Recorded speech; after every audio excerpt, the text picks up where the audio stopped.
Dikasih aja nggak punya. Mau serius sama anak saya.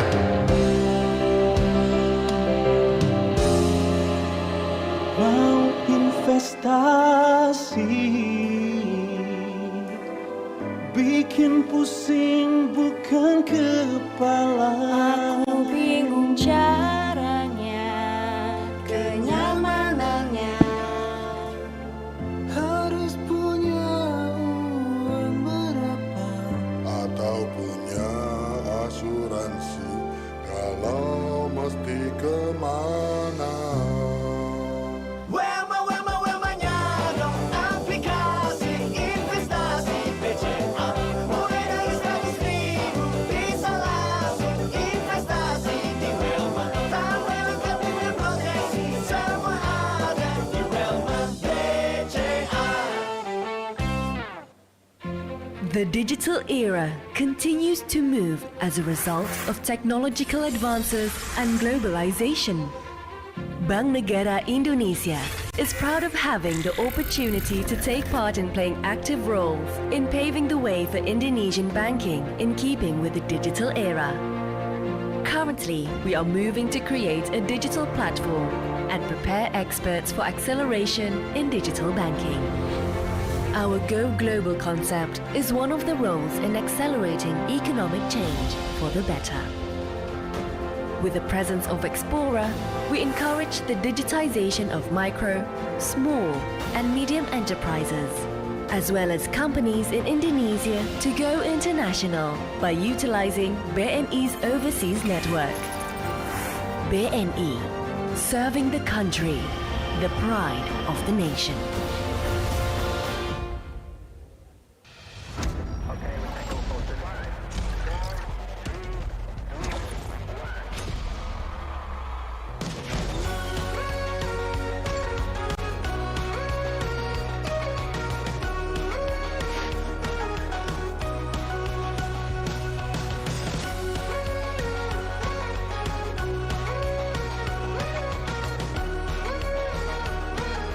Bapak mau dikasih berapa? Mau tahu aja.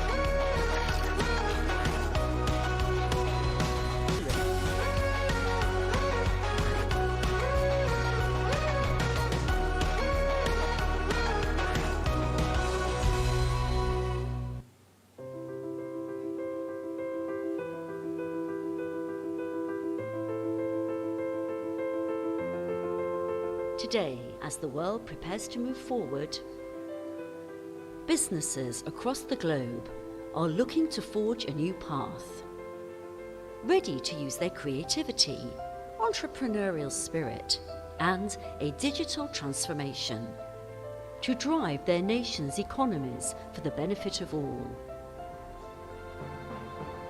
Digital platforms such as Gojek, GoPay and Tokopedia have played an important role in helping governments accelerate the digital transformation. Digitalization of MSMEs supports governments across the world as we promote global digital transformation to recover together, recover stronger.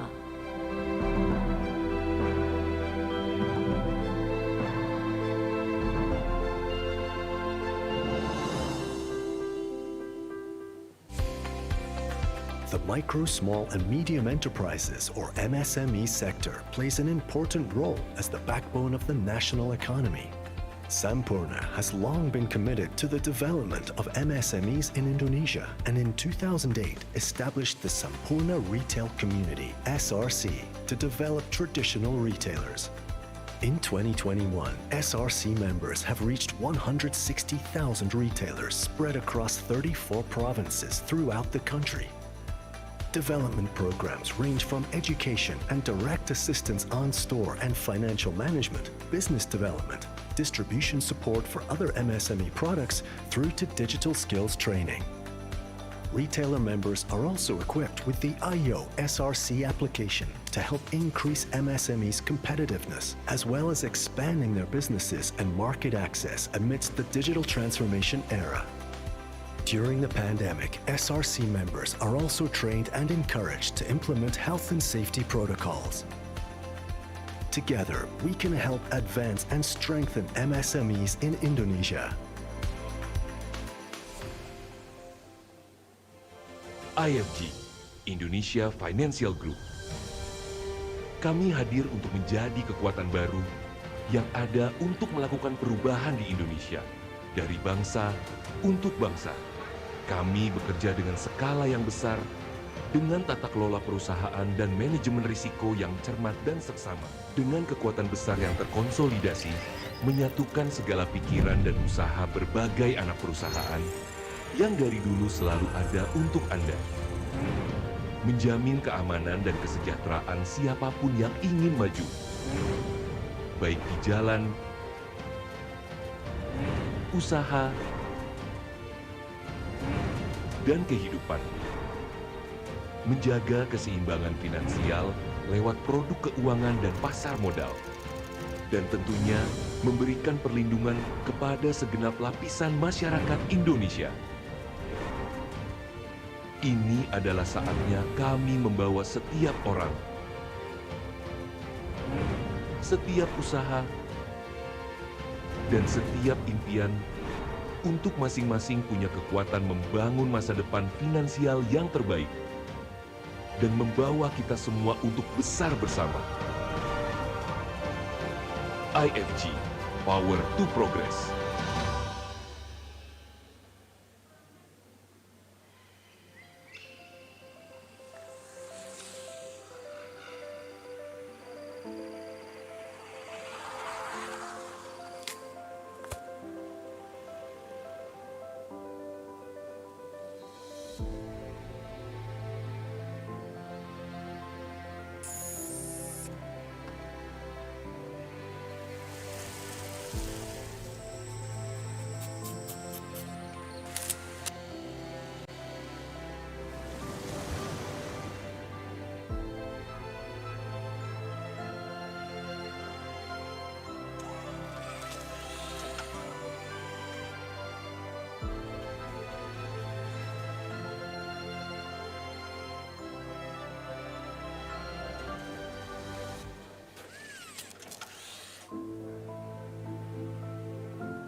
"60 years ago, a Chinese Indonesian called Mokhtar Riyadi moved to Jakarta with dreams of banking.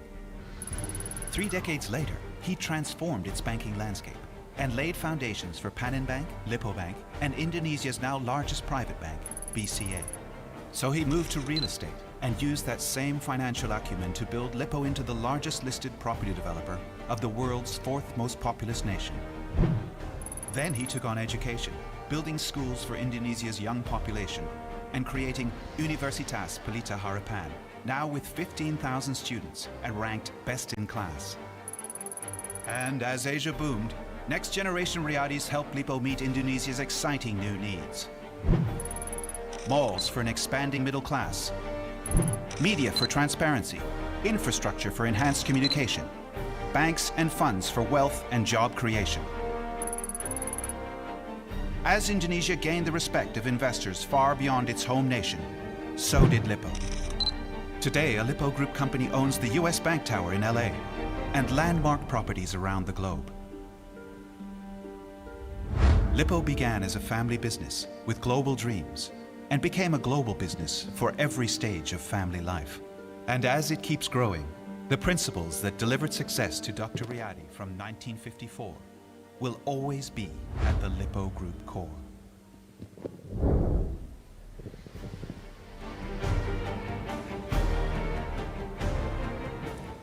Good afternoon, ladies and gentlemen. We would like to inform you, please enjoy the welcoming coffee and tea, and also the snack. And for those of you who are attending this event virtually, we recommend that you can use your headphones for better sound quality. And for those of you who have arrived in this ballroom, please take your seats as we will begin our event in a few minutes.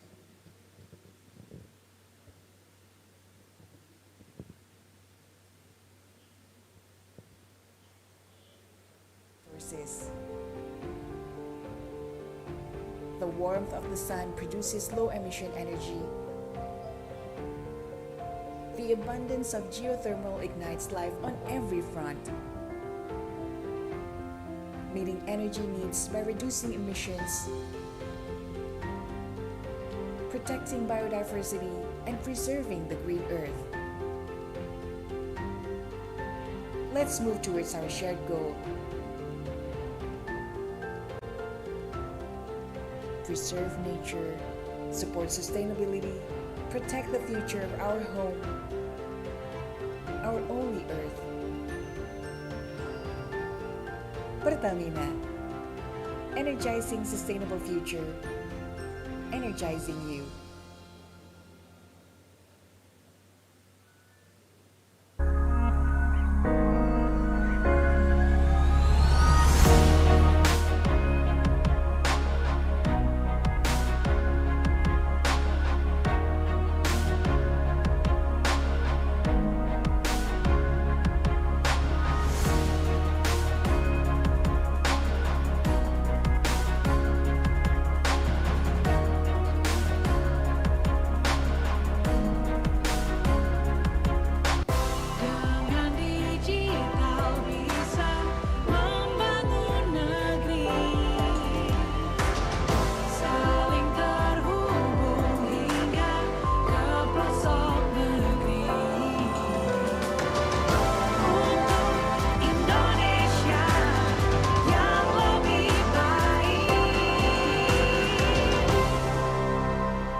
Before we start the event, let us hear the safety protocol from the Trans Convention Center.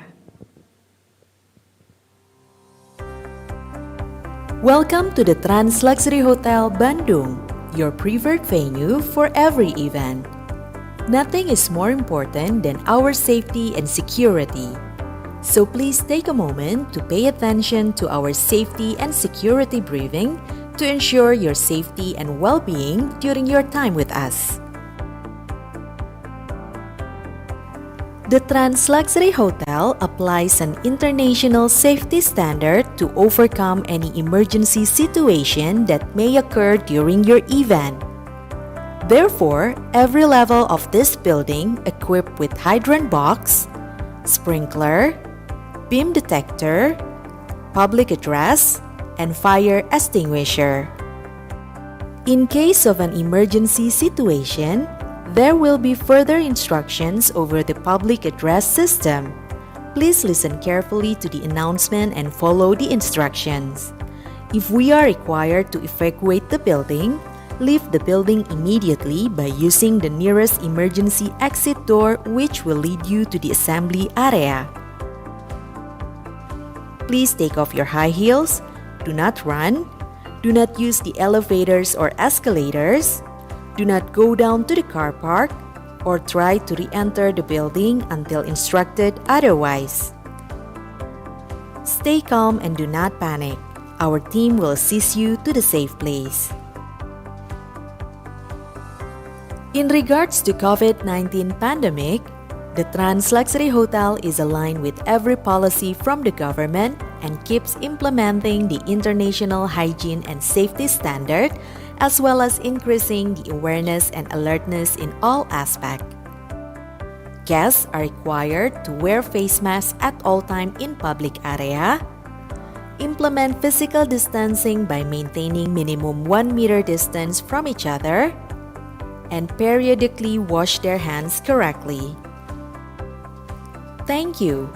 We hope you will have an enjoyable and wonderful experience at the Trans Luxury Hotel, Bandung.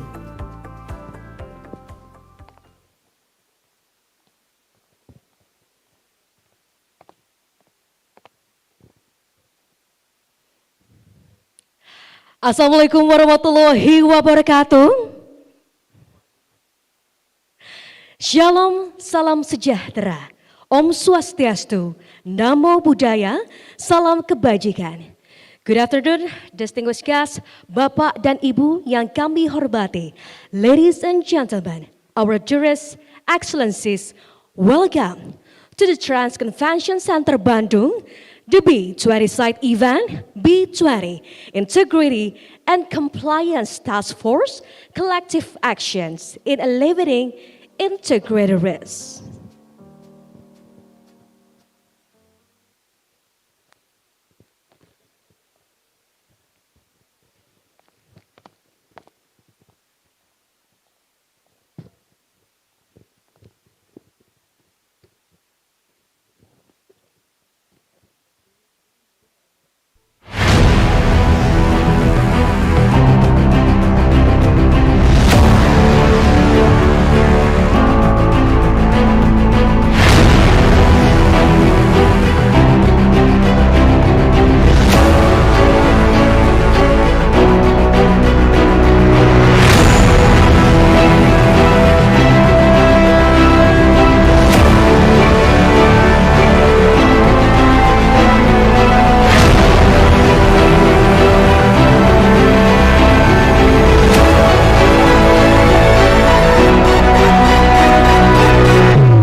Assalamualaikum warahmatullahi wabarakatuh.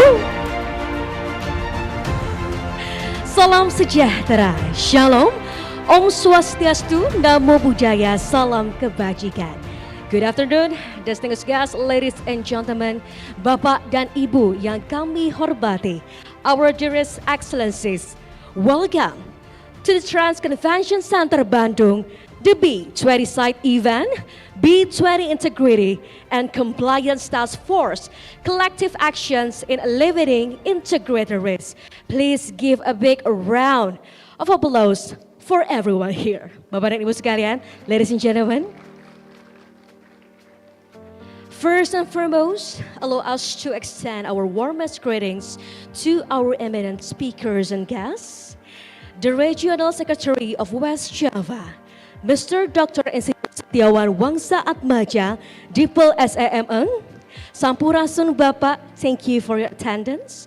Assistant of Minister for Tax Regulation and Enforcement Ministry of Finance of the Republic of Indonesia, Mr. Iwan Juniardi.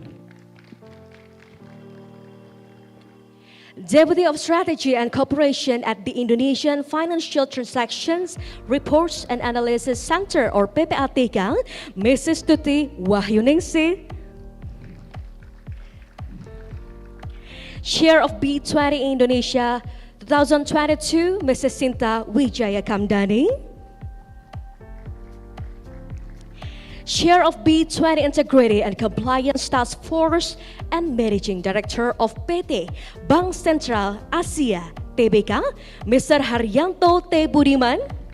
Thank you for your attendance, Bapak. Sherpa of B20 Indonesia 2022, Mr. Rizal Afandi Lukman. Chairman of West Java Provincial Chamber of Commerce and Industry, or locally known as Kadin Jabar, Bapak Cucu Sutara. Sampurasun Bapak. Each one of you, distinguished guests, speakers, and moderators, and also those of you who are attending with us virtually. Allow me to first introduce myself. My name is Masayu Putri. I'm so incredibly honored and very happy to be a part of this incredible event, especially with a crowd of your caliber. Ladies and gentlemen, I would like to inform you this event has followed the COVID-19 protocol accordance with the government regulation. Everyone here, the crew, including myself, has fully vaccinated and of course has been all tested negative of COVID-19. Ladies and gentlemen, before we start to our core program of the event, we would like to give you a short background of our event today. This event is initiated by the Indonesian Chamber of Commerce and Industry, or locally known as Kadin Indonesia, in collaboration with the Institute of Indonesia Chartered Accountants, or IAI, the United Nations Development Program, or UNDP, the United Nations Office on Drugs and Crime, or UNODC, and Basel Institute on Governance to raise awareness on the current issues and opportunities, drive strategic discussion, and provide real actions or examples around integrity and compliance practice. And this event later on will have 3 panel sessions where the integrity and compliance task force experts will share their thoughts and also experience on key highlights on each recommendation. And this event is also supported by our sponsors, so we would like to thank to all the sponsors of today's event. Thank you to our main sponsors, PT Astra International Tbk, PT Bayan Resources Tbk, PT Indika Energi Tbk, Sinarbas. Our brown sponsors, April Group, Bakri Group, PT Bank Sentral Asia Tbk, PT Bank Negara Indonesia, PT Elang Mahkota Teknologi Tbk, PT GoTo Gojek Tokopedia Tbk, PT HM Sampurna Tbk, PT Indonesia Financial Group, PT Pertamina, Indofood, Lipo Group, Permata Bank, Telkom Indonesia, PT Sawit Sumberbas Sarana Tbk. And we also extend our gratitude to our knowledge partner, Ernst & Young Indonesia, network partners, Business at OECD, Basel Institute on Governance, International Chamber of Commerce, International Federation of Accountants, the Institute of Internal Auditors, World Economic Forum, in collaboration with the Institute of Indonesian Chartered Accountants, or IAI, the United Nations Development Program, or UNDP, the United Nations Office on Drugs and Crime, or UNODC, Basel Institute on Governance. Distinguished guests, ladies and gentlemen, to start our event, let us all listen to the remarks delivered by Chair of B20 Integrity and Compliance Task Force and Managing Director of PT Bank Sentral Asia Tbk. With a warm of applause, please welcome Mr. Haryanto T. Budiman. Mr. Haryanto T. Budiman, the stage is yours.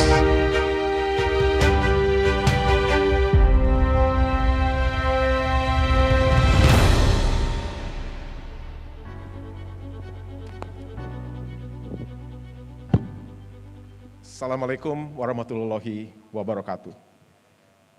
Salam sejahtera untuk kita semua. Shalom, Om Swastiastu, Namo Buddhaya, Salam Kebajikan. Good morning, good afternoon, and good evening to everybody. As Chair of B20 Indonesia Integrity and Compliance Task Force, I would like to extend my warmest welcome to our distinguished speakers, panelists, and all attendees, offline as well as online. First to Dr. Setiawan Wangsa Atmaja, West Java Regional Secretary, Bapak Iwan Juniardi, Assistant Minister for Tax Regulation and Enforcement of the Ministry of Finance, Republic of Indonesia, Ibu Tuti Wahyuningsi Imran, Deputy of Strategy and Cooperation at the Indonesian Financial Transaction Reports and Analysis Center, or PPATK, Bapak Cucu Sutara, Chairman of Kadin West Java, Ibu Sinta Kamdani, Chair of B20 Indonesia, Bapak Rizal Afandi Lukman, Sherpa of B20 Indonesia, Mr. David Madden, Ms. Nancy Saulingse, and Mr. Statis Gold from International Federation of Accountants, Mr. Stefanus Alexander Sianturi from Ernst & Young Indonesia as knowledge partner of B20 Indonesia Integrity and Compliance Task Force, Professor Siddhartha Utama from Indonesia Chartered Accountants, Mr. Angga R. Timil Sina from UNDP, Mr. Tom Townsend from Open Ownership, Mr. Francesco Cecchi and Ms. Putri Rahayu Wijayanti from UNODC, Mr. Syahril Ramadan from Indonesian Financial Transaction Report and Analysis Center, Ms. Intan Rahayu from National Cyber and Crypto Agency of the Republic of Indonesia, Mr. Amin Aminuddin from Corruption Eradication Commission, or KPK of Indonesia, Mr. Eri Riana Harjapamekas from Indonesia Collective Action Initiatives Against Corruption, Ms. Francisca Ui from Indonesia Banking Compliance Director Association, Ms. Dina Yusuf from Alliance for Integrity, Ms. Scarlett Wanenwetch from Basel Institute on Governance, distinguished guests, ladies and gentlemen. Today's event, titled Collective Action in Alleviating Integrity Risks, is the last side event of B20 Indonesia Integrity and Compliance Task Force before the B20 Summit in November. Today we will discuss and focus on several collective action initiatives from local and international entities to mitigate integrity risk. Since its inception at the beginning of this year, B20 Indonesia Integrity and Compliance Task Force has been working on identifying the relevant issues and formulating policy recommendations that should be presented and prioritized by G20 countries. We conducted a comprehensive survey to our members. We then developed the draft policy recommendation, which was discussed and refined during our monthly call. We also solicited inputs from various stakeholders. We conducted a total of 34 stakeholder consultations. We have finalized our policy recommendation in 4 main areas, supported by 9 policy actions and 40 policy sub-actions in our policy paper. The first policy recommendation is about promoting sustainable governance in business to support ESG initiatives. In this day and age, when global investors deploy their investment money, besides looking at the financial metrics, they also assess whether the business and the company has been running in a sustainable way. Specifically, they would like to look at how the company or the business is addressing issues related to environment, social, and governance in its day-to-day activities. The biggest challenge, however, is that there is currently no global standard on the non-financial report that talks about companies' ESG implementation. In other words, different reports exist in different geographies. Such a standard doesn't even exist in many countries, especially in emerging markets, making comparison between companies very challenging. To address this, we have developed 2 policy actions, which are to, first, improve sustainable governance measures. Here we discuss the need for assessing the underlying sustainable governance enablers and components that are applicable for business in various sectors. And second, optimize sustainable governance compliance, disclosure, and monitoring. In this policy action, we address the integration and standardization of sustainable governance by promoting and accelerating the adoption of high-quality, globally converged and accepted sustainability reporting standard and maximizing sustainable governance compliance monitoring and independent assurance initiatives. The second policy recommendation is about fostering collective action to alleviate integrity risk.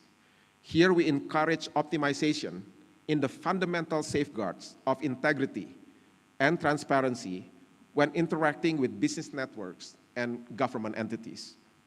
To achieve this, a strong collaborative effort between government, business, and civil society is needed through the so-called collective action initiatives. The three policy actions related to the second recommendation are: first, cultivate and strengthen integrity through business-to-business collaboration. In this, we highlight the importance of supporting and preserving integrity-based relationships to mitigate third-party risk and ensure resilient value and supply chain networks.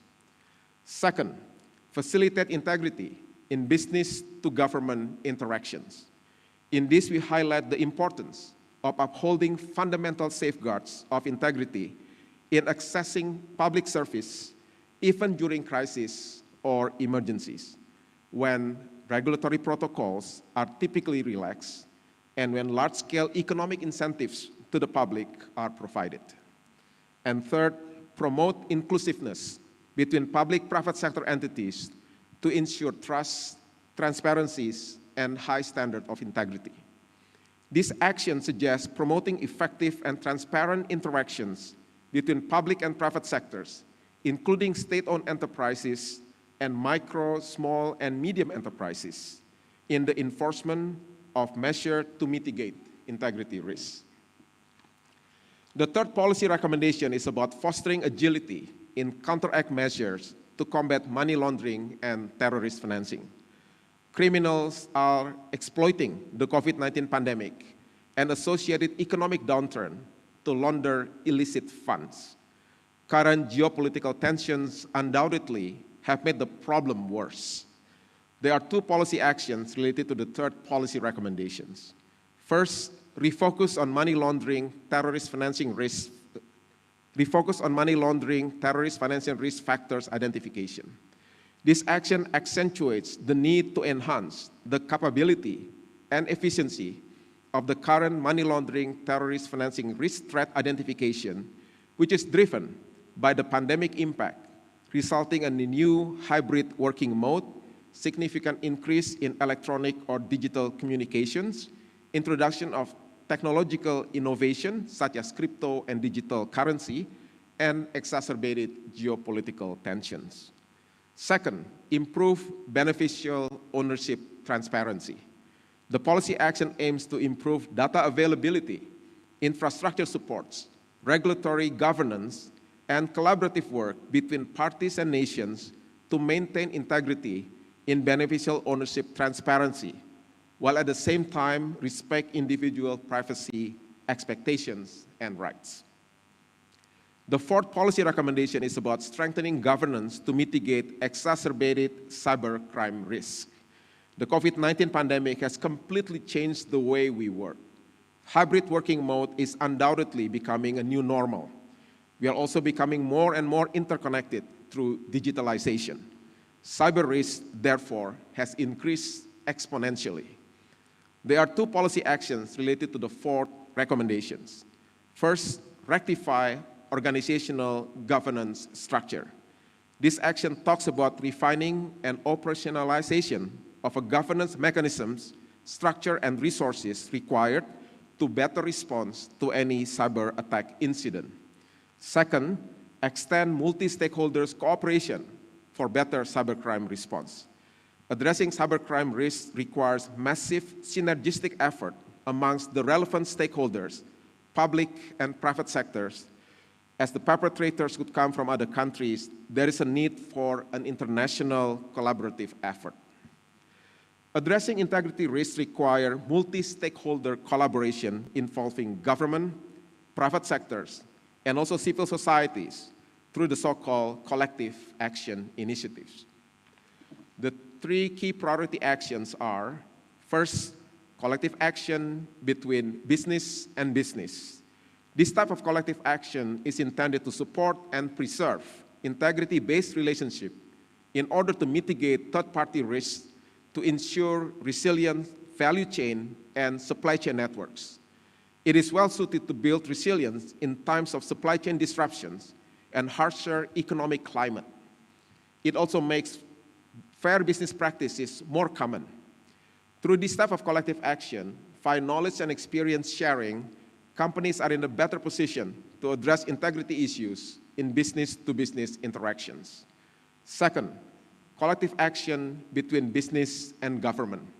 Support from the government towards businesses during the pandemic is crucial to ensure economic stability and growth. During crisis, in order to save lives and save livelihood, many relaxation measures are usually put in place, increasing opportunities, actually, for bad actors to act. Integrity risk is usually escalated during crisis time. With full support from government, affected businesses can organize and establish collective action to improve the overall integrity and transparency of stakeholders, and thus make it harder for criminals to take advantage of the emergency situations. Third, collective action between public and private sectors. Integrity and transparency in both the public and private domains are keys in the fight against corruption, bribery, and extortion. Business communities, non-governmental organizations, governments, and intergovernmental organizations have to work together to strengthen public support for anti-corruption measures and to enhance transparency and public awareness of the problem of corruption. Collective action in this area helps to ensure that action by governments, businesses, and civil societies are transparent and complement each other in a meaningful way. In today's forum, we have arranged 3 panel discussions. The first panel will discuss about cultivate and strengthen integrity through business-to-business collaboration in sustainable governance. The second panel, we will talk about facilitating integrity in business-to-government interactions in anti-money laundering, terrorist financing, beneficial ownership transparency, and cybercrime. And in the last panel, we will have a conversation on building trust between public and private sector entities through collective action to increase level of integrity and transparency. Please enjoy the rest of the event, and thank you for your participation. Wassalamualaikum warahmatullahi wabarakatuh. Waalaikumsalam warahmatullahi wabarakatuh. Please give a big round of applause again to Mr. Haryanto T. Budiman.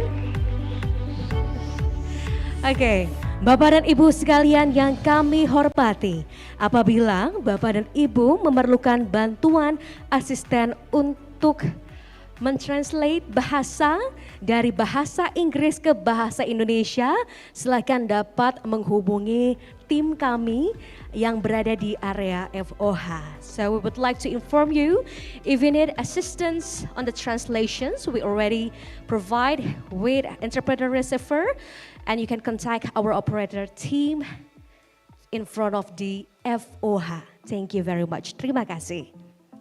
Moving on to our next remarks, it is an honor for me to invite the chair of B20 Indonesia 2022. Please give a warm applause to Mrs. Sinta Kamdani.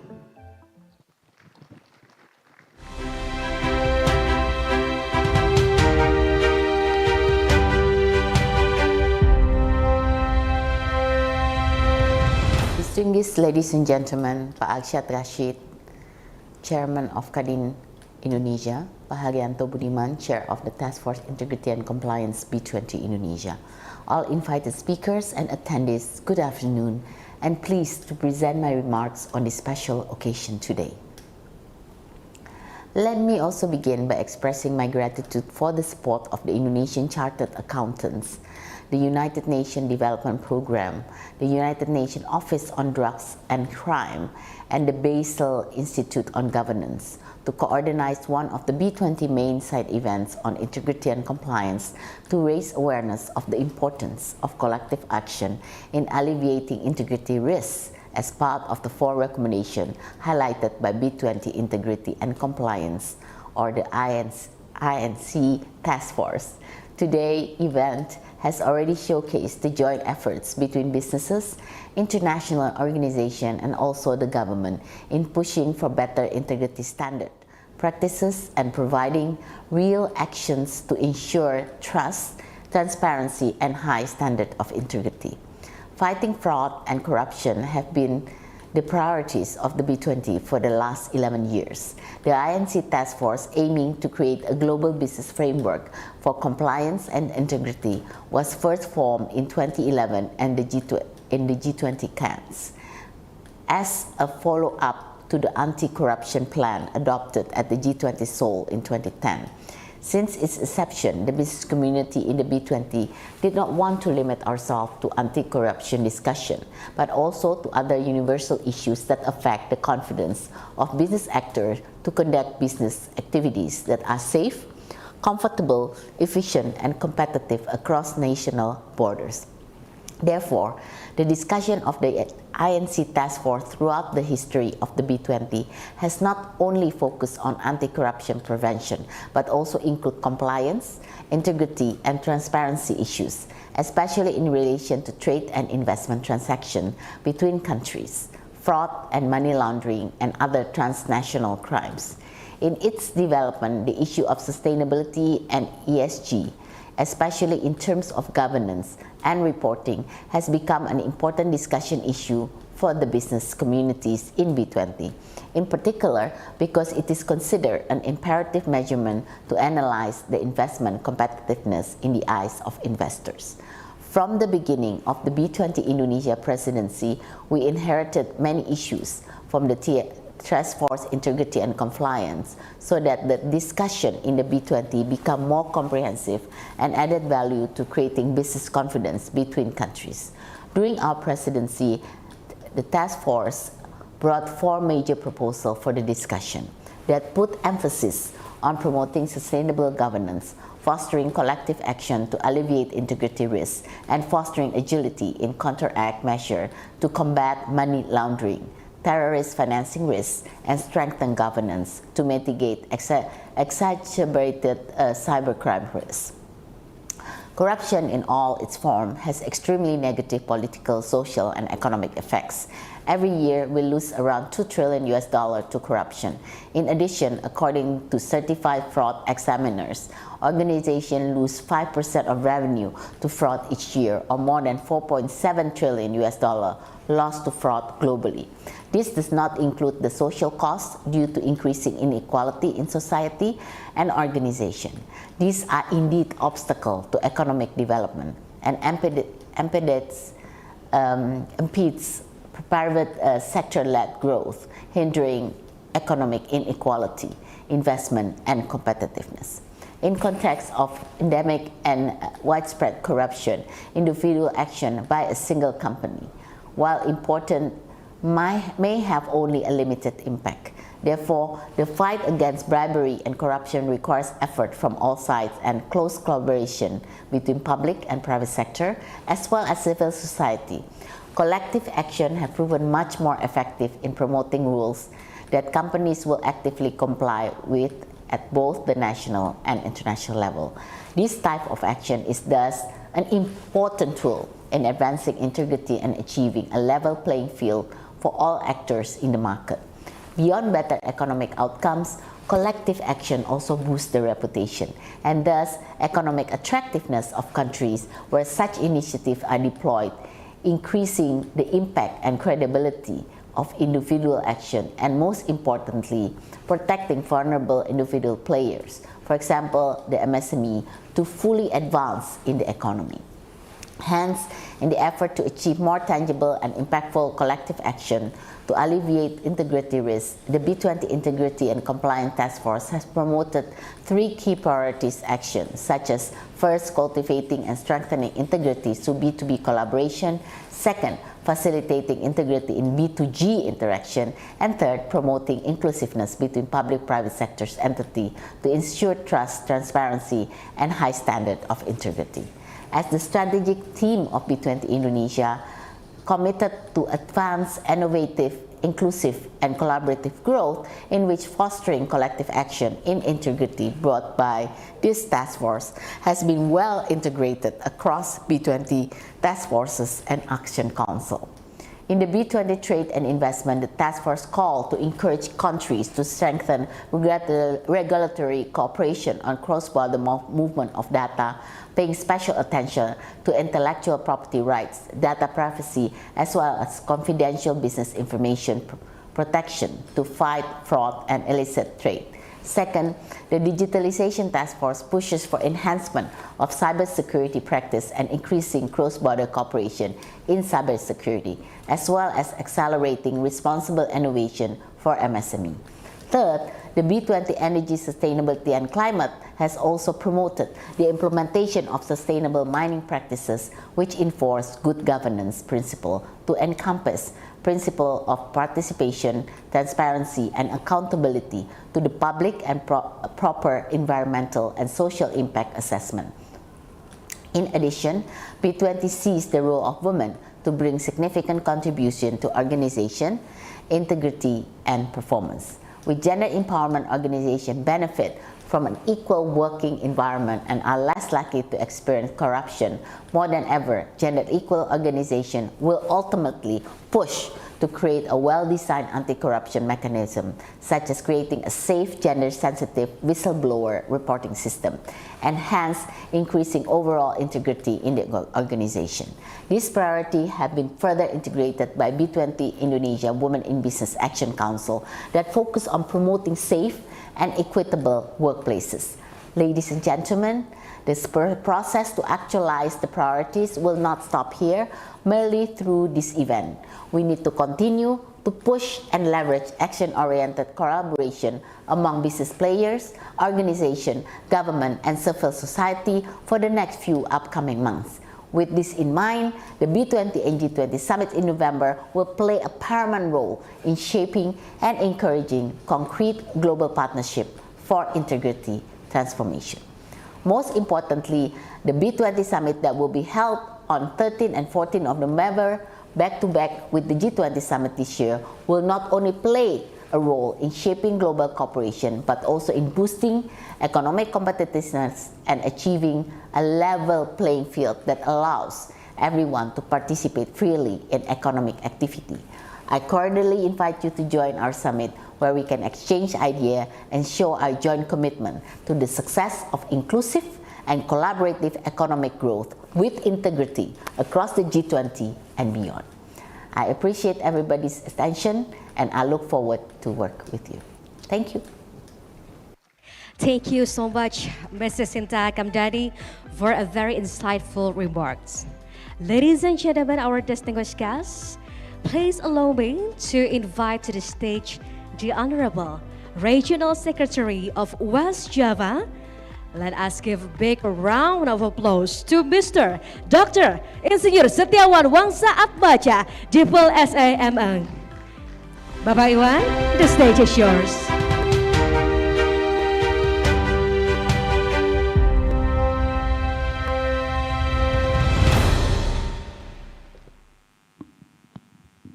Good afternoon, everyone.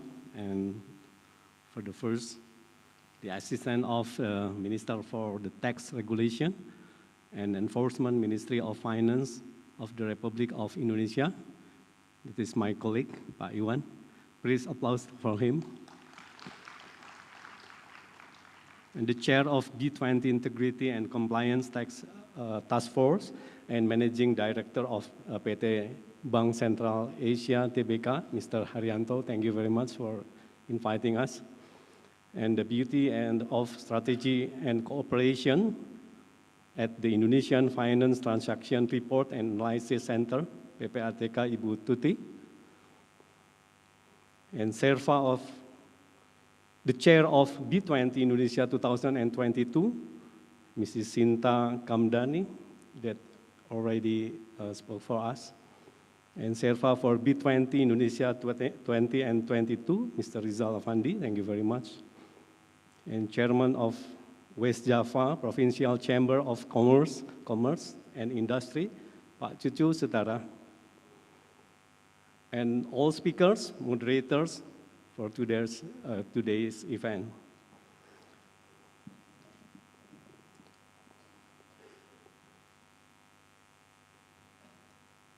I think I should tell you that this is, I think, the 4th times that I joined with the U20 titles.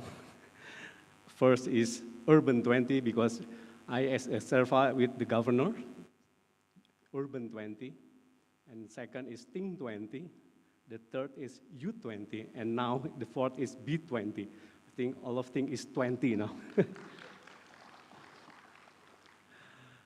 And let me introduce myself. I am Setiawan Wangsatmaja. I am the Regional Secretary of West Java Province.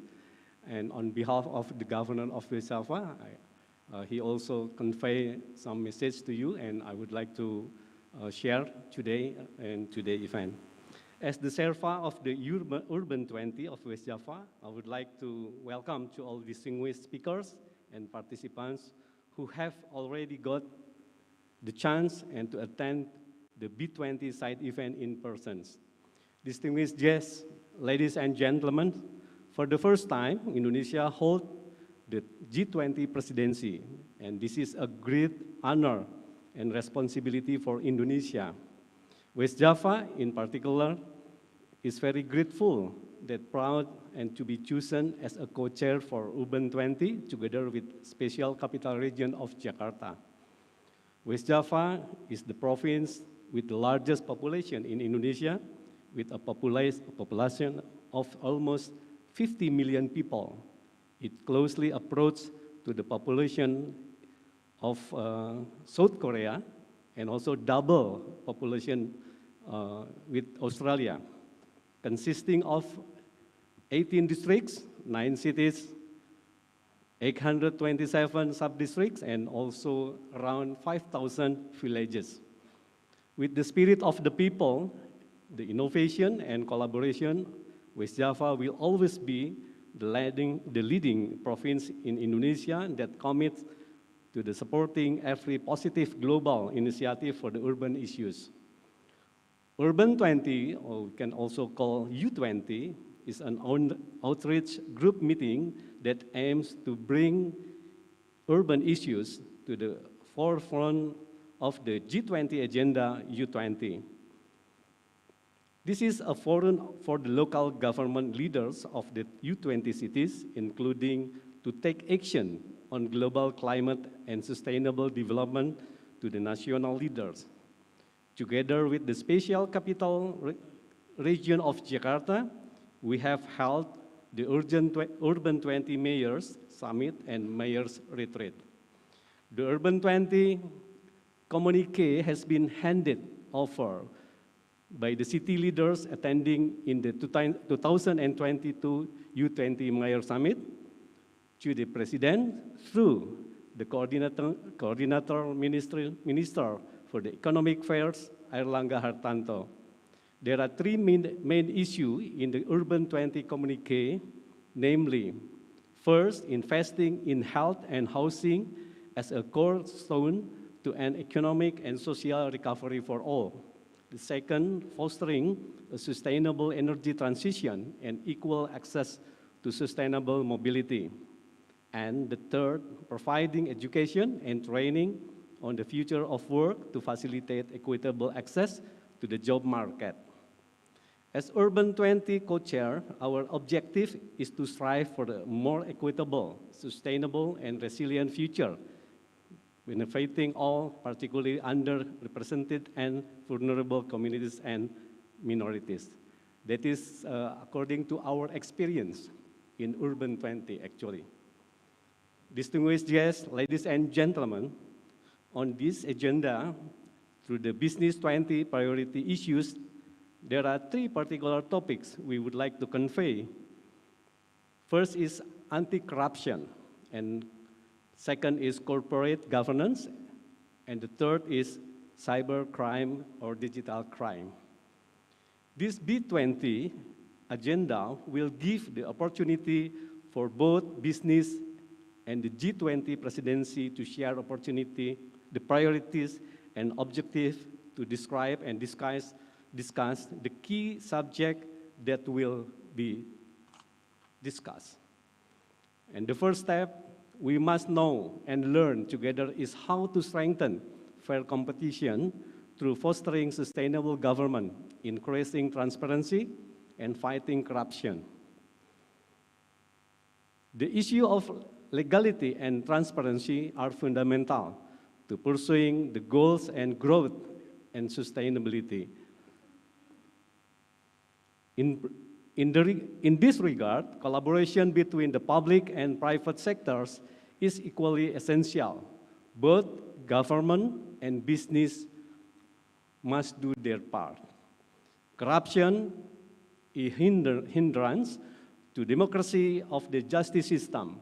Therefore, as a nation striving to advance on all fronts, be it social or economic, we must ensure we abstain from all kinds of corrupt practices, and we should also be vigilant about the corruption prevailing in our society and do everything in our power to ensure a just and equal society is established.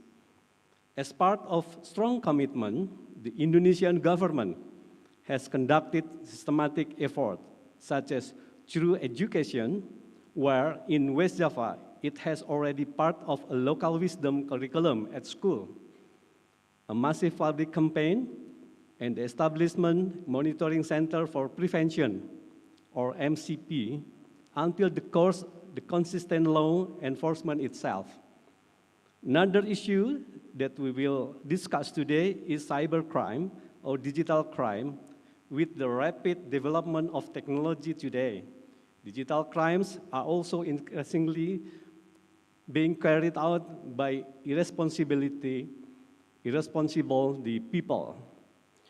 The purpose of corporate governance is to help build an environment of trust, transparency, and accountability necessary for fostering long-term investment, financial stability, and business integrity, thereby supporting stronger growth and more inclusive societies.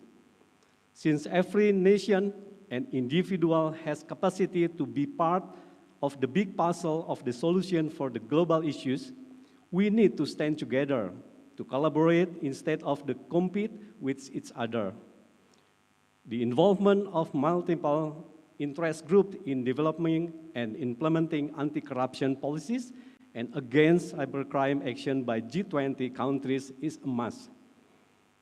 The engagement group has the same issues as member countries to combat corruption and cybercrime consistently. Further, currently, G20 countries are committed to committing to corruption. Thus, the participation of the civil society is necessary to survive the commitment to anti-Q and digital crime. Distinguished guests, ladies and gentlemen, finally, to end my words, we are calling to all G20 members to make a strong commitment to continuing our collective dialogue, collaboration, and partnership. As we strive for a better future while continue to recognize the role of government and business in the development of the world. I would like once again express my deepest appreciation and wish all of us to prosperous life. I believe today's discussion will be a fruitful discussion to provide more ideas and information on that and how to achieve our common objective goal. Wabillahi taufiq wal hidayah. Wassalamualaikum warahmatullahi wabarakatuh. Waalaikumsalam warahmatullahi wabarakatuh. Thank you very much, Mr. Setiawan Wangsa Atmaja, for a great remarks. And Mr. Setiawan Wangsa Atmaja told us about the importance of collaboration between public-private sector and also to increasing the fighting, the transparency, and also to fighting the corruption. Very related to one of our topics of the day. Distinguished guests, ladies and gentlemen, moving on to our next agenda, there will be a keynote speech. So I would like to invite Mrs. Tuti Wahyunisi Irban as the Deputy of Strategy and Cooperation at the Indonesian Financial Transaction Reports and Analysis Center or PPA3. Please welcome Mrs. Tuti Wahyuningsi Irbat. Time is yours, Mrs. Tuti.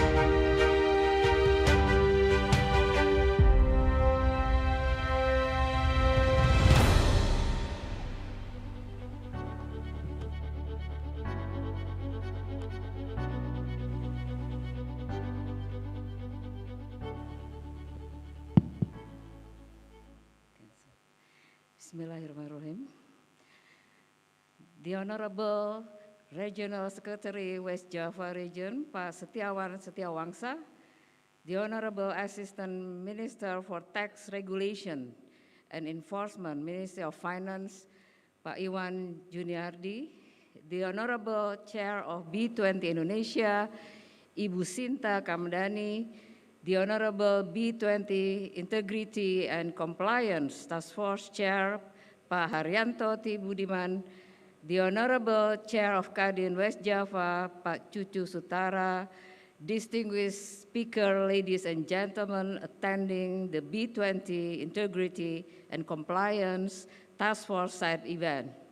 Assalamualaikum warahmatullahi wabarakatuh. Om Swastiastu, Namo Buddhaya, Salam Kebajikan.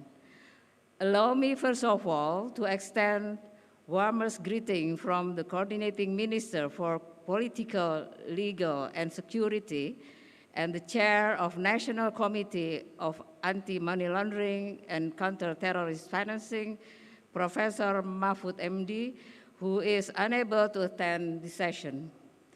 We are privileged to be invited today, and we are commend the task force effort to further highlight the importance of the integrity and financial system supported by an effective AML-CFT regime.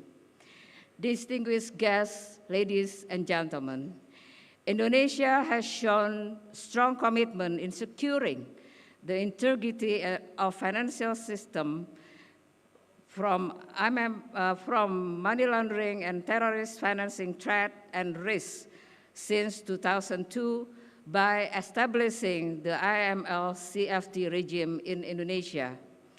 Along the way, there are many challenges.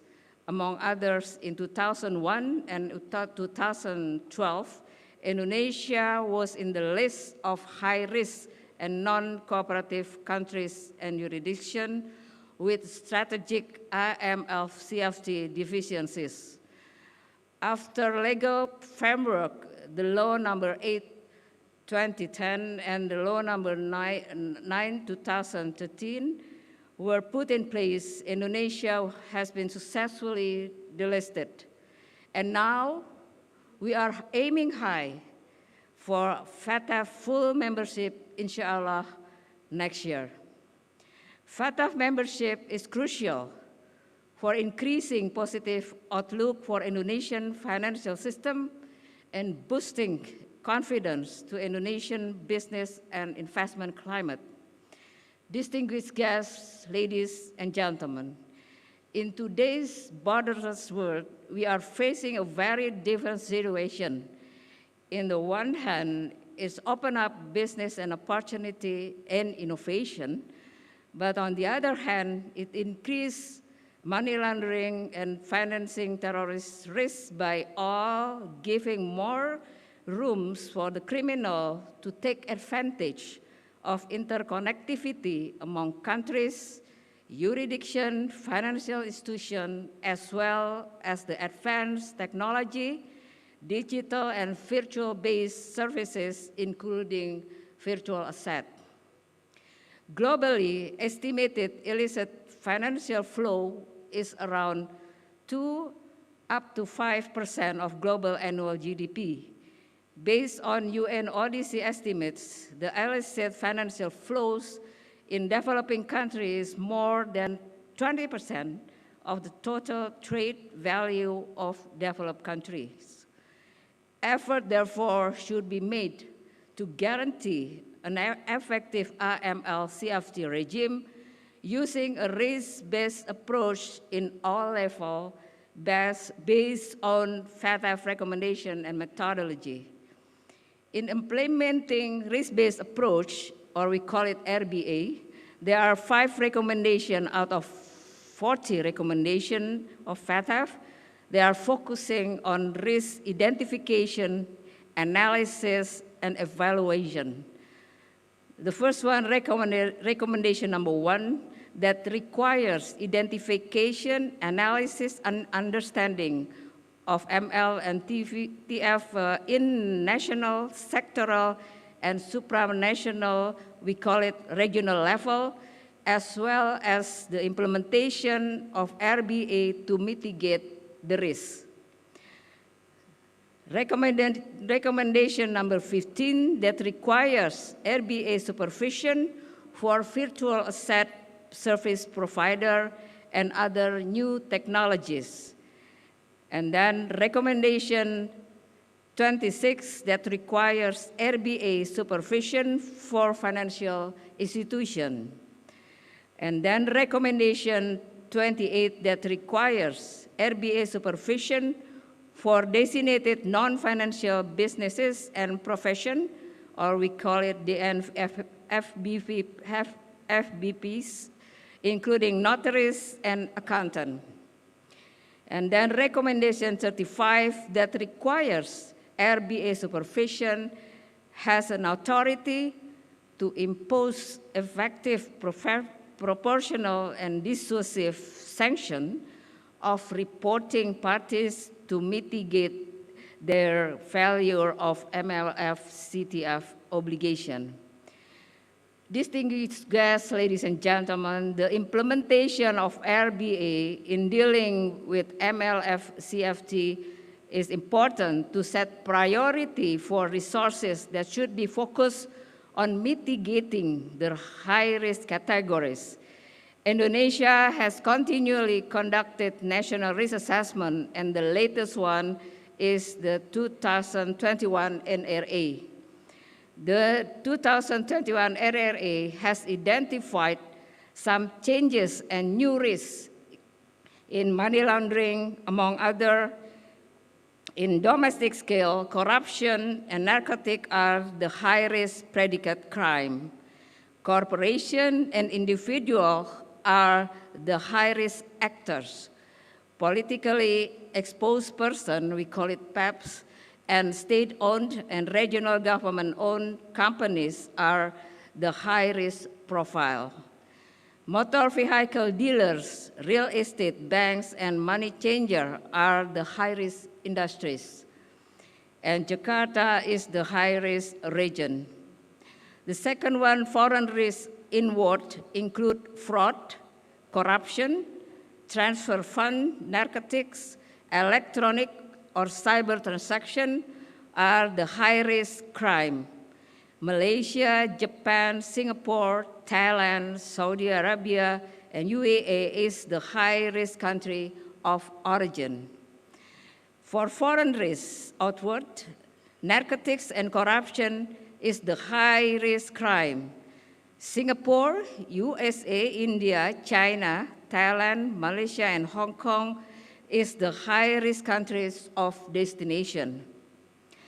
And then the emerging threat, the practice of buying and selling, and the use of other parties' account by syndicate. The illegal use of e-commerce in proceed of crime transaction, and the unlicensed financial technology peer-to-peer lending.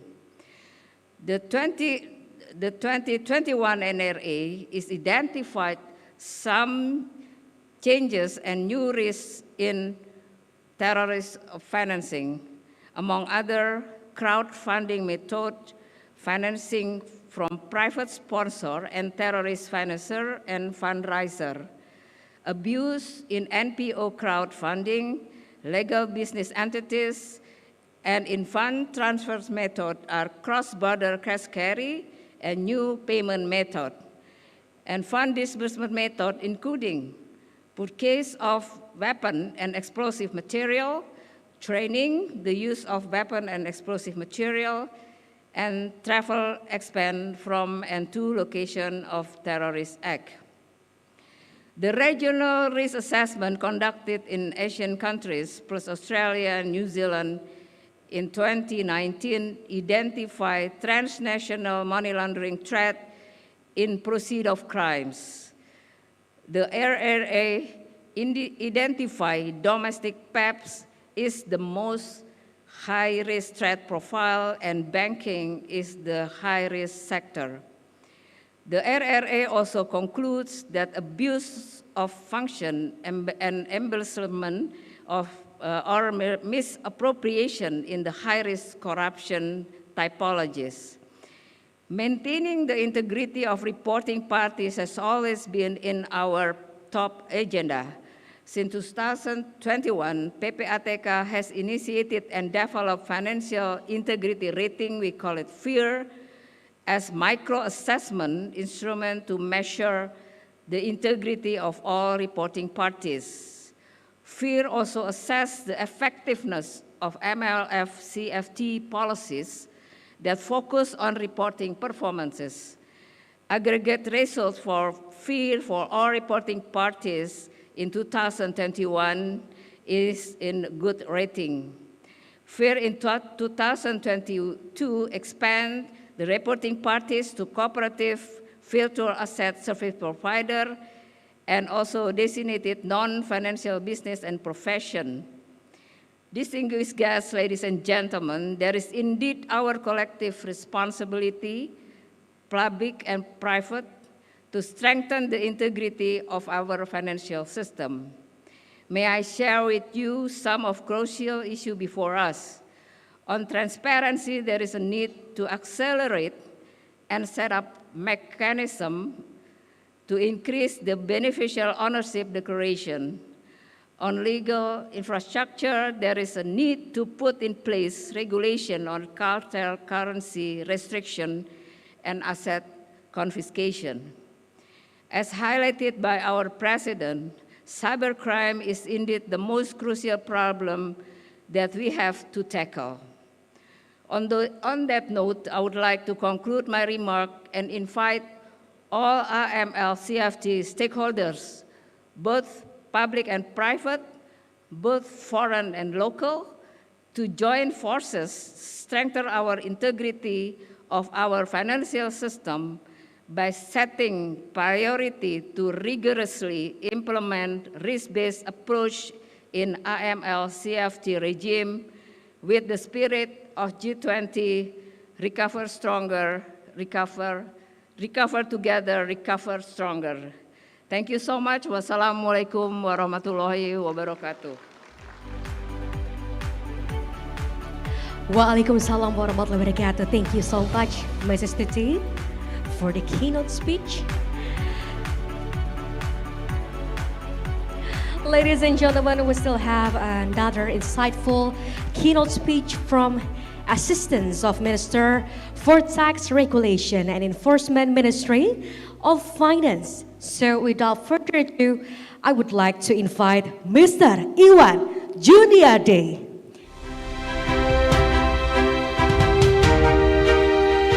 Mr. Iwan, the stage is yours.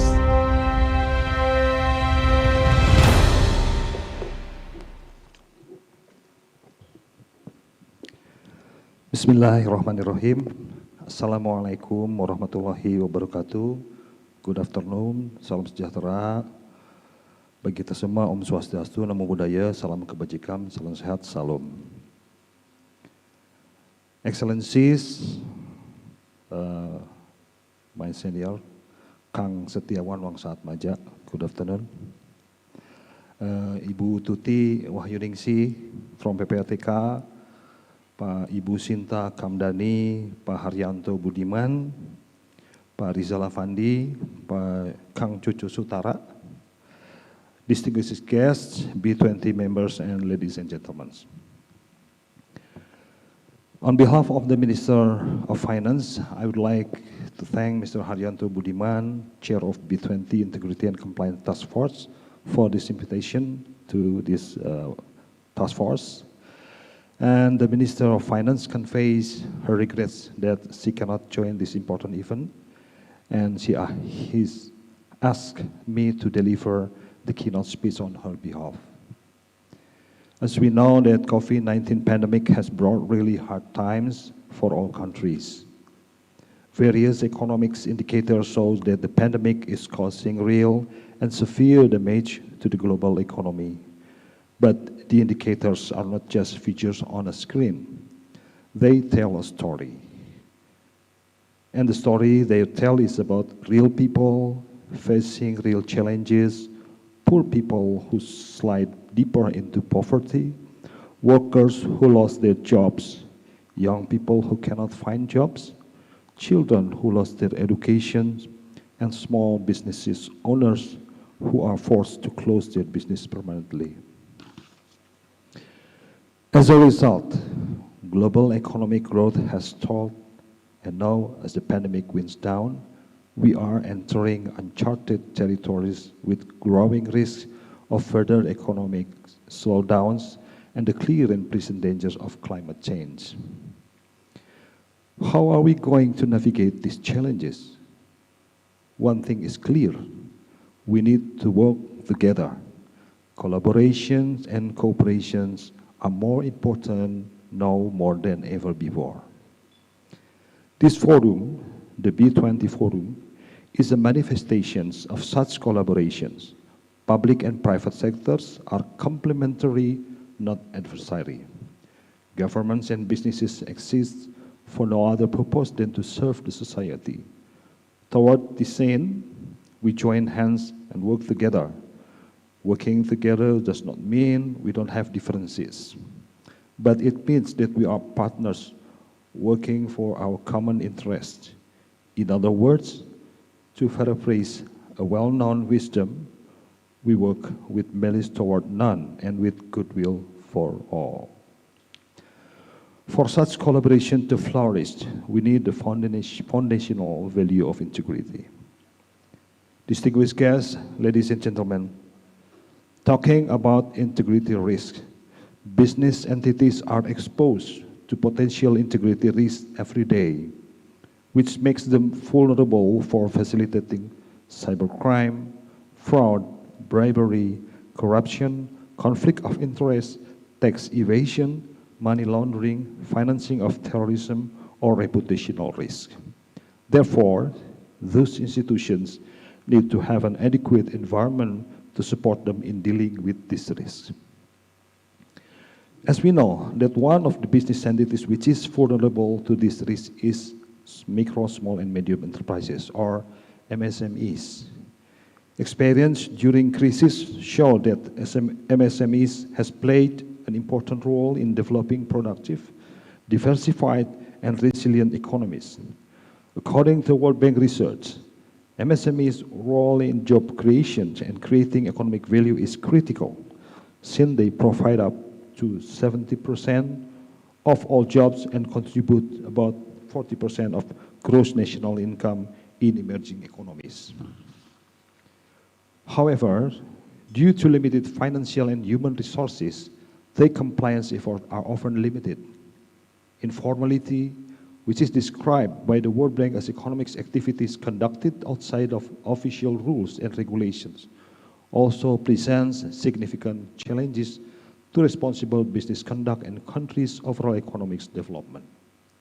The cost of complying with relevant laws and regulation and time spent dealing with bureaucracy often present a deterrent for MSMEs seeking to conduct business ethically and formally.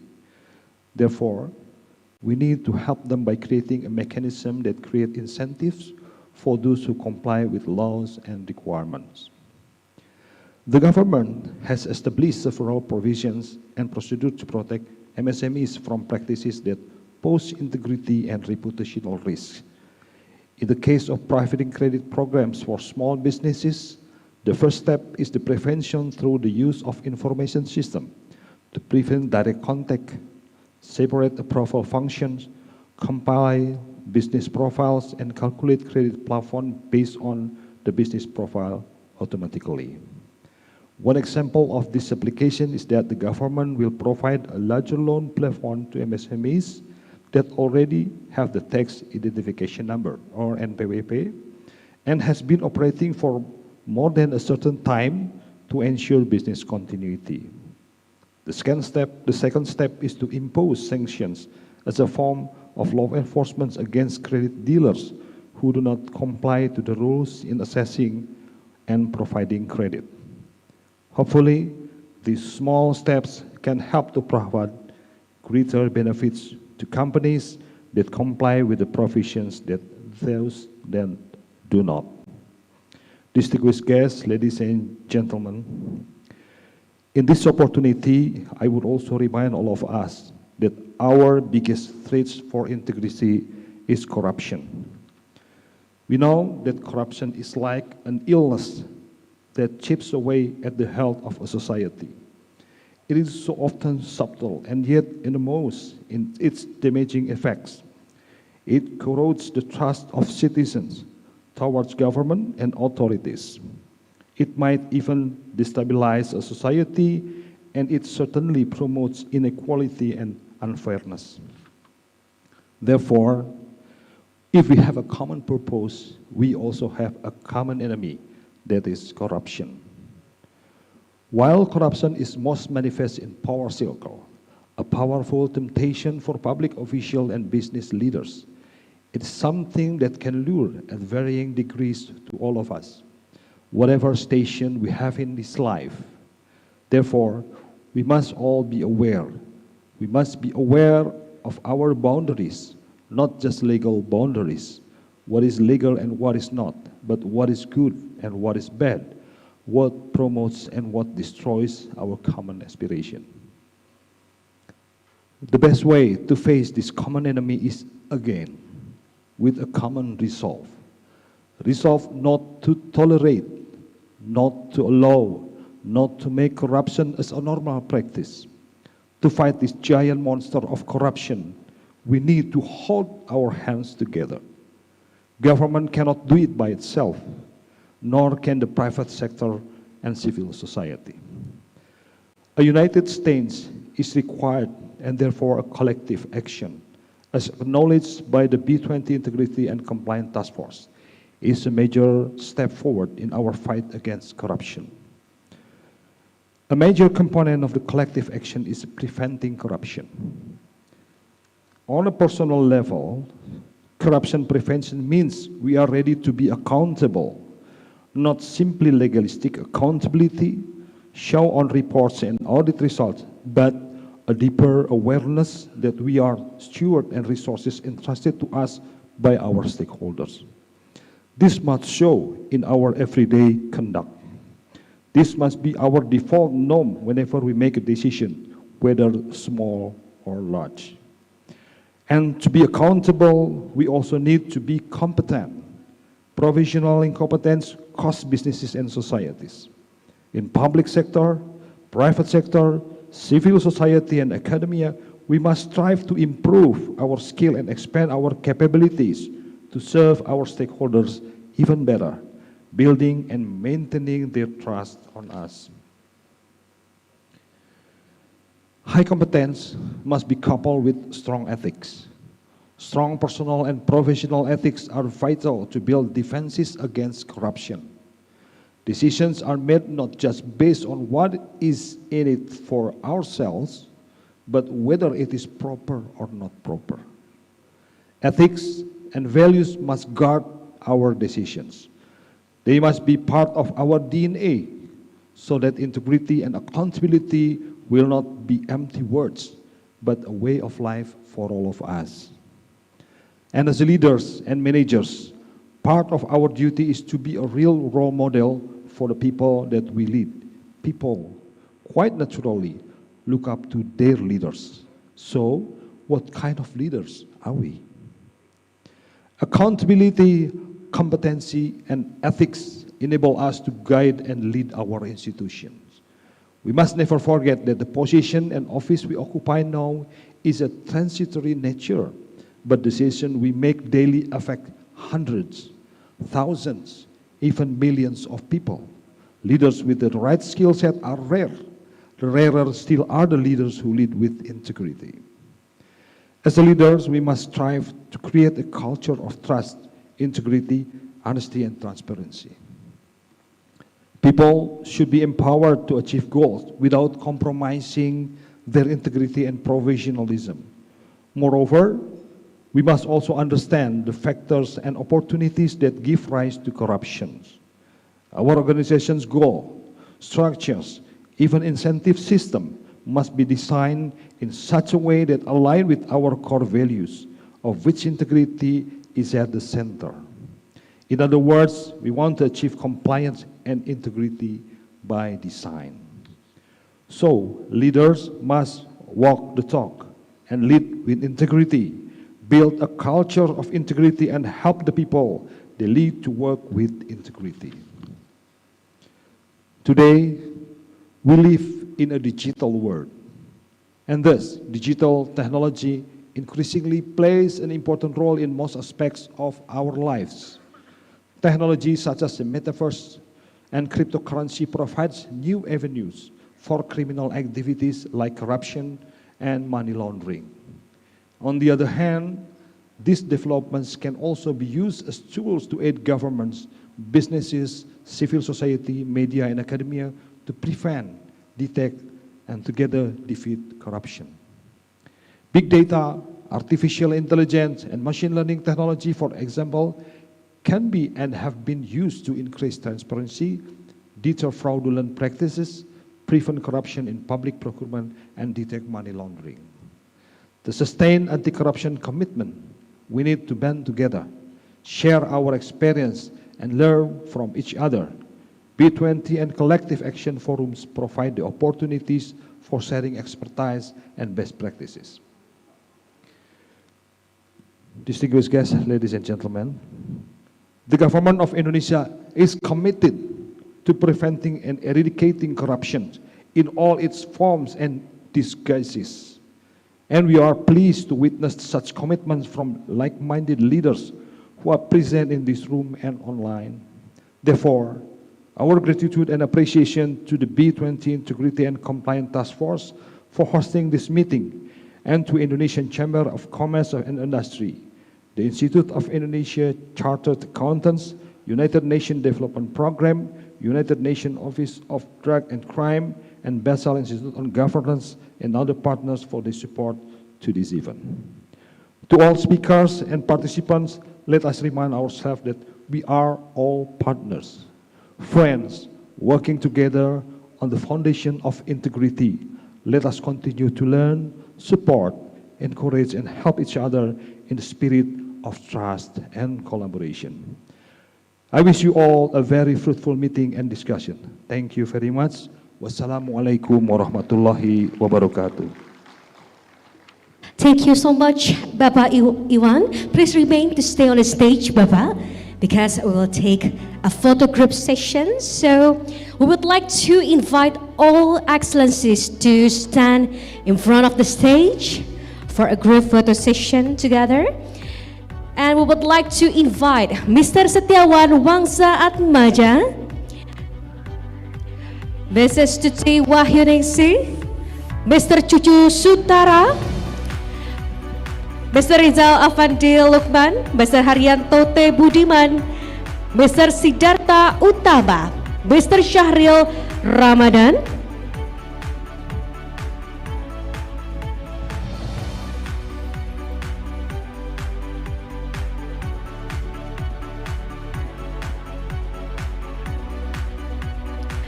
and next we would like to invite Mrs. Putri Rahayu Wijayanti,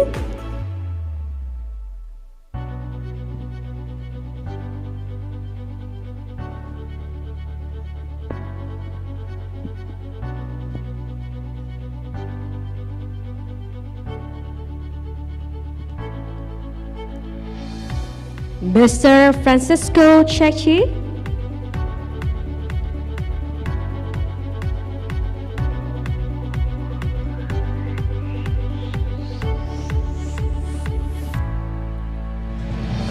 and we also like to invite Mr. Stefanus Alexander Sianturi,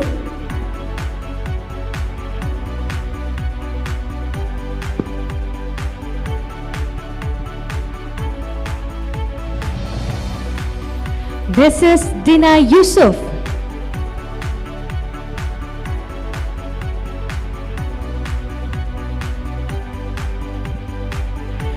To join on the stage with Mr. Iwan Juniardi.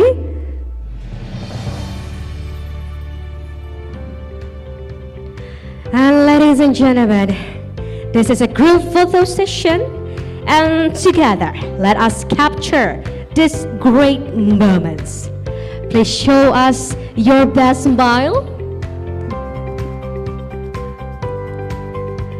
Okay. Oh, Jabar juara. Okay.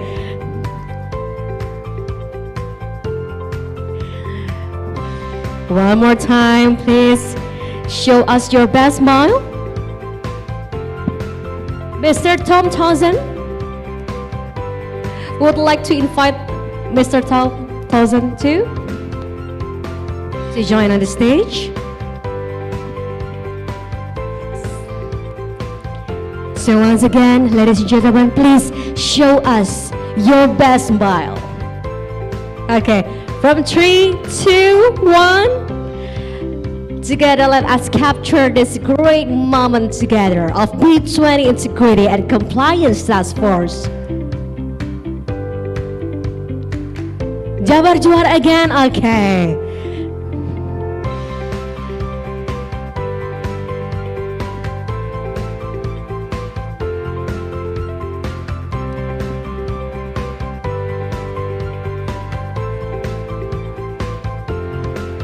Okay, thank you very much, ladies and gentlemen. You may return to your seat. But for Pak Rizal, Pak Iwan, Bu Tuti, Pak Haryanto, Pak Setiawan, Pak Cucu, please stay remain on the stage because we will take another photo session too. Pak Cucu, Pak Iwan. Okay, once again, Bapak dan Ibu, please show us your best smile.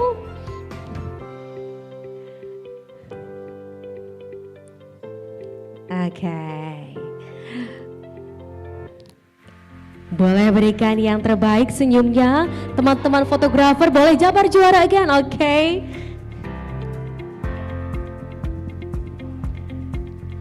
Okay. Ladies and gentlemen, please give big a round of applause for our excellencies today. Thank you so much. Bapak dan Ibu, you may return to your seat.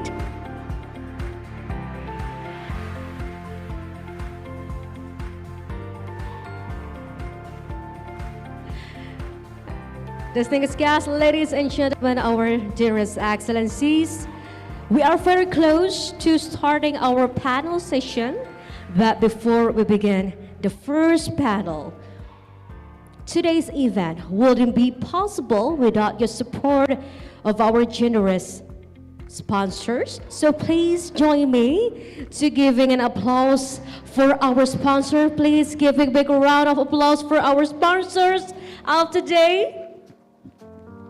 Thank you to our main sponsors, PT Astra International Tbk, PT Bayan Resources Tbk, PT Indica Energy Tbk, Sinarbas. Our brand sponsors, April Group, Bakri Group, PT Bank Sentral Asia Tbk, PT Bank Negara Indonesia, PT Elang Mahkota Teknologi Tbk, PT GoTo Gojek Tokopedia Tbk, PT HM Sampurna Tbk, PT Indonesia Financial Group, PT Pertamina, Indofood, Lipo Group, Permata Bank, Telkom Indonesia, PT Sawit Supermas, Sarana Tbk. And also to our knowledge partner, Ernst & Young Indonesia, our network partners, Business at OECD, Basel Institute on Governance, International Chamber of Commerce, International Federation of Accountants, the Institute of Internal Auditors, World Economic Forum, in collaboration with the Institute of Indonesian Chartered Accountants or IAI, the United Nations Development Program, or UNDP, the United Nations Office on Drugs and Crime, or UNODC, Basel Institute on Governance. Ladies and gentlemen, as we welcome everyone here, we also like to say hello and thank you for all of you who joining with us virtually online. We truly value your attendance here with us and thank you for your participations.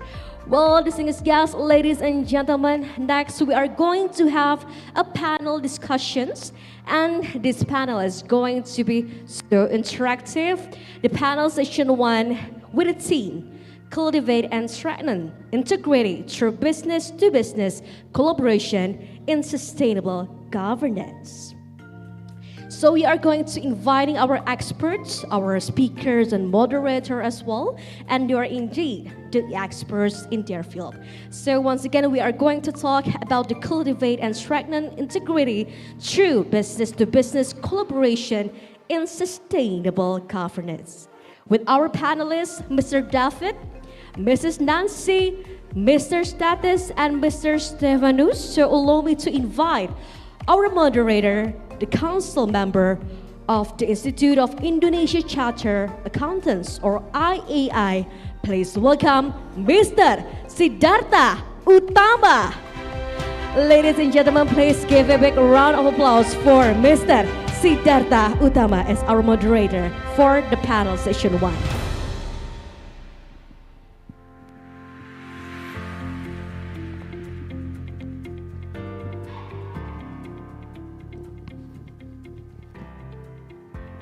Thank you. To Honorable Bapak Haryanto Budiman, Chair of B20 Integrity and Compliance Task Force and also Managing Director of PT BCA Tbk, Honorable Bu Sinta Kamdani, Chair of B20 Indonesia 2022, Bapak Setiawan Wangsa Atmaja, Regional Secretary of West Java, and Ibu Tuti Wahyuningsih, Deputy of Strategy and Cooperation PPATK, Bapak Iwan Juniardi, Assistant of Minister for Tax Regulation and Enforcement, Ministry of Finance, distinguished speakers, panelists, and participants, ladies and gentlemen, good afternoon. Assalamualaikum warahmatullahi wabarakatuh. It's an honor for me to moderate this session. It is a very important session, which is we're going to discuss the topic of sustainable governance. As mentioned earlier by Pak Budiman in his speech, the first recommendation of the Integrity and also Compliance Task Force is regarding promoting sustainable governance. And I think we all agree that it's not only the responsibility of the government, but also it's also responsibility of the business communities to promote the sustainable development goals that was enacted by the United Nations almost 10 years ago. So we need to make sure that when companies are making investments or also making operation activities, they need to assure that what they're doing now, what they're developing now, of course, the purpose is to create the welfare, to improve the welfare of the society, but they also have to make sure that what they're doing does not have a negative impact on our future generations. Our future generations should also be able to develop and also maintain the quality of life even better than what we have now. And given the limited resources, in the earth, natural, for example, like even water, currently in some part of the world, we have a scarcity of water. So we need to make sure that what we're doing now does not have a negative impact for our future generations. So that's why the first recommendation of this task force is regarding promoting sustainable governance. So what we're going to have in this session is that we're going to have a more in-depth discussion on this, the importance of sustainable governance, and also why it's very important to assure that what we are doing now in terms of promoting sustainability has to be based on the integrity principle. And we know that the implication for the business communities with regard to this sustainable development principle is that the business communities, sure, of course, they still need to pay attention on creating values, improving stock price, and so on. However, at the same time, they also have to make sure that they also their performance in terms of environmental and also social performance are also disclosed and also improve over time. And to do that, they have to implement. They need to change their business model. They need to make sure that the issues of environmental and also social matters need to be integrated and embedded in the day-to-day business model and also business process of the companies. However, as we can see, well, there are some positive improvement from the perspective of the business communities. More and more companies produce sustainability report. Okay, and also some of them even disclose, the performance in terms of environmental and also societal performance. But in other cases, some companies, when they're doing this, they're doing the corporate social responsibility. Many of them actually are doing it not really for the purpose of improving the environmental and or the social performance of the companies. They're doing it just for the sake of improving, for example, like PR, public relation, or just to comply with the regulations.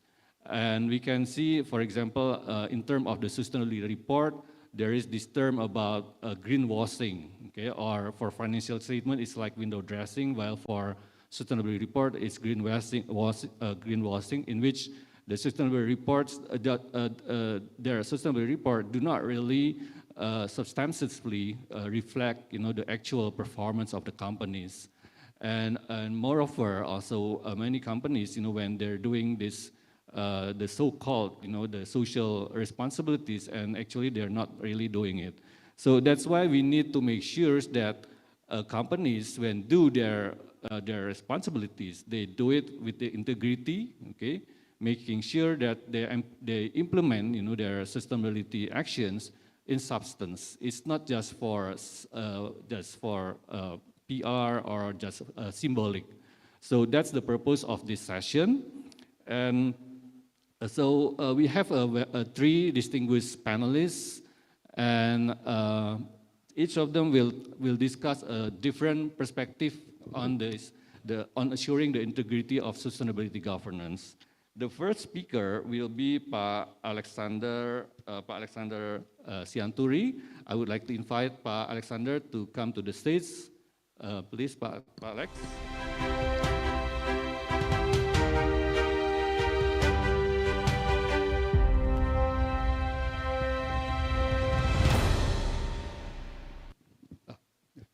So Pa Alex will be our first speaker. So he will actually elaborate, some of the results of some surveys of the companies with regard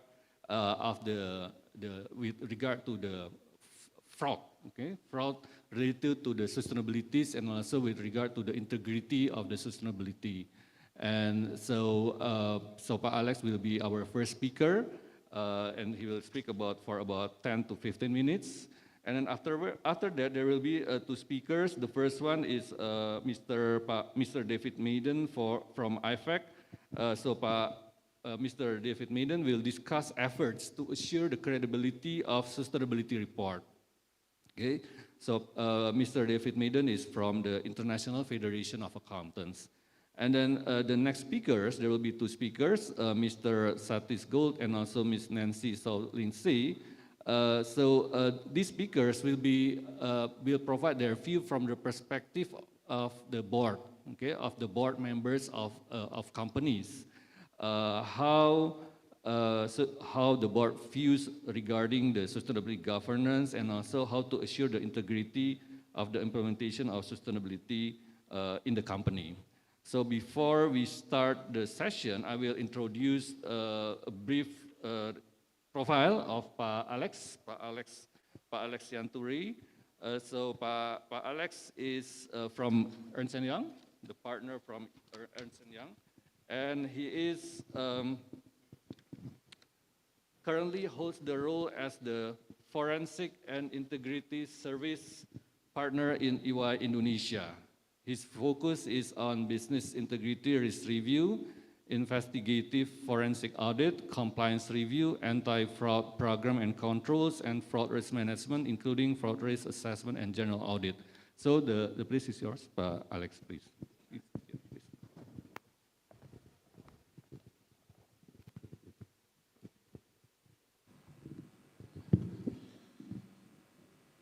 Good afternoon, ladies and gentlemen, and distinguished other panelists. So very pleased to be here. So I would like to share about the ESG, but from kind of different topics, because my background is from the forensic. I will talk about the ESG fraud risk in this session. And as we can see from the slides, that we have the ecosystem. Because of the ESG is already well known in the business community. So by default, they are creating the ecosystem, and the ecosystem is basically among us. So we have like the employees, board of management, we have also the investors, and also regulators are there to oversight the ESG practices, the ESG activities within the company. And it is already also being recognized that the ESG is really giving the advantages to many businesses to the organization. So you can see from the slide on the on the left side, so this is really the benefit of the ESG.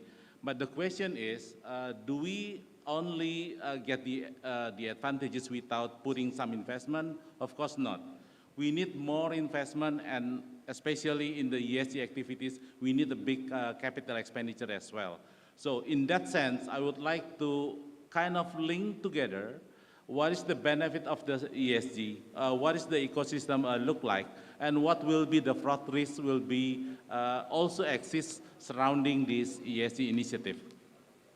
So if we see the perspective from the ESG management and investor, so 84% of the leaders and board members said that the COVID-19 pandemic increased expectations from stakeholders and that their company will drive social impact, environmental sustainability, and inclusive growth.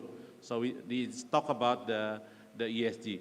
And 89% leaders and board members focus on ESG and sustainable inclusive growth have been critical to build trust with their stakeholders in today's uncertain times.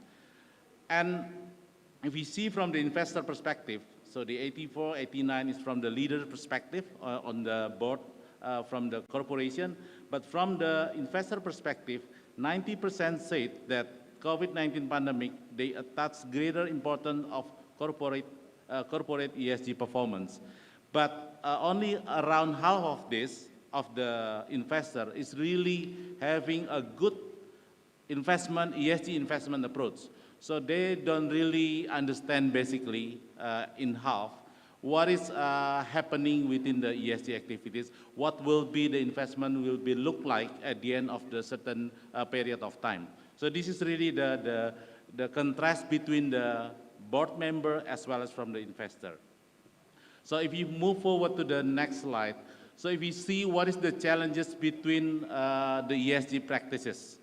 So we know that we have even our Financial Service Authority, they have the POJK requiring the SR, the sustainability reporting. So corporations now are asked to provide the sustainability reporting that Pak Tata also mentioned about earlier in the session. So basically, what happened now is we don't have really a good governance structure when we talk about this ESG. Unlike on the financial reporting, for example. Financial reporting, we have already all the standard in place. Even we have the global standard for the financial statement. And we know that, for example, like we have the ICOFR, the internal control over financial reporting. This system is really try to put together, put the controls so that the financial reporting will be prepared and also reported as it should be. So unlike the ESG activities, we do have standard, but my understanding from the other survey, we have around 600 standards being used for the ESG reporting. This is really the challenge for us right now. And if we try to combine with the integrity survey on the next slide, so from the unethical behavior perspective, so the board member, if we can see on the right side, so 42% of the global board member agree that unethical behavior in senior and high performer is tolerated. So really that the board members, so the bosses basically, our leaders, try to accommodate. And the misconduct, even 80% of the global board member would like to manipulate or mislead the external parties, such as auditors, regulators, and many others. So the public are also at risk. So if I try to link together, because I'm talking about the fraud risk within the ESG, so how to link this fact from the survey to the ESG activity within the organization, this is around that, the ESG fraud risk that I would like to discuss further.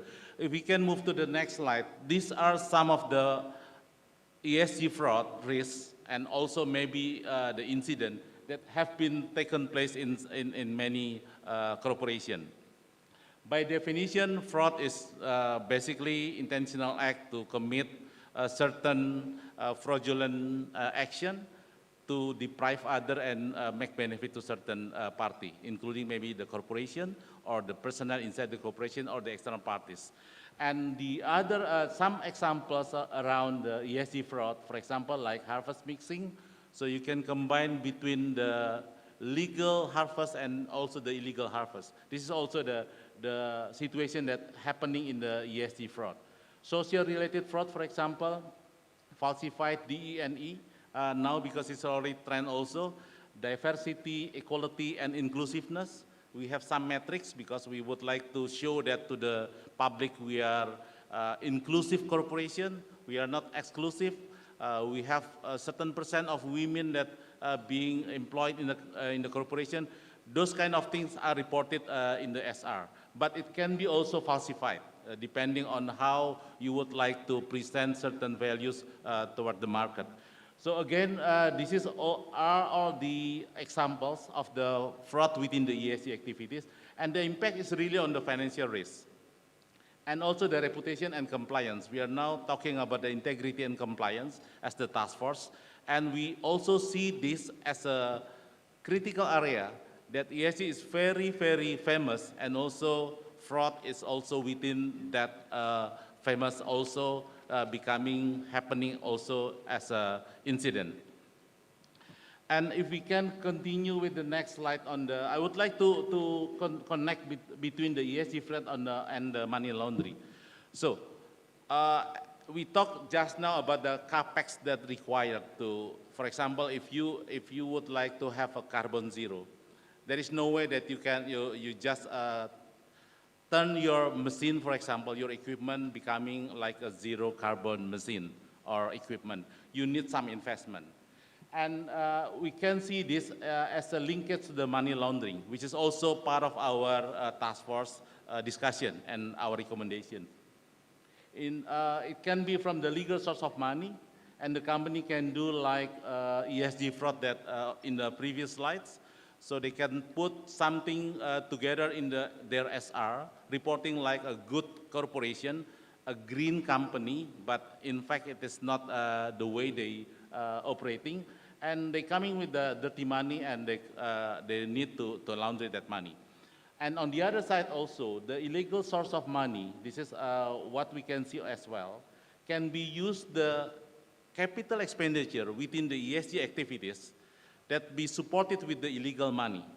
So really in this scheme, the company is used to launder the money because they know, the launderer, they know that ESG activities require certain capex. So they can create certain company that support it with the good SR, the supporting the sustainability report, which is a very good and then also we have also independent party to put the assurance on the SR, and they can like show to the public that they have like a good corporation, but in fact they are laundering the money. This is also the potential as the following up of the ESG fraud risk. So basically the risk is really happening, and we can see also there are some enforcement that have been taken place. These are just the examples, ladies and gentlemen, that regulator has been very serious in putting enforcement action whenever there is a fraud within the ESG. I think it's similar to the other fraudulent activities, whether it is bribery, corruption, or other fraud. So this is just the example. And I would like to wrap up my session because the time is very limited. So what we can do right now? So this is just the basic, but this is really the basic that we need to do. So the first one is really to establishing ESG framework with built-in fraud risk management strategies. So we cannot do a correct or a better ethical framework without really putting the fraud risk management strategies. This is part of the risk management strategies as well. And the second one is protecting sustainable long-term value. We are talking about the value that we are going to achieve by the corporation. So if we want to be sustainable, then the value is really has to be obtained or resulted as an ethical way. The third one, ensuring the board equipped with deliver against its ESG goals. So ESG can be set as the goals or as the KPI, but we need to educate our team, including our board member, to really understand how the ESG is a roadmap or the ESG from A to Z. If not, then we don't have like the good ESG result. And the fourth one is the integrating analytic for trusted ESG performance reporting. I think we know that in many discussions during by the keynote speakers, that talking about the use of analytics, the use of AI, the use of machine learning, it's really, if you want to capture the information on the sustainability within our organization, we have to invest certain technology. Otherwise, we cannot capture all the information. That will be becoming the information risk. And the last one is developing consistent, comparable, and interoperable taxonomies. I think this one is really related to our topics, which is we talk about the collaborative action. So I think businesses should be in collaboration to set certain metrics, certain standards to be used together. I think this is also as part of our recommendation within this task force, that we have the collaborative action, not only combating the corruption, but also talking about the metric within the ESG. And the bottom line, ladies and gentlemen, is really the governance. We talk about the ESG, we talk about the governance, we talk about the integrity and compliance. Thank you.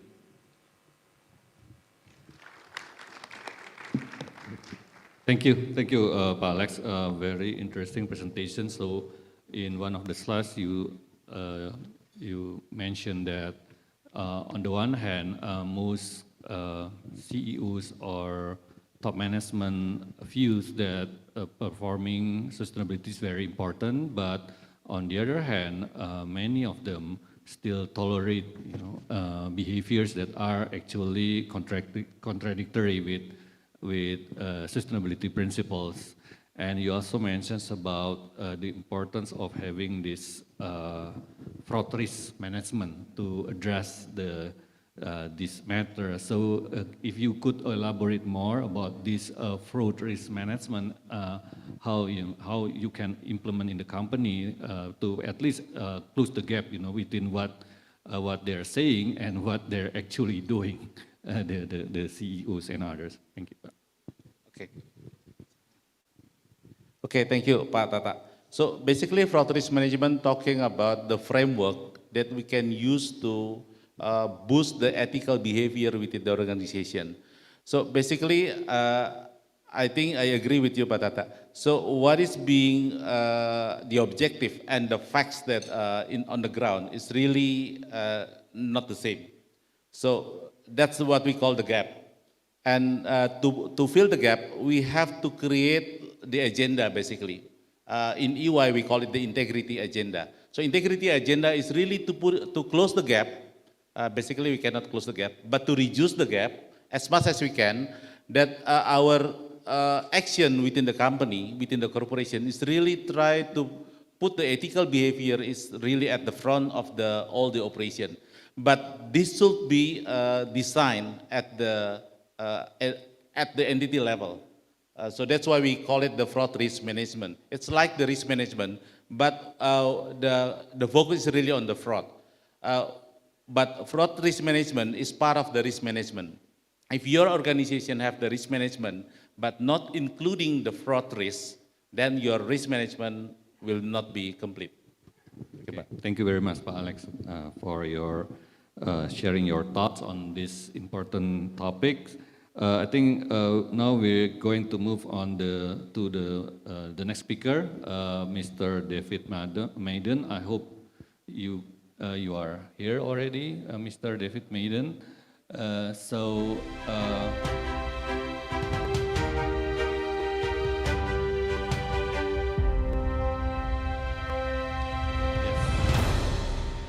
Okay, good morning, Mr. Maiden. How are you doing? Professor Siddhartha, hi, how are you? Good to see you. Good to see you. So thank you very much for attending this event, and also we will provide your views with regard to this. The topic that you will address is regarding sustainability report. And we know that IFAC has initiated some activities, to assure the integrity of the sustainability report. So if you could share, what IFAC have done and also planning to do in the futures with regard to assuring the integrity of the sustainability report. Please, Pak David. But before that, I would like to introduce Pak David Maiden to the participants of this event. So Mr. David joined IFAC in 2019. He is responsible for developing policy positions, conducting research, and managing external relationship with a broad range of stakeholders. These include industry, trade organizations, regulators, public authorities, and institutional investors. Prior to joining IFAC, David represented the IFRS Foundation in the US. So please, Mr. David, the time is yours. So thank you again, Professor Siddhartha, and hello, everyone. On behalf of the International Federation of Accountants, IFAC, I'm very honored to be included in this final side event of the B20 Integrity and Compliance Task Force, and I regret that my business obligations do not allow me to be there in person with all of you today. IFAC would like to thank Mr. Budiman and the leaders and members of the Integrity and Compliance Task Force, as well as our professional accountancy colleagues at IAI and EY for all of their collective thought leadership throughout this Indonesian B20 with respect to the evolving area of sustainable governance. Throughout this year, IFAC has been pleased to contribute to the work of this task force as it has addressed the importance of sustainability to the business community and to all public, private, and governmental stakeholders. Sustainable governance and issues of integrity and compliance are very connected.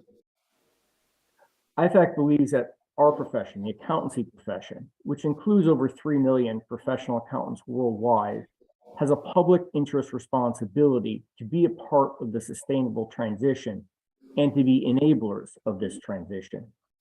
We do this by bringing governance and oversight, data collection and reporting, and assurance of the sustainability information that companies use in making decision-making and in what they report to stakeholders.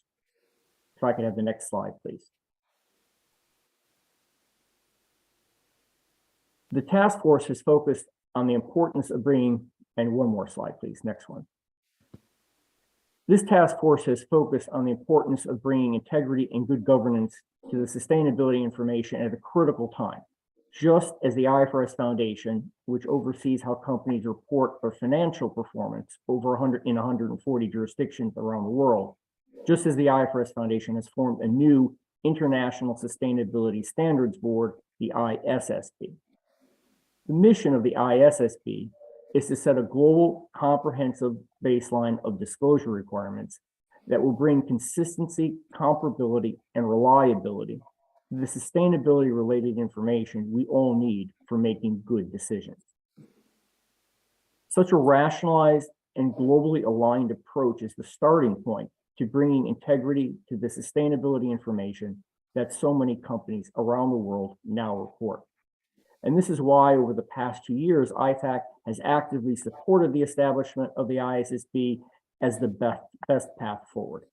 The sustainable transition will not take place without the right kind of data against which to measure and assess progress towards sustainable objectives, and unless sustainability information is as trusted and reliable as financial information.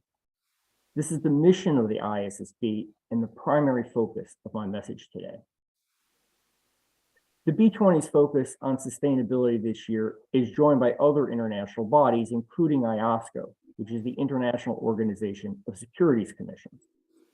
In a recent statement, IOSCO highlighted that sustainability-related reporting typically involves a more extensive narrative component, more forward-looking information, and more reliance on information pertaining to the issuer's value chain, so it's outside the issuer's internal controls.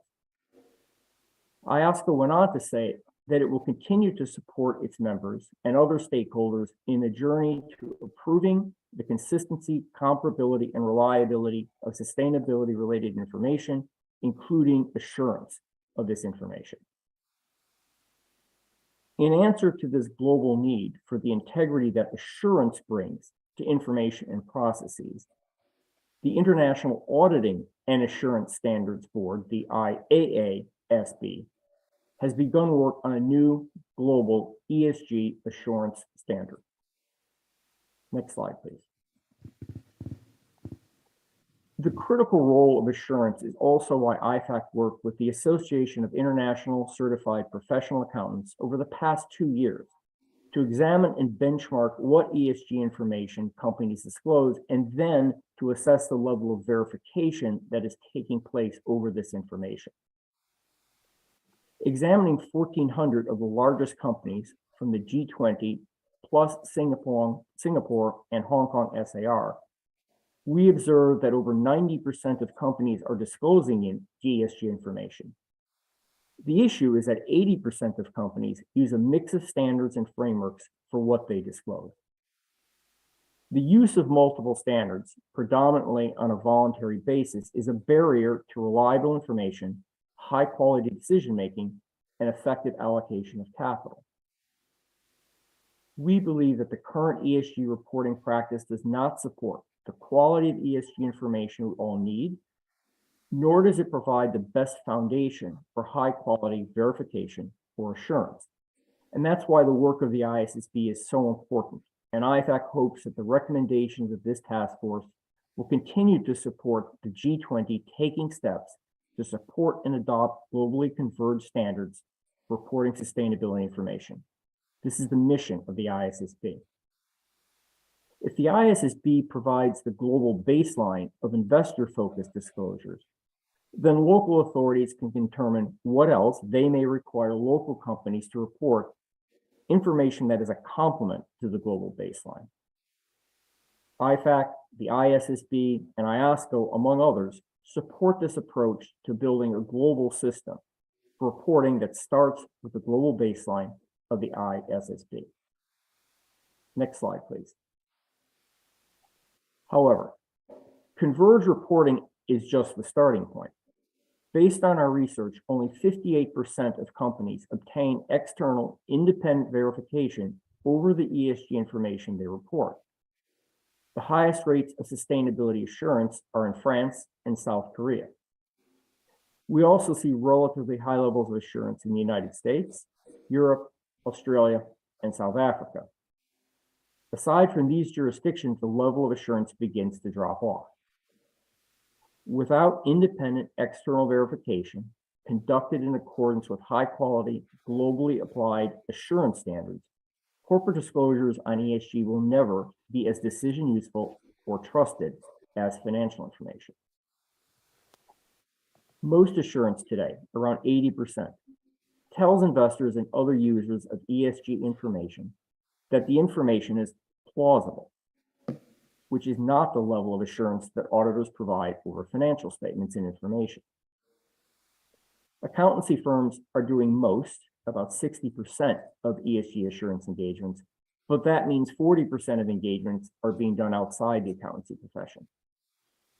This is an important distinction because the sole purpose of assurance performed by the accountancy profession is to enhance the confidence of intended users, be they investors or other stakeholders.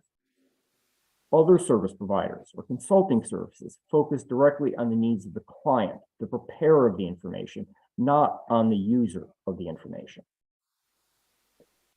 When accounting firms are engaged, they are overwhelmingly, 94% of the time, using high-quality global assurance standards issued by the International Auditing and Assurance Standards Board.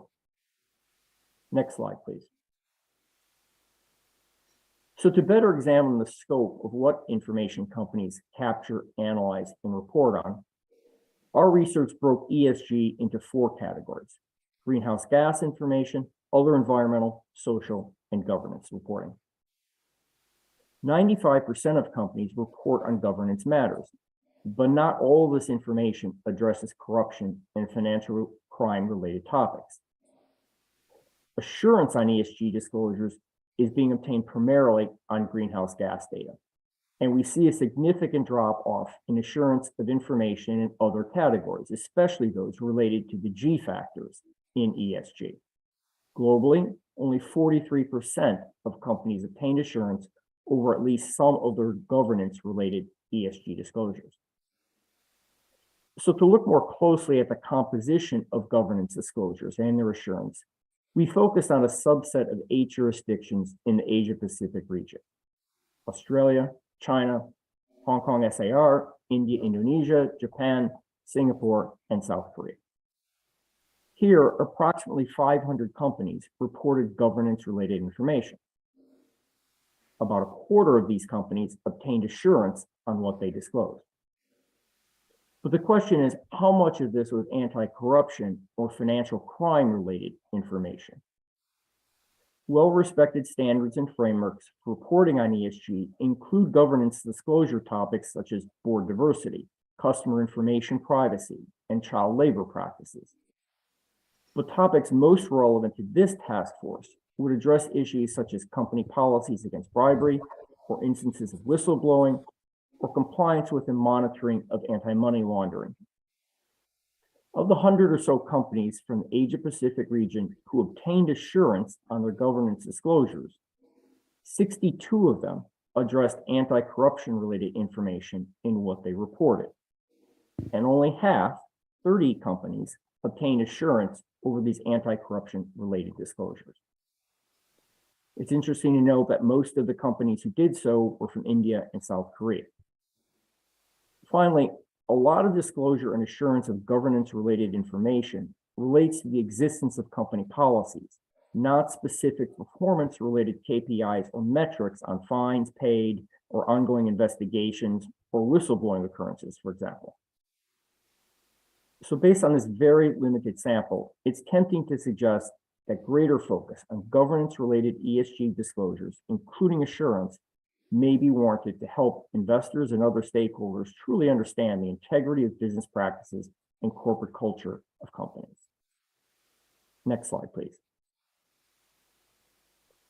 Last year, IFAC published our policy, our vision for high-quality assurance of sustainability information. It's based on the emerging best practices we observed in the market, and it's predicated on high-quality global standards. A few points. So as regulation evolves, we need harmonized requirements for reporting and assurance that results in truly decision-useful information. There must be a connection between reporting and assurance of sustainability information with financial information. There needs to be better alignment in terms of timeliness and location of reporting. Everything rests on a foundation of high-quality global standards for reporting, led by the ISSB, and assurance led by the IAASB. And finally, the integrity of the entire global system relies on regulatory supervision and enforcement that ensures uniform behavior by all providers of reporting and sustainability assurance, be they accountancy professionals or others. So one more point here. There is a developing expectation gap between companies and investors that focus on the integrity of reporting on climate disclosures, specifically emissions targets and transition plans. IFAC has examined such corporate disclosures from 600 companies, and we anticipate publishing our findings before you all meet again in Bali. But it's apparent that such information is still an emerging area in climate-related disclosure, and there are definitely challenges in the consistency comparability of terminology. And very few companies disclose estimates of future capital expenditures needed to meet their future emission targets. And this all raises questions about the integrity and usefulness of this information. Next slide, please. So in conclusion, how are things going? Companies around the world are providing a lot of sustainability or ESG information. The profession that I represent is an important component of the ecosystem, along with companies, regulators, and standard setters that is necessary to effect a sustainable transition. Everyone here today wants to be an enabler of the sustainability movement, but we all need information that has integrity, not greenwashing, in order to make informed choices. So our collective goal must be to enhance corporate reporting to make sustainability disclosures as high quality as financial information. And we know how to do this because we already have a system in place that minimizes misleading financial information. We need to learn from this and apply it to sustainability information. So board engagement and oversight is essential. In a minute, my colleagues, Ms. Nancy Stay and Mr. Stathis Gould, will address the importance of board director governance and what IFAC calls adopting an integrated mindset. Regulation matters. We've gotten as far as we can with a voluntary system. Assurance matters. Why would you report decision useful information and not take the added step of obtaining third-party independent verification? We think assurance should be mandatory. And deploying a profession that acts in the public interest and adheres to a strong code of ethics is key. The harmonized global system that I have discussed today reduces complexity, confusion, and cost for everyone, especially businesses. But most importantly, a global system for reporting on ESG, led by the ISSB, will help accelerate sustainability, and that's what it's all about. We need high-quality reporting to address the climate crisis, to measure and assess progress towards sustainability objectives in a consistent, comparable, and decision-useful way. And accurate reporting will promote more sustainable companies that create long-term value for investors as well as society. As IOSCO has said, the entire sustainability reporting ecosystem is evolving. Stakeholders will need to adapt to new sustainability-related reporting standards and to enhance expectations among increasingly sophisticated users of sustainability-related information. So in other words, the ecosystem must bring integrity and good governance to sustainability. Thank you, and I look forward to hearing from the rest of the panelists. Thank you. Thank you very much, David. So based on your explanation, we can see that IFAC aims to have globally conferred sustainability reporting standards.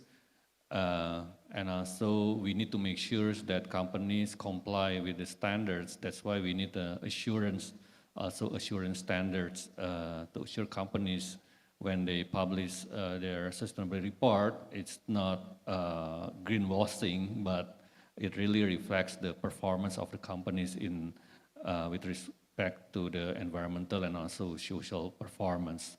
So, Mr. David, could you also share with us with regard to the timeline of this plan of having this global sustainability reporting standards and also the assurance standard? Is there any time frame with regard to this implementation, with regard to these standards, Mr. David? Yeah, so, timelines can always be revised. So just with that caveat, I think there are two important dates to watch for. So the work of the ISSB has begun with two exposure drafts, one addressing climate disclosure and one addressing more general sustainability reporting requirements. The comment period on those two exposure drafts ended in July of this year. My best understanding is that in the first quarter of next year, the ISSB hopes to have finished reviewing the comment letters, do additional outreach, will make adjustments to the exposure drafts, and will hopefully publish finalized standards in the first quarter of next year. So that's on the reporting side. And then future standard setting will take place with respect to matters other than just climate. On the assurance side, the IAASB has an accelerated work stream to develop a new assurance standard. It'll be called ISSA 5000 that will specifically deal with ESG related matters. Their timeline targets the fourth quarter of 2023 to issue their exposure draft of that standard, with additional work and finalization of that standard to follow. So two important dates, first quarter and fourth quarter of 2023 for reporting and for assurance. Okay, thank you very much, Mr. David Meaden, for sharing that important information. And this is obviously we also have a significant implication for companies in Indonesia, because I think it's in the near future, we also have to comply with this global sustainability reporting standards, including the assurance for the sustainability standards. Okay, now let's move to the next speakers, Mr. Statis Gould and also Ms. Nancy Sauling C. So they will explain about how sustainable governance, including board governance, assure the integrity of the implementation of sustainability in the companies. So, so I hope Mr. Statis Gould and also Ms. Nancy Sauling C already with us. Before they start their presentation, let me provide some brief explanations about their profile. So Mr. Statis Gould is a director, member, engagement, and professional accountants in Business Advisory Group, IFAC. He is responsible for IFAC member engagement and lead IFAC's advocacy for professional accountants working in business and the public sector. A key element of his work is developing thought leadership and guidance in support of enhancing the recognition of and confidence in the professional accountants. And with regard to Ms. Nancy Sauling C, she's the Deputy Chair, Professional Accountants in Business Advisory Group, or PAAB IFAC. And she was appointed to the IFAC PAAB Advisory Group in January 2021. She was nominated by the Hong Kong Institute of Certified Public Accountants. She is currently an independent non-executive director of the WARF Holdings Limited and also Link Asset Management Limited, and both WHL and Link REIT are listed on the Hong Kong Stock Exchange. So I would like to invite both Mr. Statis Gould and also Ms. Nancy Sauling C to provide their views and also thoughts on these topics, please.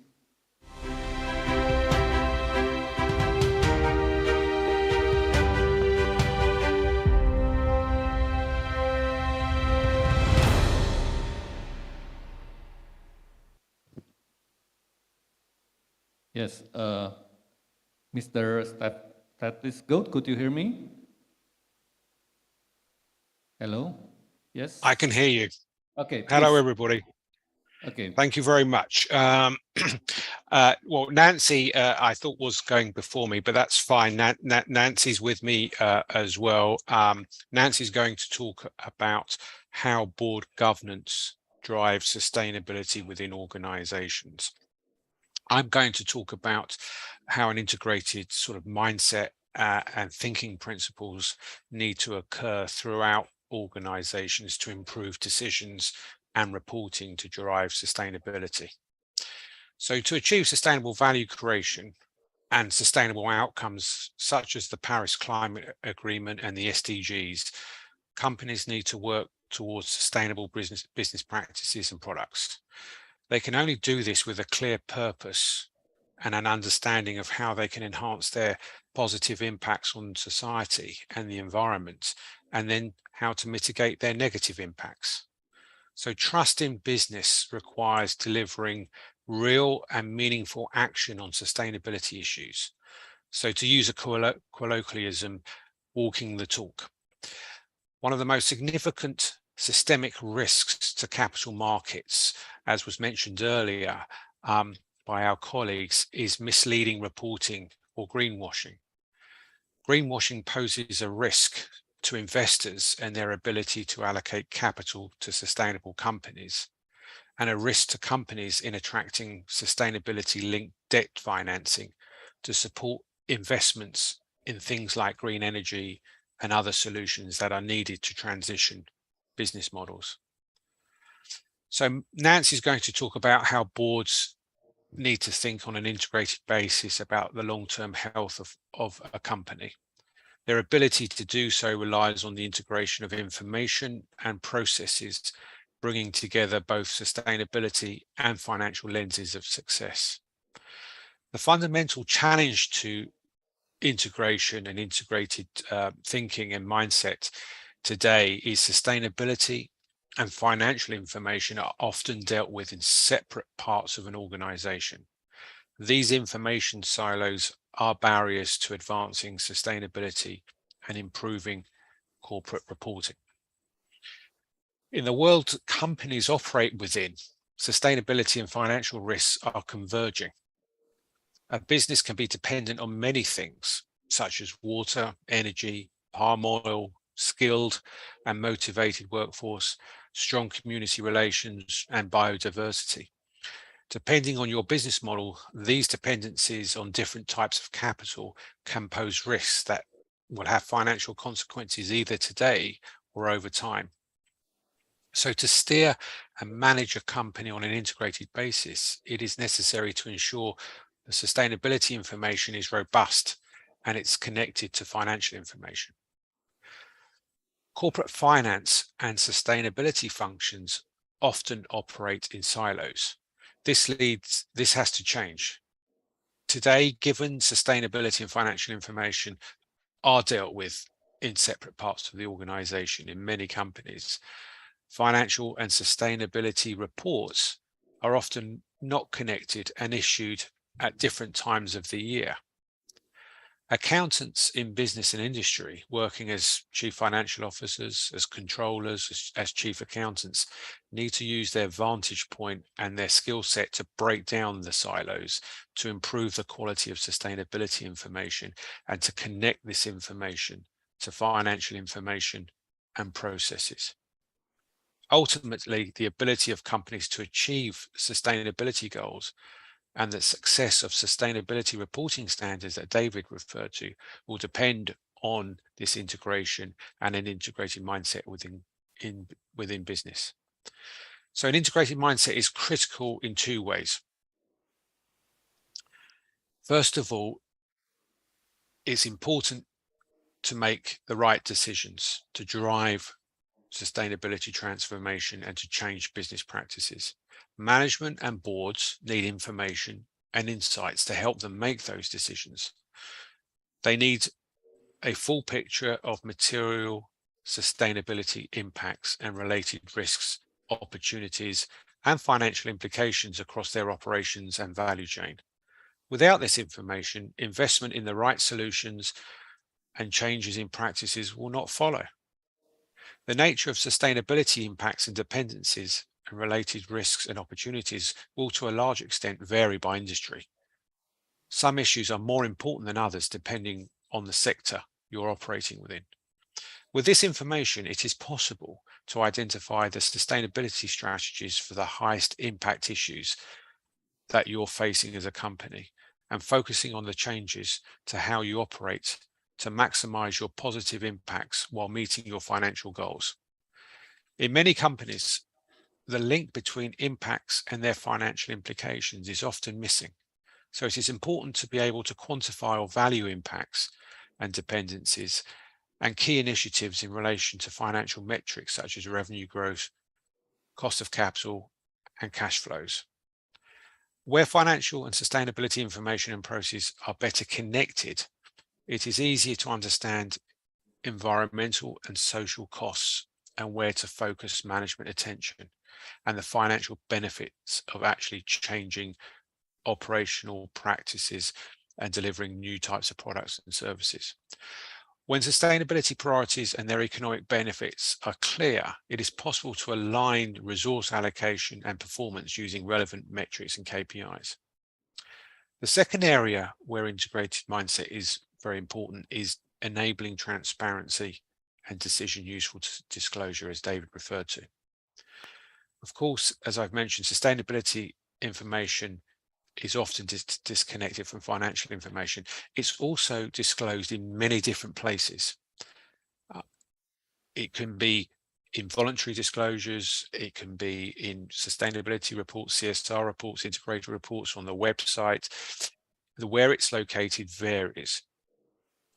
And it's often not decision useful for investors. In terms of enhancing reporting and transparency, regulators and investors are demanding decision useful information so financial capital can be allocated to sustainable value creation. This is why the ISSB is so important. We need globally connected capital markets and companies that have a comprehensive baseline of disclosure across the world. And as well as understanding the nature of material impacts, connecting sustainability information to financial performance and the judgments and estimates made in the financial statements will also make disclosure more useful to both companies and investors. So the question, as you can see on the slide, that we've tried to answer with our integrated mindset initiative is how do we achieve an integrated mindset? With the increasing regulatory and investor attention on sustainability, in many companies, the CFO function is now playing a central connector role in sustainability, ensuring the connectivity and reliability of information to improve the understanding of risks and opportunities and performance.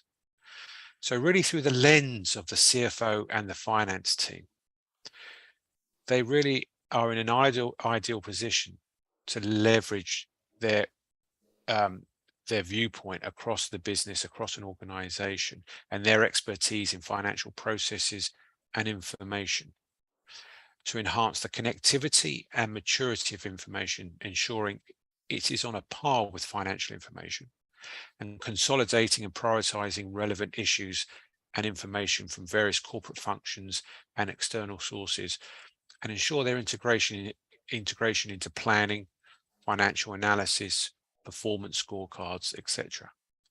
This integration and connectivity allows sustainability initiatives to be objectively analyzed and any trade-offs reconciled. The CFO and finance team is ideally placed to focus the organization on the key sustainability priorities and assess their financial benefits and their relative contribution to value creation. So, for example, the risks of climate change are primarily linked to emissions.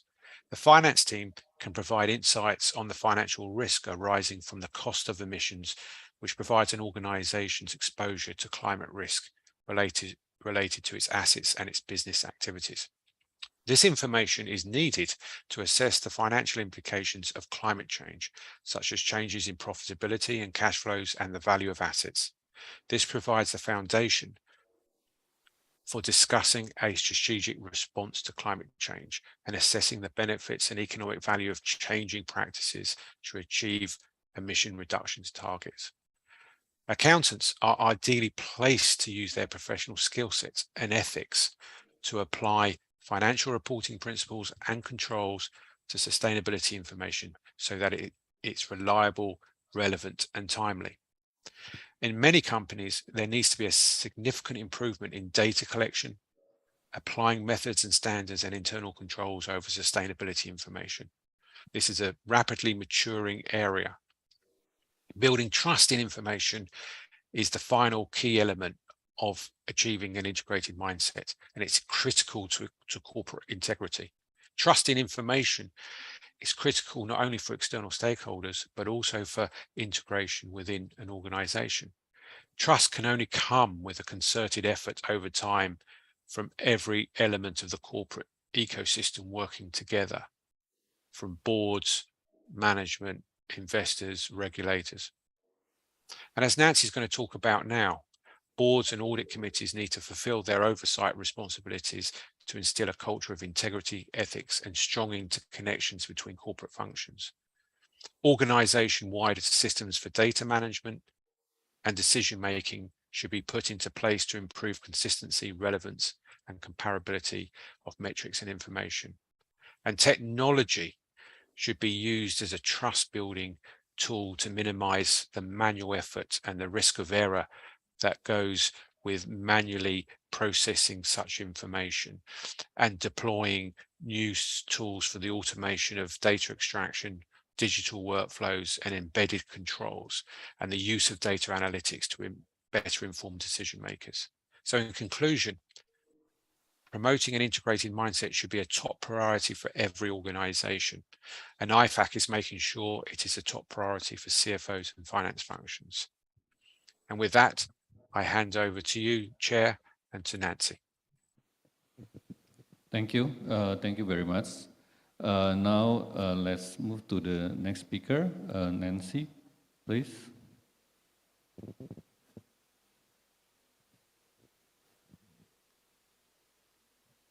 Okay. Please, you can start your presentation. Hello? Yes.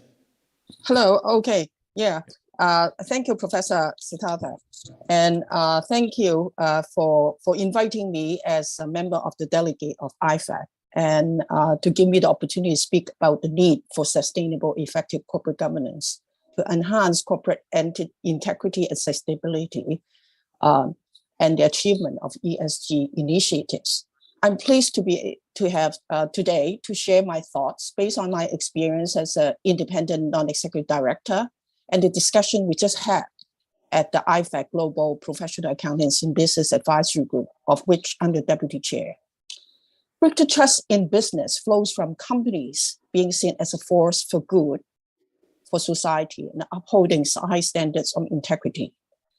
Integrity is a prerequisite for achieving a sustainable business and being genuinely accountable. Integrity is also the foundation of the International Code of Ethics that professional accountants adhere to, which means the behavior is anchored in fundamental ethical principles, which include integrity and others. These ethical obligations are critical to the sustainable governance movement, given that many board members and business leaders are also professional accountants. Effective corporate governance is underpinned by an overriding culture and mindset that fosters transparency and accountability, overseen by the board and executed by the management. Effective corporate governance is also robust board governance, therefore, ultimately leads to market integrity and public trust. Let's begin with what the boards are responsible for. Basically, the boards are ultimately responsible for the long-term success of the companies. They help to create trust and integrity in business by ensuring companies ethically deliver values to customers, suppliers, stakeholders, and society through their products and services. Profits and returns to shareholders are outcomes of delivering value and a positive impact on stakeholders. The confidence arises from high-quality reporting based on check and balances within the organization, as well as from internal and external assurance. The question is, how boards discharge their responsibility for ESG and ultimately long-term value creation? This is the question I always, when I'm at the board level, when we have this sustainability report placing in front of us, how can we give the endorsement on the validity and integrity of the information? The key to achieving this is through an integrated mindset that results in better decision-making, to enable the board and management accountability and better reporting to enable transparency and decision useful disclosure, which Status just talked about in the earlier session. I would like to focus on corporate governance that at the board level that leads to sustainable outcome and integrity. Boards need to incorporate the relevant ESG issues into governance, the strategy, decision-making process, and ensure the organization is aligned throughout on its material ESG issues. The board is also responsible for ensuring high-quality reporting, which means the material ESG-related information is connected to and treated at the same level as the financial information. To be effective and fit for purpose in its oversight role, the board needs to have the right composition, structure, and the processes to oversee the ESG in the context of strategy and long-term value creation. They also to have at least the awareness and preferably the adequate knowledge and expertise in the ESG topics and the related risks and opportunities relevant to the company and its industry. It is inadequate to be entirely relying on outside expertise, as investors expect the boards to be competent in ESG matters. The board also needs to ensure high quality information for decision-making and reporting. In delivering decision useful information to the board and management, the CFO's office and finance function plays a critical role in the collection, the production, and analysis of data, and should be a partner in supporting collective action. Sustainable board governance for ESG involves the board ensuring that sustainability ESG is incorporated in the organization's goal, purpose, governance, strategy, risk management, matrix, targets, and corporate reporting. They also need to be attuned to principal ESG issues. The board needs to be connected to the external environment and proactively engage with external stakeholders, especially the regulators, to understand the changing expectation. Evolving is committee structure to ensure all that established board subcommittees are incorporating ESG into the mandates, and new committees can be established when needed. For example, the Audit and Risk Committee provides oversight of risk management. The Audit Committee oversees disclosure against international standards and regulations and related assurances. The Remuneration Committee incorporates ESG priorities into compensation and incentives, and the Investment Committee considers financing and investment decisions. And when needed, maybe a Sustainability Committee supports the board to establish the sustainability goals and strategies. Consideration about the connectivity between the board committees is also important, and it's helped maybe for the board members serve on more than one committee. As for myself, I've been serving as chairman of the board, chair, and also members of audit or risk management committees of various organizations, including listed companies as well as financial institutions. I strongly believe the specific role of audit committee overseeing risk management and high quality reporting is particularly important. This will involve building on existing mandate of the committee and providing oversight of mandatory ESG disclosures and related systems in internal control to ensure the validity and accuracy of this information, as well as its consistencies and comparability, and the financial reporting implication of material ESG risk in the audited financial statements. The oversight would also involve the strategic enterprise risk management system, where there isn't a separate risk committee. This would involve the oversight of principal ESG risks facing the company, including integrity in procurement and supply chain, anti-money laundering, and cybersecurity risks. The oversight of assurance, including internal audit and appointment of external auditors and ESG assurance providers. I think David also mentioned in a survey that right now, the assurance services provided are quite diverse by the traditional financial auditor as well as other assurance providers. So the independent external assurance of ESG reporting will provide confidence in this information reported to external stakeholders. But on the other hand, we also need to look at the credibility and validity of all these external assurance providers. To fulfill its mandates, the audit committees need to be comprised of independent directors and should have sufficient knowledge and expertise in governance and internal control, accounting, and sustainability. Finally, IFAC recognizes that around the world, many professional accountants, such as myself, on the boards of public and private companies serving as INEDs, and are often chairs of audit and risk committee. Therefore, for the accounting profession, ensuring sustainability ESG being on top of mind for every accountant is a priority. It is crucial of great importance that the profession would continue to promote knowledge requirements and continue professional development for accountants, especially those on the board and as independent non-exec directors, and also advocate best practices for board governance and integrated mindset in this challenging subject of sustainability and ESG. So maybe I conclude my session here, but I would also like to thank Alex about his survey. I can't agree with you more about your survey result, the perspective on ESG from the perspective as an independent or from the board member. Thank you.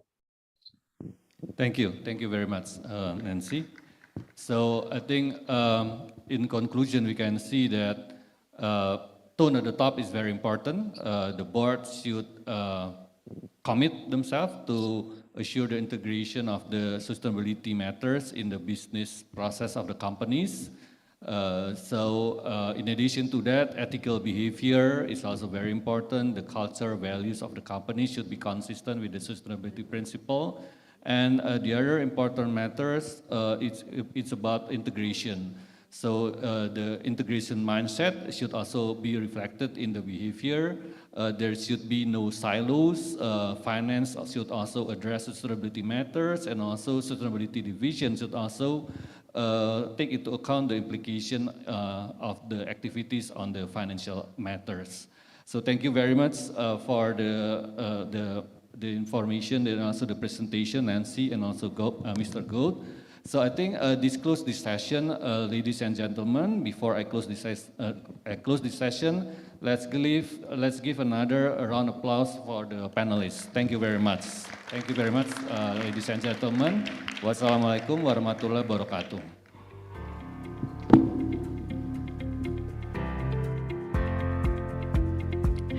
Thank you so much, Mr. Siddhartha Utama as our moderator, and also for the panelists, Mr. David, Mrs. Nancy, Mr. Status, and Mr. Stephens for the insightful sessions. Okay, ladies and gentlemen, we still have the next panel sessions, but before we move to the next session, it's time for us to first enjoy the networking dinner session prepared by the Trans-Convention Center. And we will remind you that the dinner times it only takes 45 minutes. So, to all the guests and the participants, she'll be back again at the ballroom at 7:15 p.m. Ya. Jadi hanya sekitar 45 menit waktu untuk dinner time. Nanti akan kembali lagi pada pukul 7:15 atau 19:15 waktu Indonesia Barat. So we hope that you will enjoy the dinners and the dishes, and we still hope that you will enjoy the dishes that prepared by the Trans-Convention Center. Bon appetit, ladies and gentlemen, and please enjoy the dinner, and the buffet is now open to all the guests. Once again, the dinner is only take 45 minutes from now, and to all the guests and all the participants, she'll be back again at 7:15 p.m. Thank you very much. Enjoy the dinner. Bon appetit.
Cik, cik.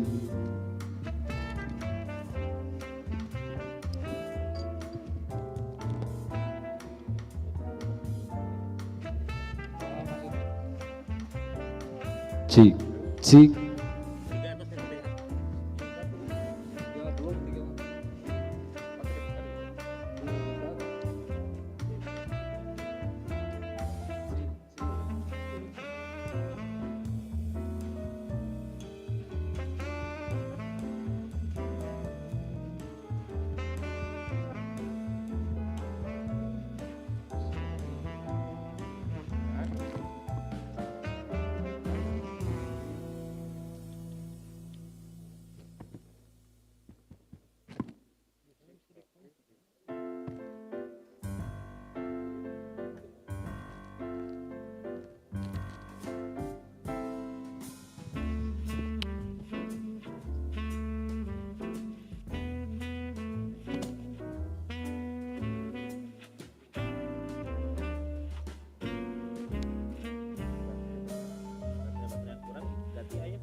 Cek this.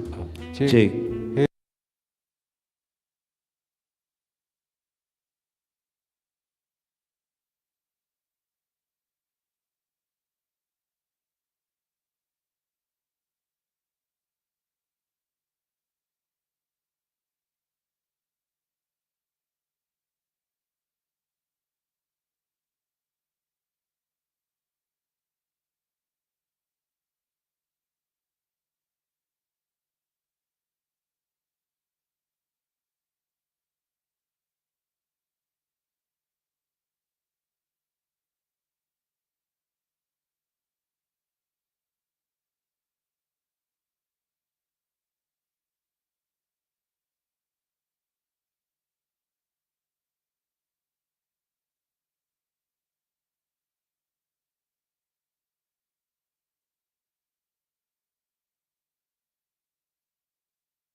Ladies and gentlemen, for those of you who have already finished the dinner, please take your seats again as we will begin our event shortly in a 15 minutes from now. 6 minutes from now. Pardon me. Once again, for those of you who have already finished the dinner, please take your seats again as we will begin our event in a 5 minutes from now.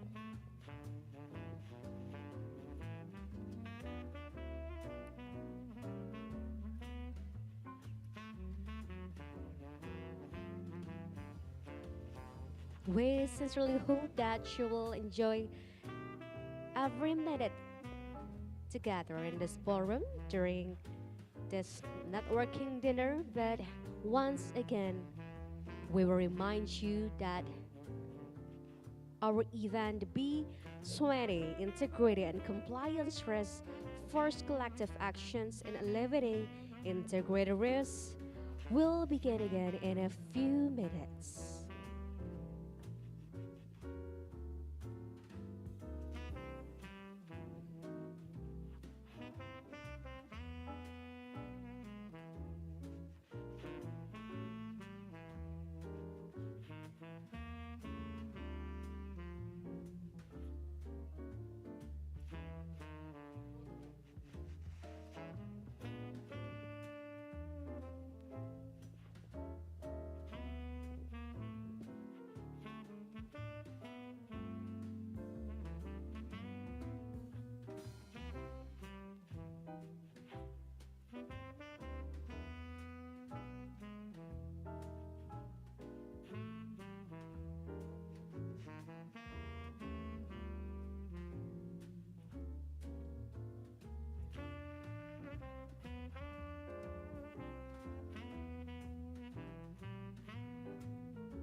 Distinguished guests, ladies and gentlemen, and for those of you who have already finished the dinner, please take your seats as we will begin our event shortly. Once again, ladies and gentlemen, B20 Integrity and Compliance Task Force Collective Actions in Alleviating Integrated Risk will begin in a few minutes.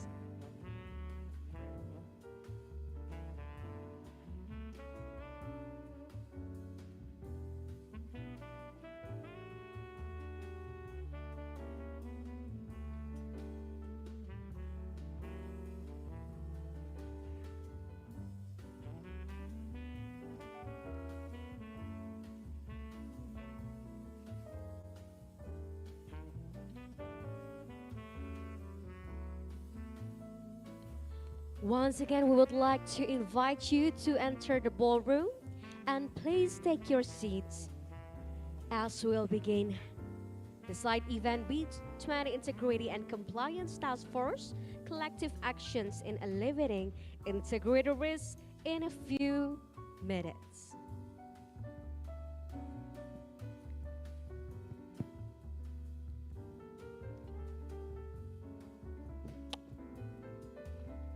Once again, to our excellencies, distinguished guests, ladies and gentlemen, we would like to invite you to enter the ballroom and please take your seats as we will begin the side event of B20 Integrity and Compliance Task Force collective actions in alleviating integrated risk in a few more minutes. Please take your seats.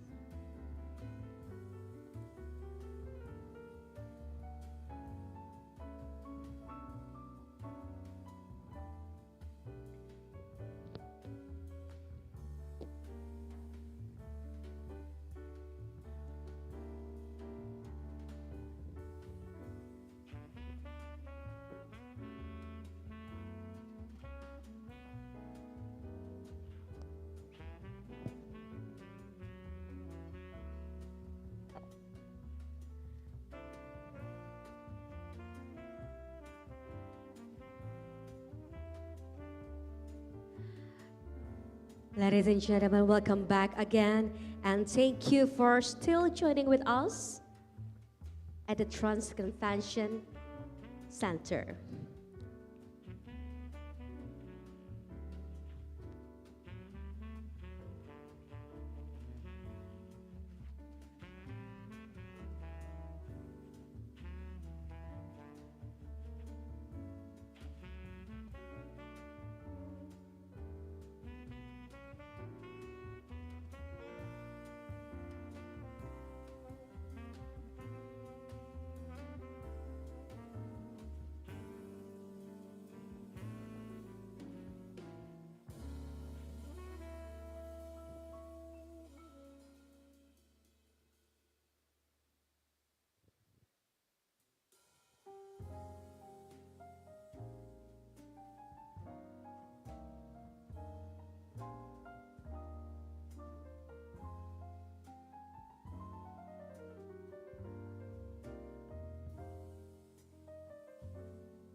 Good evening, distinguished guests, ladies and gentlemen, Bapak dan Ibu tamu undangan. Welcome back to the side event B20 Integrity and Compliance Task Force Collective Actions in Alleviating Integrated Risk at the Trans Convention Center. Please give a big round of applause for everyone here. Thank you for still joining with us until now. And how's the dinner so far for tonight? Is it good? Okay. We essentially hope that you will enjoy every minute together in this ballroom. Well, distinguished guests, ladies and gentlemen, we are ready to start the next panel session. And this is the panel session 2 with the theme Facilitate Integrity in Business to Government Interactions in Anti-Money Laundering, Terrorist Financing, Beneficial Ownership, Transparency, and Cybercrime. And we are going to inviting our experts, our speakers and moderator as well. And of course, they are indeed the experts in their fields. And we are going to talk about the facilitate integrity and business to government interactions in anti-money laundering, terrorist financing, beneficial ownership, transparency, and cybercrime. With our panelists for the panel session 2, Mr. Anga, Mr. Tom, Mr. Francisco, Mr. Shahril, and Mrs. Intan. Please allow me to invite the Anti-Corruption Program Coordinator, the United Nations Office on Drugs and Crime, or UNODC Indonesia. Please welcome Mrs. Putri Rahayu Wijayanti. Mrs. Putri, the stage is yours.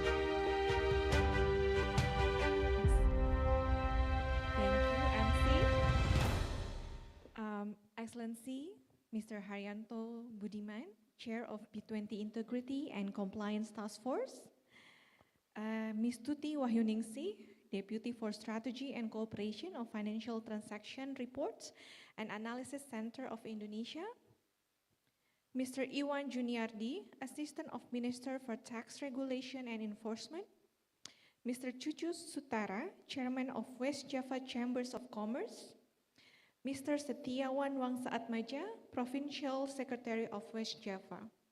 Dear distinguished participants, ladies and gentlemen, good evening. I'm pleased to participate in this wonderful event. Collective action always an essential approach in development, especially in alleviating integrity risks. This session will be discussing about facilitating integrity in business to government interactions, in anti-money laundering, terrorist financing, beneficial ownership transparency, and cybercrime and cybersecurity. Allow me to introduce the speakers of this session. The first speaker is Mr. Angga Timilsina, Global Anti-Corruption Advisor of UNDP.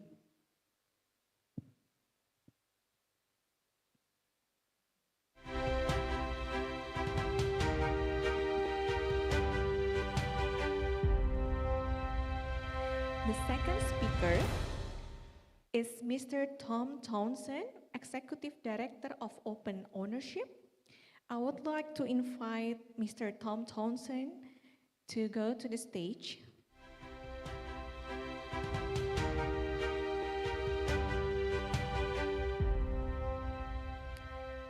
I also would like to invite Mr. Francesco Keki, Anti-Corruption Regional Advisor of UNODC, to the stage.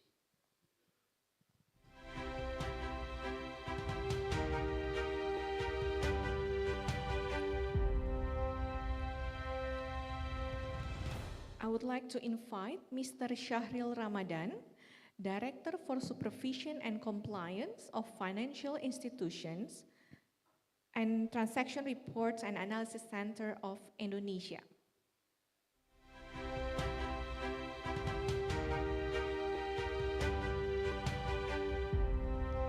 Also with us online, Ms. Intan Rahayu, Director for Cybersecurity and Industry, National Cyber and Crypto Agency.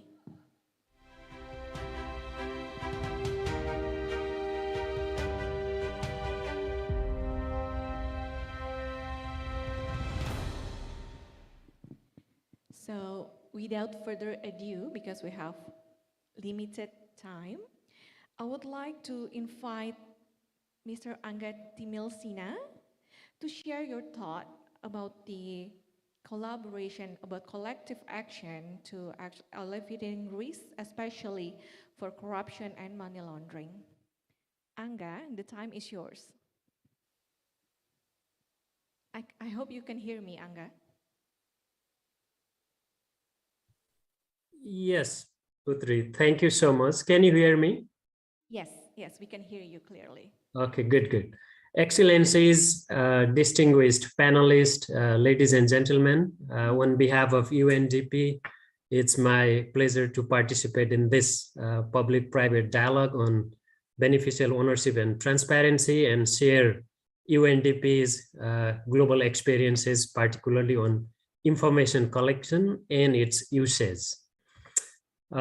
Undoubtedly, the central registry is an important tool, but many countries are facing challenges regarding the identification of beneficial owners, collection of information, verification of disclosure, and most importantly, the utilization of data. We have also noticed that the information in the registries and the definition of beneficial ownership vary greatly. For example, in Indonesia, Malaysia, Cambodia, the Philippines, Thailand, and Vietnam, the legal definition of beneficial ownership vary vastly in terms of defining natural person, ultimate or effective ownership and control, direct and indirect ownership, threshold, and the government exemptions and stock exemptions. And we have also seen from our global experiences that due to lack of effective compliance, many entities fail to submit data on time, even if registers have been introduced in many countries. Similarly, it is often hard to verify the information published in the registry if there is lack of standardized data collection method and adequate guidance and capacity to collect data on beneficial ownership and so on. Moreover, for the effective utilization of data, enough guidance and institutional capacity with clear mandates are required to authorize who get what access to the registry. And for quality information, guidance on collecting data is as important as legal provisions on beneficial ownership transparency. Our colleague Tom will focus later on the legal provision and other issues.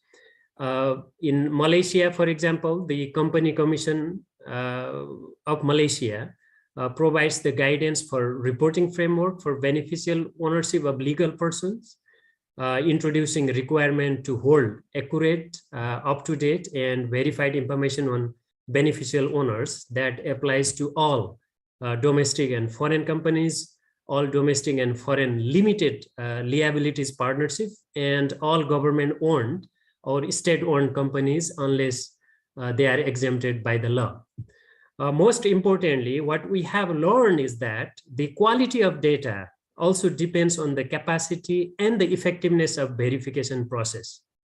It makes it a lot easier if companies and foundations keep the beneficial ownership information together with the supporting documents used to identify and verify the beneficial ownership information at their respective registered offices. The other important issues which I would like to highlight is the timely update of the information, as well as timely access of the information by competent authorities and law enforcement agencies.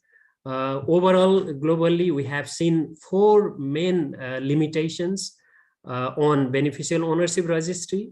First, there is lack of effective verification mechanisms, as I mentioned earlier. Second, lack of sanctions for late submission or non-compliance. And third, the lack of public access to beneficial ownership information.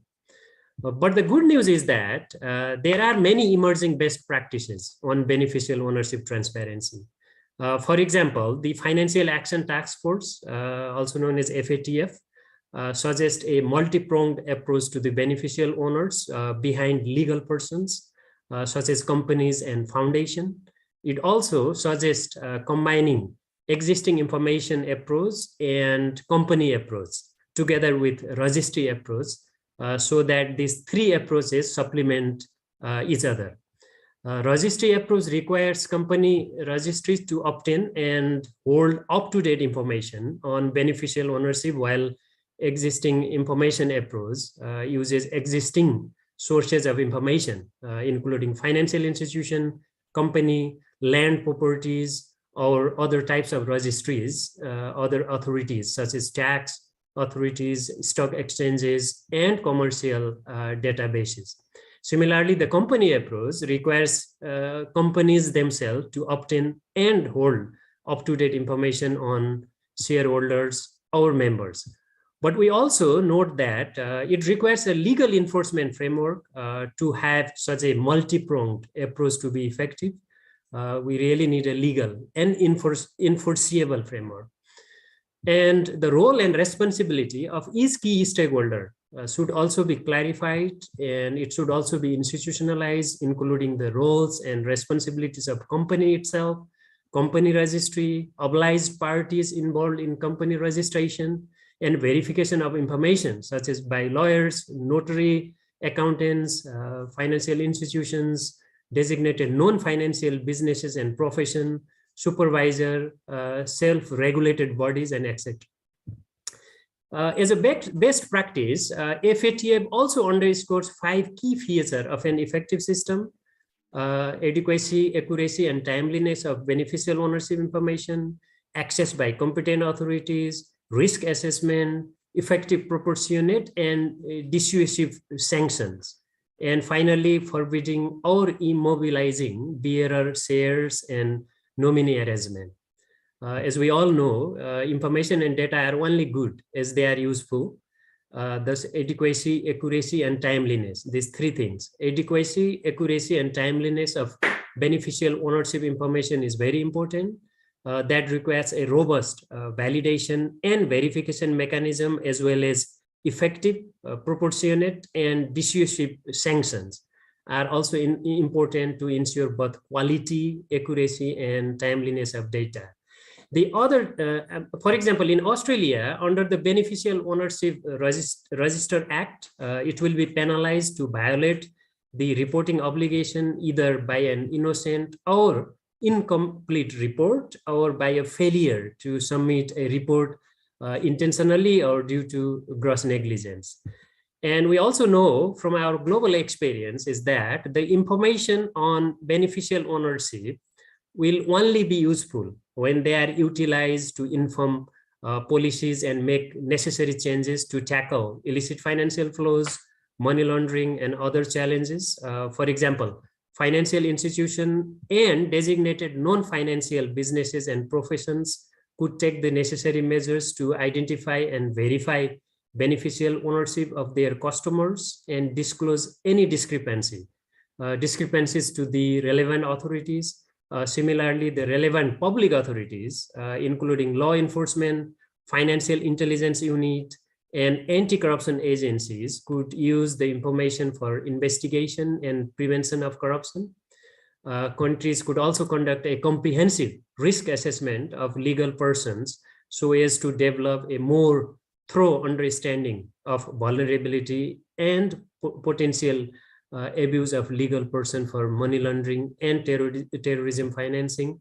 And if the registers of beneficial ownership are accessible to the public, civil society organization and media could also use this information for combating corruption by combining this information with the information on politically exposed person, public procurement, asset and income disclosure of public officials. According to FATF, for an effective beneficial ownership transparency regime, countries also require taking measures including prohibiting, dematerializing, immobilizing, and disclosing bearer shares and bearer share warrants, as well as the nominee shares and nominee directors to prevent the misuse. Let me conclude my remarks by highlighting 4 key takeaway messages. First, we need to continue our efforts for more global advocacy, awareness, and knowledge on beneficial ownership transparency, including sharing lessons learned and experiences from different countries on what works, what doesn't, and what can we do about it, because this is an emerging governance and anti-corruption issue. Second, countries which have already established company registries like Indonesia, Malaysia, and so on, need to conduct a gap analysis on the effectiveness of current beneficial ownership transparency regime to further strengthen laws, system, and institutions. And countries should also develop beneficial ownership guides based on the gap analysis. Third, countries need to ensure effective international cooperation in information exchange on beneficial ownership, including by providing the details of the beneficial ownership of legal person or other legal arrangement in a timely manner to the competent authorities lawfully requesting the information.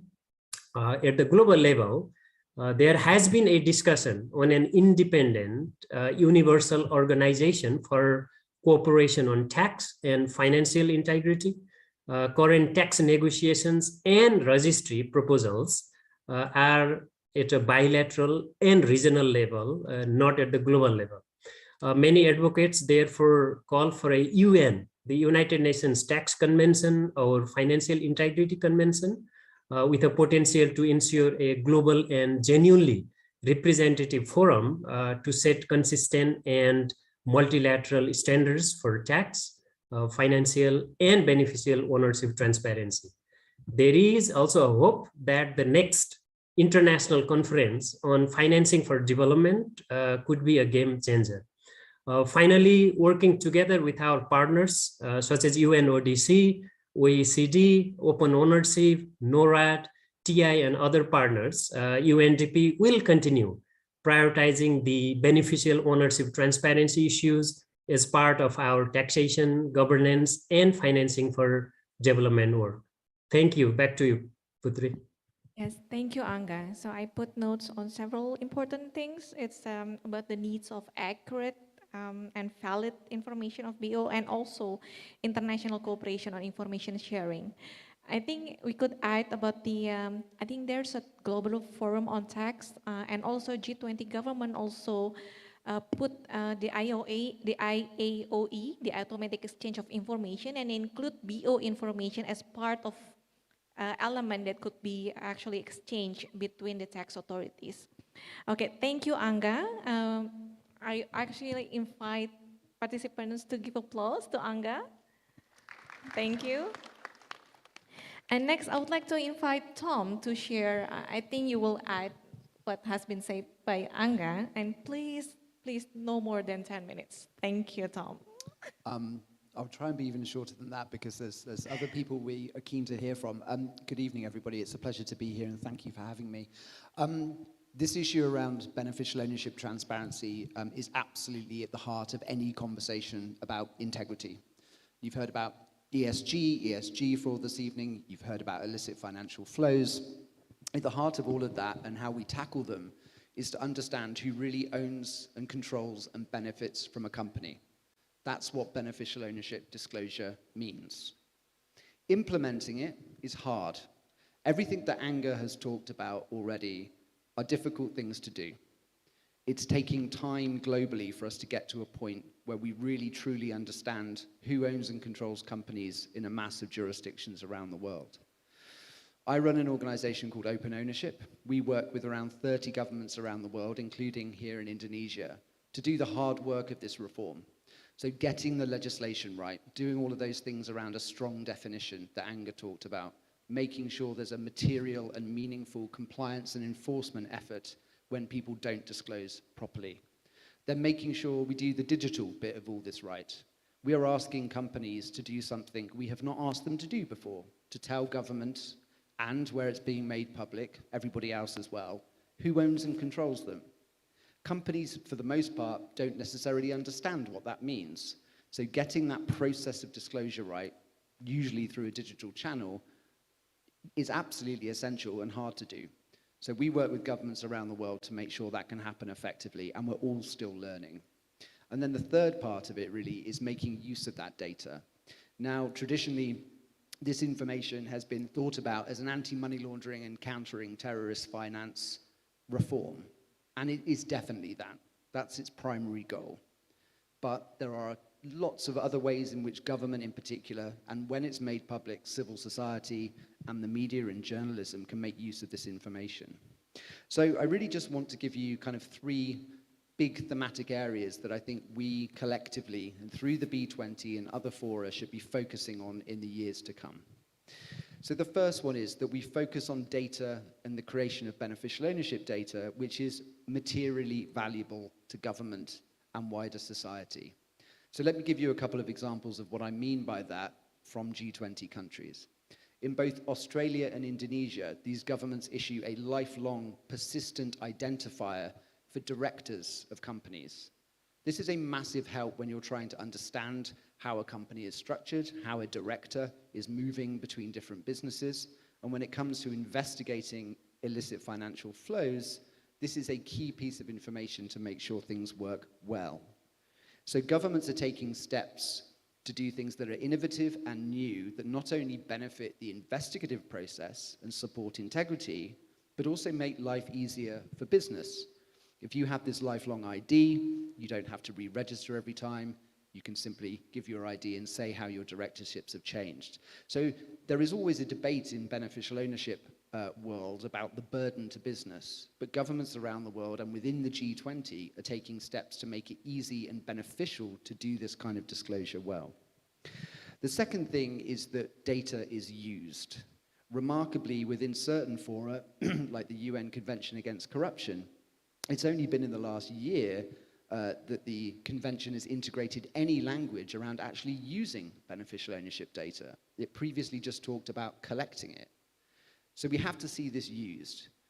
We have to see this used not just for AML and CFT purposes, but elsewhere where we see challenges around integrity. So public procurement would be the #1 reason for using this information. Public procurement is the biggest industry in the world. We need to use this information and make sure governments have it so that you can spot collusion and bid rigging and fundamentally know to whom public money is going. So it's essential that we see this information gathered and used within public procurement. We look around the region as well, think about the Philippines, doing good work to make sure there are data sharing agreements in place between the main body responsible for collecting this information and other departments and agencies around government. We need to see more of that kind of internal domestic cooperation to deliver the results that we need.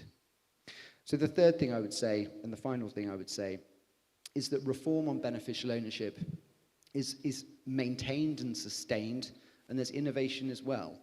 The integrity risk that we face today will not necessarily be the integrity risk that we face tomorrow. We have to keep up with the challenge. So threat is intention plus capability.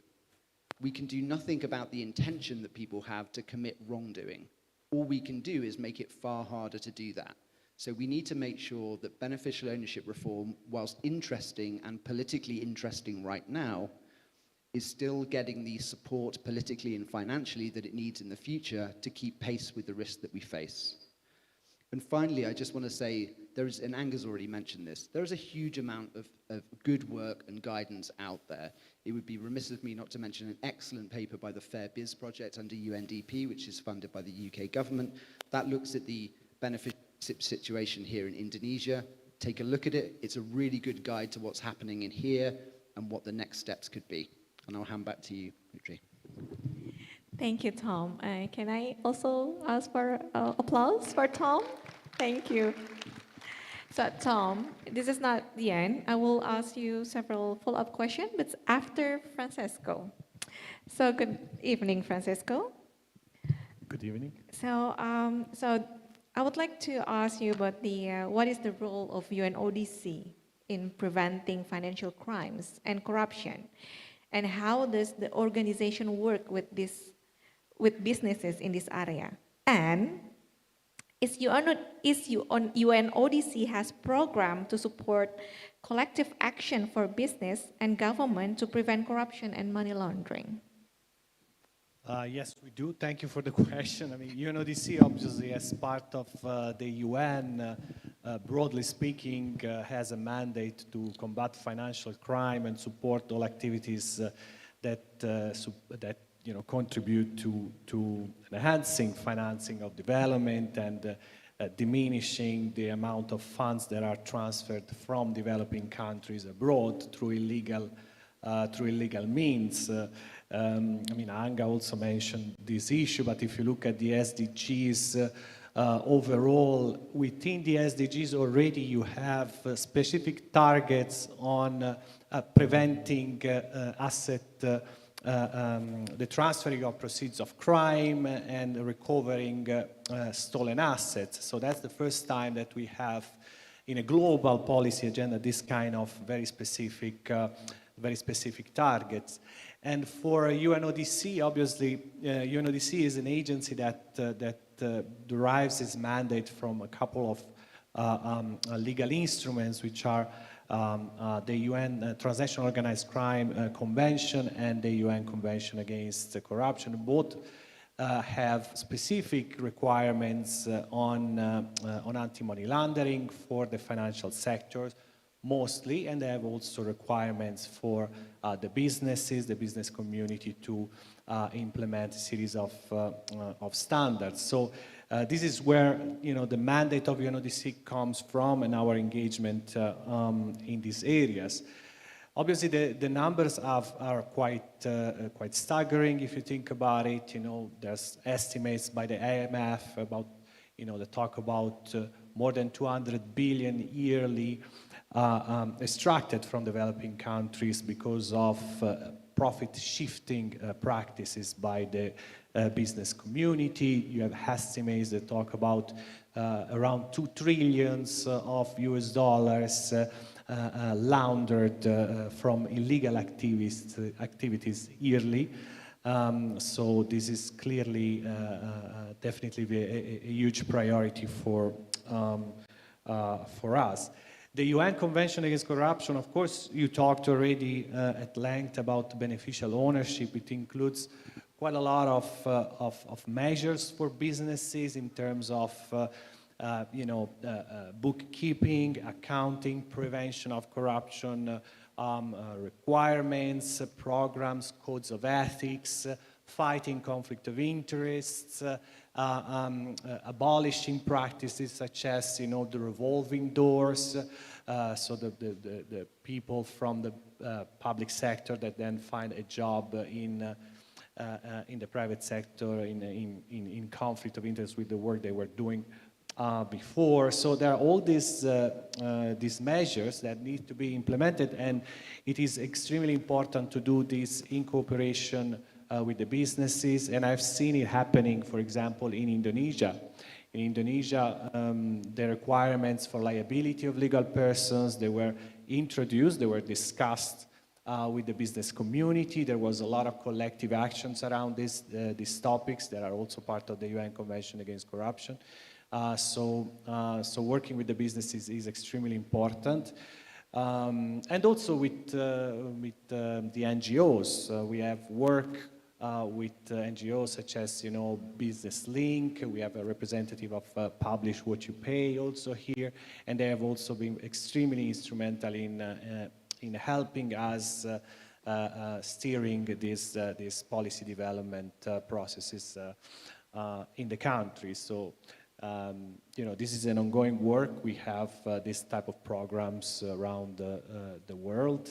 And, I really commend the effort also of the B20 around the topics of today, in terms of business integrity, but also it's very important, the discussion on anti-money laundering and illicit financial flows in general. So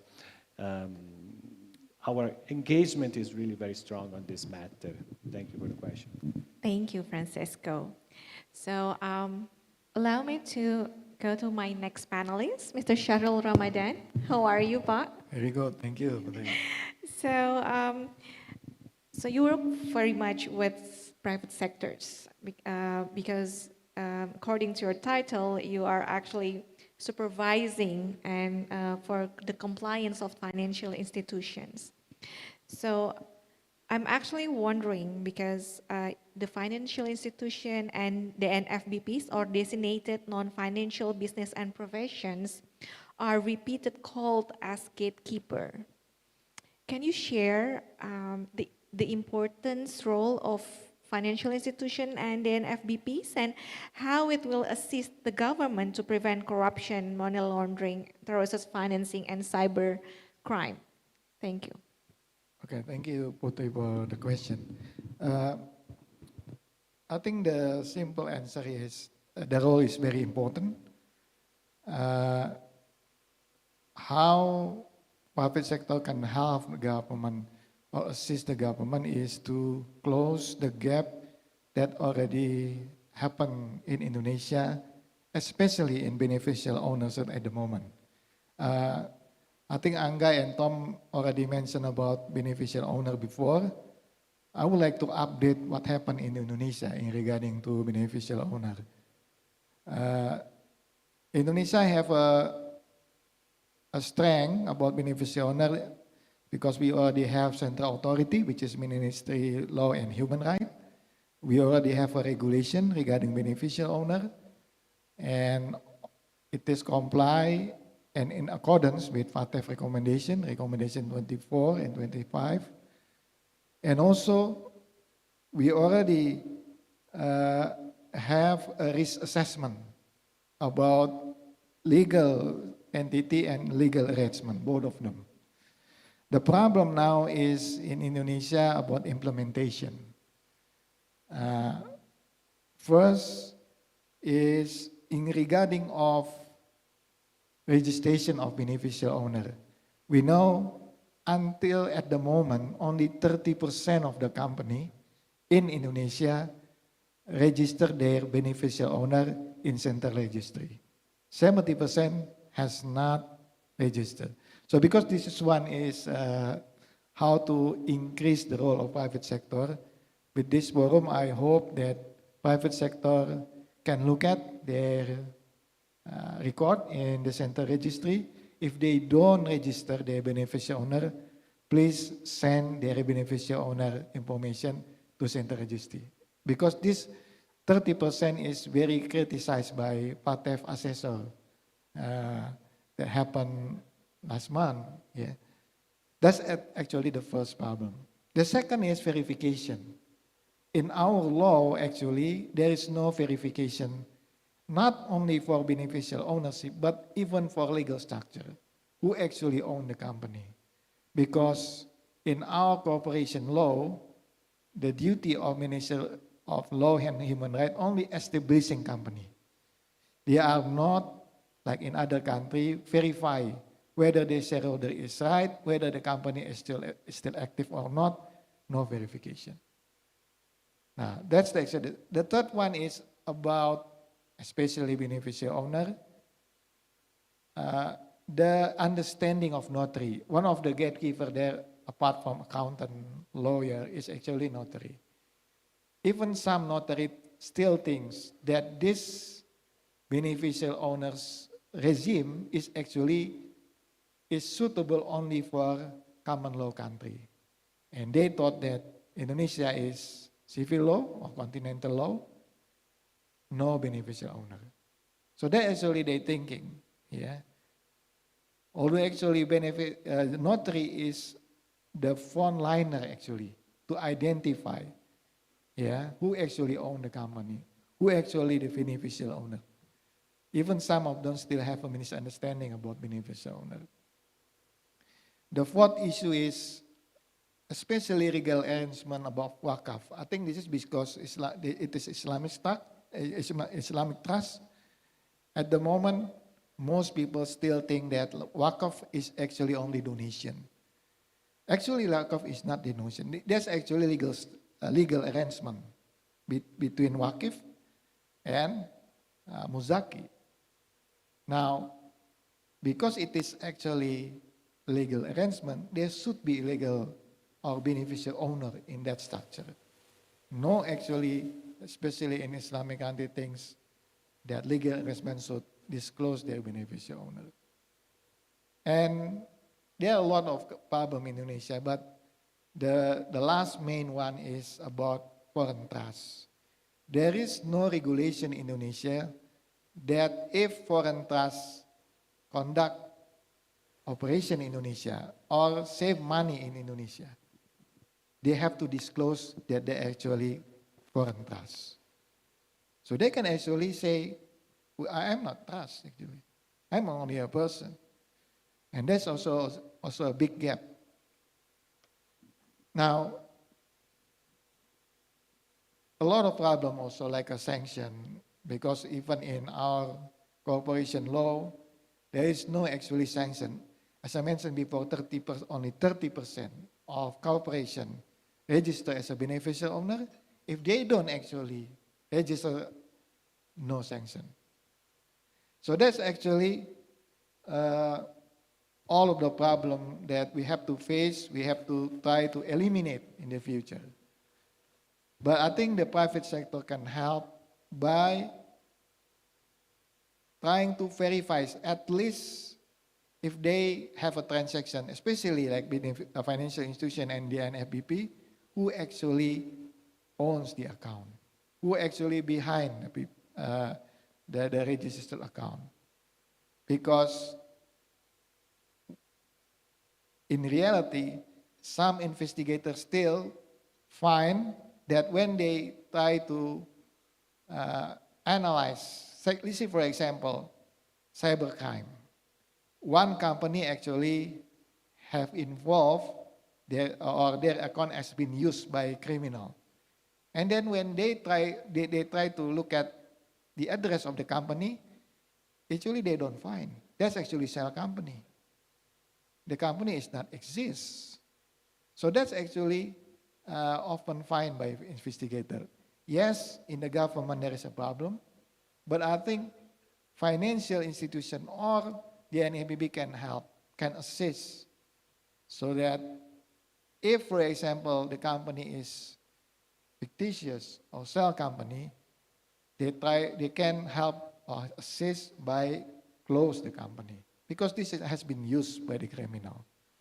That's actually can assist government, can assist or help reduce actually criminal activity using financial transaction. And that's actually increase to maintain integrity of financial system. So that's actually my comment. Thank you, Pak Syahril. We will back again to you. Bu Intan, good evening. Are you with us? Halo, Bu Intan. Ya, halo, selamat malam, Ibu. Good evening, Bu. Can you hear my voice? Yes, of course. Thank you. Yeah, Bu Intan.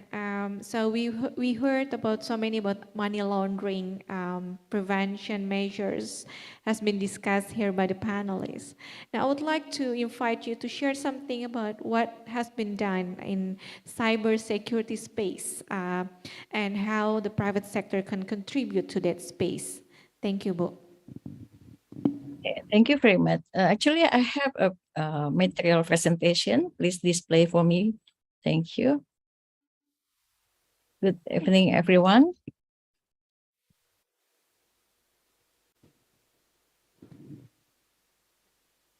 Is already displayed now? Yes, it's already displayed, Bu. Okay. In my display is not on it. Okay. Yeah. Okay.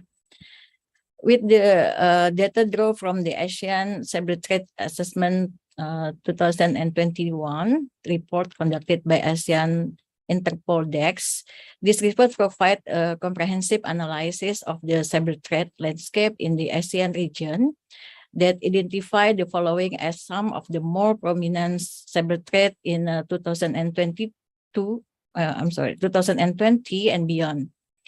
Such as business email compromise, phishing, ransomware, e-commerce data interception, cybercrime as a service, cyber scam, and cryptojacking, there are three top challenging threats. Business email compromise is the one of the most financial damaging online crime. It exploits the fact that so many of people rely on email to conduct business, both personal and professional. In the BEC scam, criminals send an email message that appear to become from a no source making a legitimate request. And then the second is ransomware. The number of cyber criminals targeting hospitals, medical centers, and public institutions, and other criminal infrastructure, critical infrastructure, including the energy and manufacturing sectors, are not spared. And then the third is the phishing. Cyber criminal typically pretend to be the reputable company, friend, or acquaintances, and the fake message, which contain a link to the phishing website. And then malware, spyware, and Trojan have been found to be embedded in email, website, or mobile apps. Regarding data breaches based on World Biggest Data Breach and hack on information is beautiful, state that during the last 3 years, there were several platforms that indicate the highest data leaks, including Facebook on May 2021 had 553 million record loss, and then McDonald's on June 2021 had 10 million record loss, and LinkedIn in July 2021 had 700 million record loss, and then last is Shanghai Police in July 2022 had 500 million record loss. Regarding the integrity and compliance in cybersecurity for every corporate and retailer that operate an electronic system must behave in a reliable and secure and responsible manner, and then promote and conduct the security governance, asset management, risk management, and risk mitigation by implementing security controls while paying attention to the personal data protection principles and data subject rights. Second slide, please. United Nations Group of Governmental Experts in 2015 released the UN Cyber Norm of Responsible State Behavior in Cyberspace. There are 11 voluntary and non-binding rules that describe the states should and should not be doing in cyberspace. The green ones is should, and then the red one is should not. The states should not interstate cooperation on cyberspace. The state should do interstate cooperation on security, consider all relevant information, cooperate to stop crime and terrorism, respect human rights and privacy, protect critical infrastructure, respond to requests to assistance, ensure supply chain security, and report ICT vulnerabilities. And then the state should not do prevent misuse of ICT in your territory, do not damage critical infrastructure, and do not harm to emergency response team. Furthermore, government needs to keep in mind that the 11 norms are part of the broader framework that also include the recognition that international law applies to the state conduct in cyberspace. A set of confidence building measures and the commitment to coordinated capacity building, those 4 components make up the UN framework of the responsible state behavior in the cyberspace. Regarding to the respect of the human right and privacy, personal data protection law provides a legal basis for Indonesia to maintain state sovereignty, state security, and protection personal data with pay attention in principle of data protection on lawfulness, fairness, and transparency, purpose limitation, data minimization, accuracy, storage limitation, integrity and confidentiality, and accountability. I back to the Putri. Thank you very much for your attention. Thank you, Bu. So I note several things from your presentation. It's about the need, maybe because the cyberspace, the cyber security is new things for Indonesia, and capacity building is important to actually having this infrastructure in place. And another one is about the how to ensure the personal data protection as part of the insurance for sovereignty and protection of human rights. Thank you, Ibu. I will be back to you because we only have another 2 minutes, but can we stretch for another 10 minutes? Because there's several questions that I think I need to ask the panelists, so it would be like holistic information for all the participants. I hope it's approved by the host. So I will be back to Francisco. Francisco, I heard so many measures actually exist in UNCAC for corruption prevention and especially involving the private sector. So in your experience, what is the incentive of business community to promote the fight against corruption and financial crime? And how business could prevent its involvement in financial crime? Well, you know, the reality for businesses operating in developing countries is that generally they face a reality of widespread corruption, of course, in various degrees, but that's the case.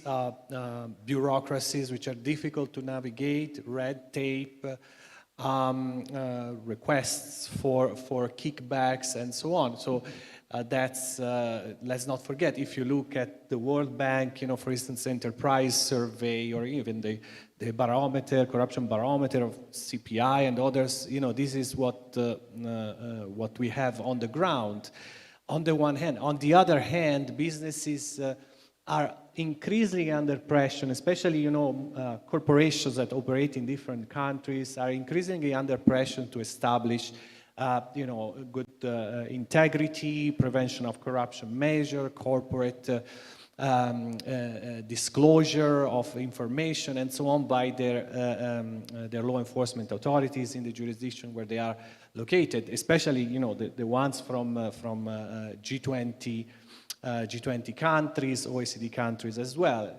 So there is, you know, a pressure and there is a difficulty. And, you know, for example, if you look recently, even the United States, the Department of Justice, they introduced stricter requirement when it comes to corporate criminal enforcement, you know, with regard to individuals that work in companies, with regard to prior offenders in companies. So, and these requirements are becoming more and more strict. So the reality, if you look at the UN Convention Against Corruption review of implementation, on the other hand, you see that on issues such as liability of legal persons, foreign bribery, but also private-to-private corruption, on various articles, there's still quite a lot of gaps. I mean, I know about the ASEAN region, but, you know, it's the same in the other regions as well. So we are really quite far from having a level playing field, that it was mentioned several times. No? So these are the difficulties, and also, you know, we have conducted a study on foreign bribery cases that involved actors in the region, and we saw that out of more than 20 foreign bribery high-level cases prosecuted, mostly I would say by the US, the UK and France, only in a very small number of cases you have a action in the jurisdictions where the crime happened against the bribe receivers or against the facilitators of the crime, you know. So of course things are difficult, and you know, there's not much incentive if you don't prosecute. Then, you know, the actors in the countries where bribes are received, there's not much incentives to change. So these are problems, and of course businesses can do quite a lot. as we mentioned, all the issue of working together with the government. They have done here in Indonesia. There has been quite a lot of work, and you know yourself, done with KPK for the development of guidelines for. And Indonesia also has established the liability of legal persons, which has not been done in other countries in the regions, and not very much thoroughly. So this work has been done to some extent in Indonesia. In other countries, not so much, even though guidelines have been established. But the business community is extremely important from this perspective. For example, also in Thailand, now we are working with the Institute of Directors to develop guidelines for the business community together with the National Anti-Corruption Commission. In Malaysia, there has been quite a lot of efforts by the businesses together with NGOs to work together to establish these guidelines, to identify and spread best practices. So in reality, it works, but the progresses are very, very slow and difficult. But yes, we keep on doing it. We keep on working with the countries of the region, and we really look forward to major progresses in the coming future from this perspective. And I want to say also, just last thing, the compliance programs that I've seen presented by some of the companies in Indonesia, in the countries of the region, are extremely advanced. They are good. Now they have to work with the business community overall, with the medium, small-size enterprises to make this, broader and accepted across the business community. So that's really important, and again, very commendable also the work that the B20 is doing. Thank you. Thank you, Francesco. So my next question is for Pak Syahril. Syahril, you mentioned about the how BO contribute to the gatekeeper as well. So I know that due diligence is famous also to mitigate risk of businesses. How effective is the current due diligence conducted by the financial institution and the NFBPs? And do you think BO disclosure regime in Indonesia will facilitate faster due diligence? Yeah, I think as I mentioned in first response, that of course due diligence is important, but of course in terms of business it will increase costs. I just want to mention the result of, although this is only temporary on-site visit, I just mentioned that in bank, even the more major financial institution in terms of MLCFT, there is still a tendency or practices in the bank that they just only rely on the statement from the account owner. For example, who is your beneficial owner? They mention, oh, this one. They just only rely on that. Or if it is, it already registers in Ministry of Law Human Rights as a central registry. Based on best practice, this is also mentioned by assessor, it is requirement that financial institution, which is bank in here, conduct investigation. Yeah. If they think that the beneficiary of this person is in doubt, they have to conduct verification. Some verification already been conducted. There is some typology actually that one drug dealer has been caught by verification conducted by bank, because they go to the bank and then the teller of the bank mentioned, how can this person have a lot of money? Their appearance actually is very bad. And then they inform the compliance officer conduct verification, and they saw the house of this person is very small, although they have a lot of money in their account. They report to the FIU, and then FIU conduct investigation, and we found that the money is from drug. But it is only one or two examples. There are a lot of them. This is actually tip of the iceberg actually. So that's why We know that there are a lot of problem in the government, lack of authority. As I mentioned, 30% only registered in center registry. Even the director of center registry mentioned, I can actually close all of the accounts. 70% of this company, I just only erase from the list. I can do that. However, I have no authority, and if I erase this list of the corporation, please, PPATK, law enforcement, is one opinion, one statement, that because they don't register their beneficial owner, we just only erase them from the company. So that's actually cannot be done because in the law there is no authority to erase the debt. Okay. Yeah. Yeah, thank you, Pak Syahril. So next, Tom, you're from civil society organization. So I heard about Angga mentioned about that the information of BO is important for the government and for the public. Do you think, and can you share how civil society organization could contribute or assist to prevent financial crimes? That will be my last question.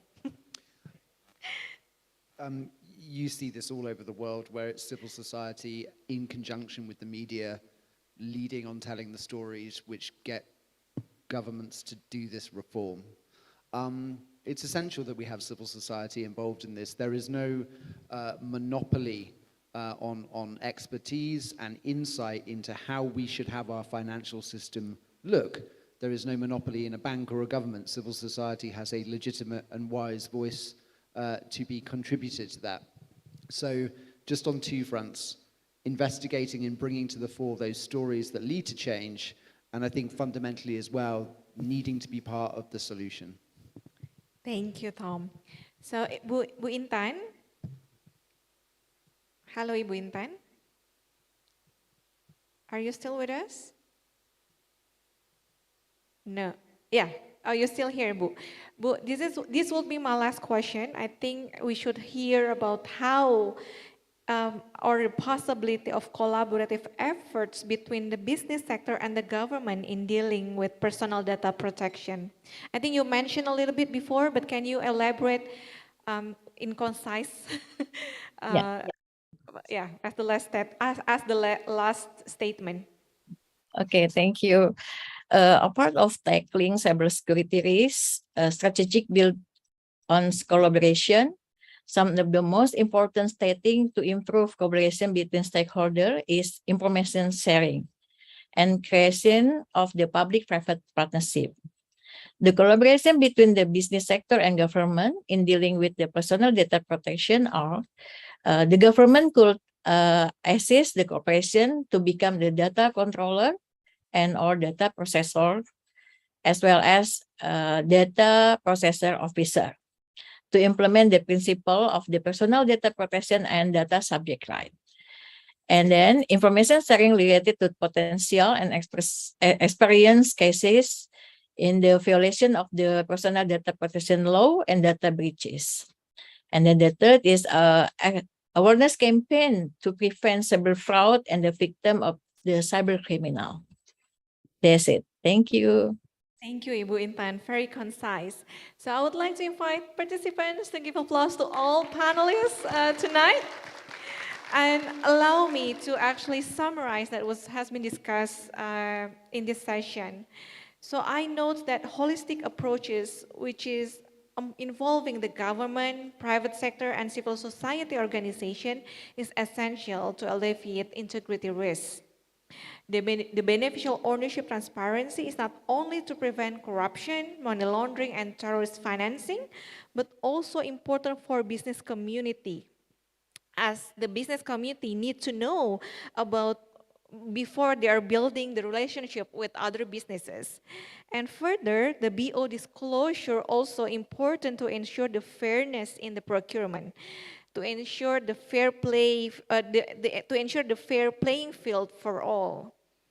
And Bu Intan also highlight the importance of information sharing, domestic coordination, and also public-private partnership to together to alleviate this integrity risk. Thank you very much. Good evening. Thank you.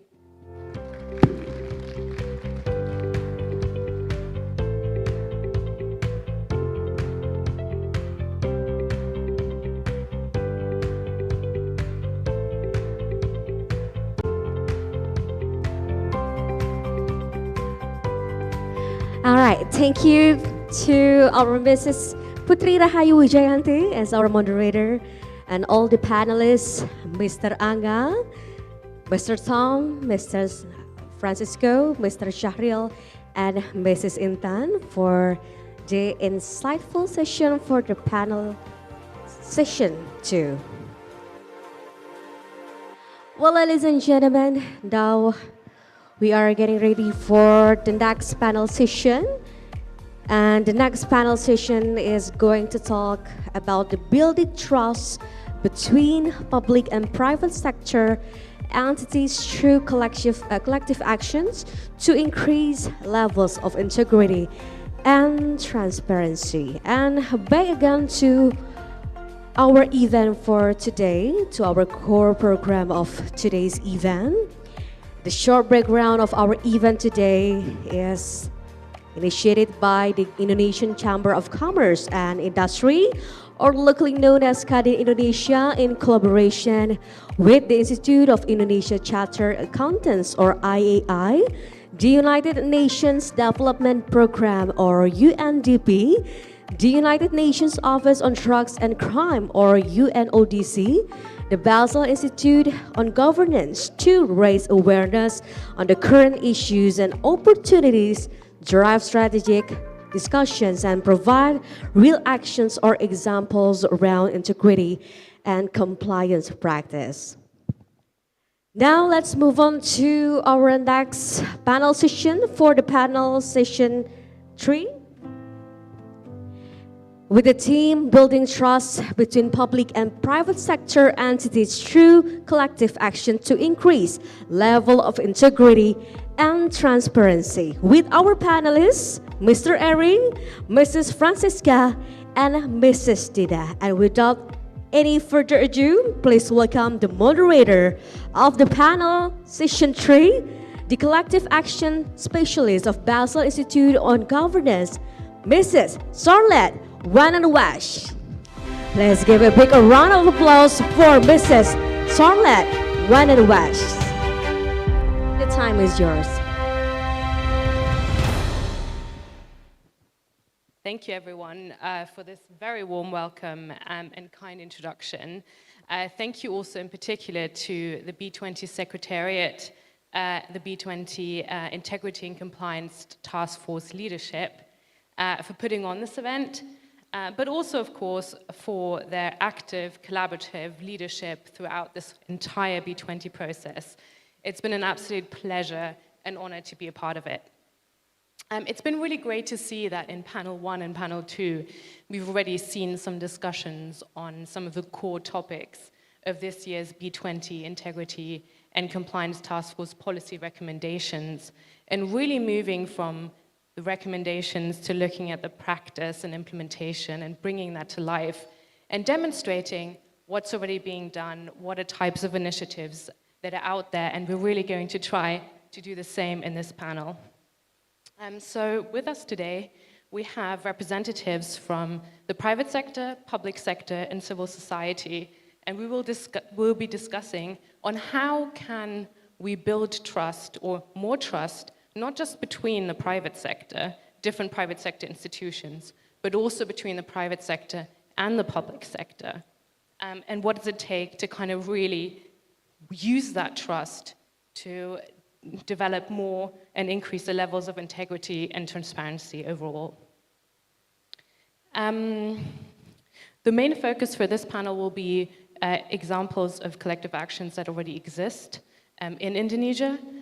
So really keeping the focus in country here, but also potentially within the region. And really kind of giving our panelists the opportunity to exchange on their experiences of where they are today, the status quo of their initiatives, but then also, of course, what does it take from the other stakeholders to continue and increase the potential outputs and benefits of collective action in Indonesia, sort of following the B20 recommendations as well, and keeping that in mind. So I think at this point it would be great if my panelists who are here in person today could join me on stage.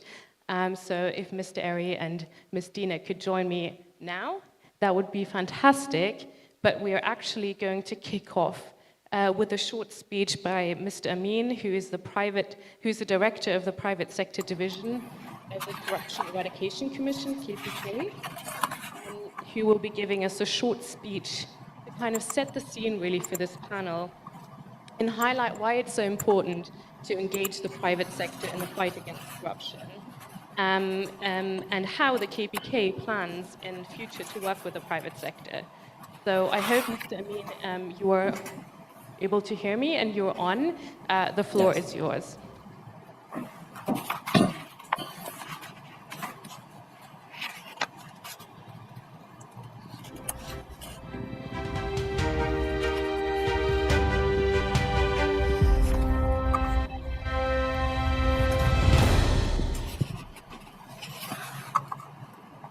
Okay. Thank you, Ms. Scarlett. Sorry, I will speak in Bahasa. Assalamualaikum warahmatullahi wabarakatuh. Salam, Om Swastiastu, Namo Buddhaya, salam kebajikan, dan salam sejahtera untuk kita semua. Yang kami hormati, Bapak Mahfud MD atau yang mewakili, Ibu Sri Mulyani atau yang mewakili, yang sebelumnya telah menyampaikan keynote speech sebelumnya. Yang kami hormati, Bapak Setiawan Bangsatmaja selaku Sekretaris Daerah Provinsi Jawa Barat, yang sebelumnya juga telah menyampaikan pembukaan. Yang kami hormati, Ketua Bisnis 22 Indonesia 2022 Ibu Sinta Wijaya Kamdani. Yang kami hormati, Ketua Satuan Tugas Integritas dan Kepatuhan, Bapak Haryanto Budiman. Dan tentunya yang kami banggakan, seluruh panelis yang hadir pada malam hari ini, ada Pak Eri, ada Ibu Francisca, dan Ibu Tina Yusuf. Dalam kesempatan ini kami sampaikan apresiasi atas terselenggaranya acara B20 Integrity and Compliance Task Force Side Event, Collective Action to Increase Level of Integrity Risk, sebagai rangkaian kegiatan Presidensi G20 Indonesia, Recover Together, Recover Stronger. Salah satu sasaran strategis KPK dalam melakukan pencegahan tindak pidana korupsi adalah sektor pelaku usaha, baik BUMN, BUMD maupun swasta. Mengingat berdasarkan mandat dalam pasal 6 Undang-Undang Nomor 19 Tahun 2019 tentang perubahan kedua atas Undang-Undang 30 Tahun 2002, KPK memiliki tugas melakukan pencegahan, penindakan, koordinasi, supervisi, dan monitoring serta eksekusi.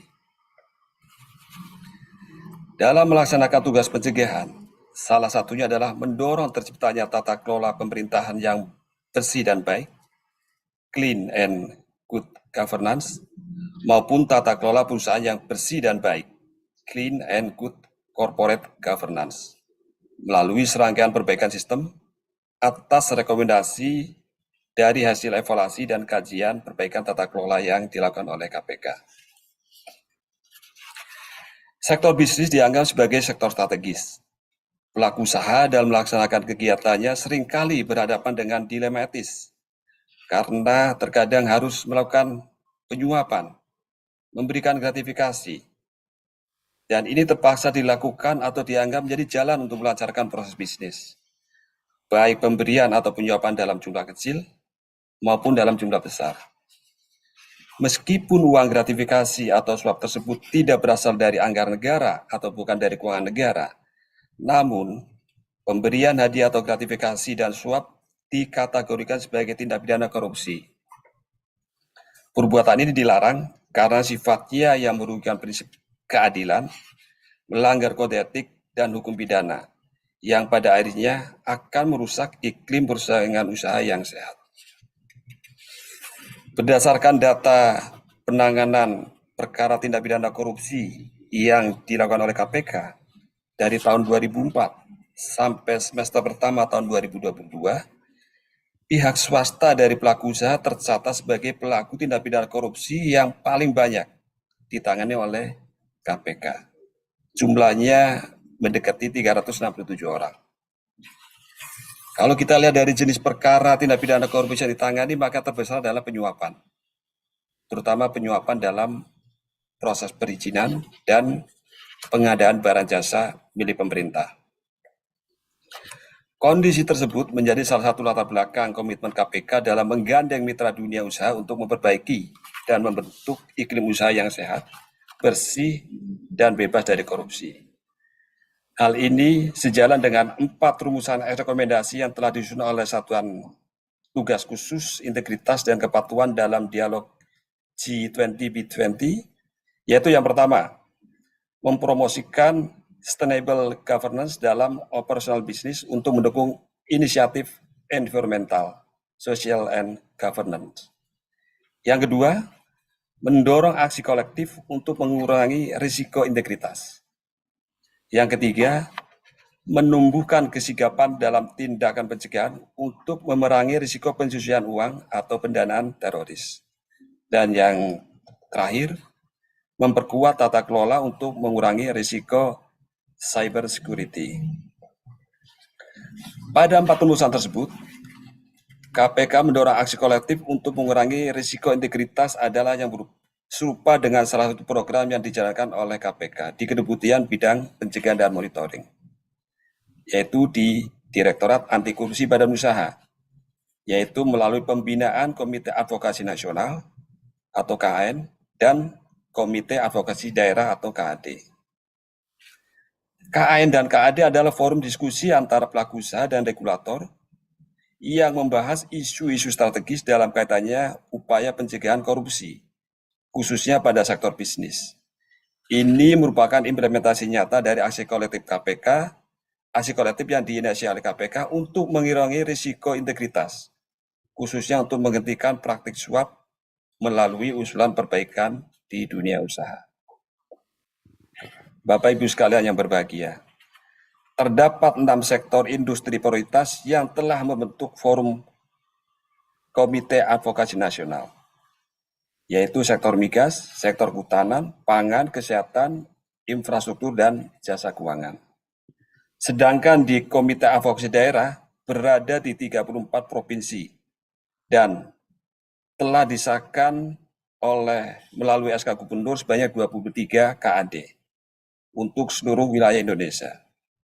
Namun perlu ditekankan dan diperhatikan bersama bahwa baik KAN maupun KAD tidak diperbolehkan membahas subjek yang hanya menguntungkan pihak tertentu dan tidak berhubungan dengan upaya pencegahan korupsi di Indonesia.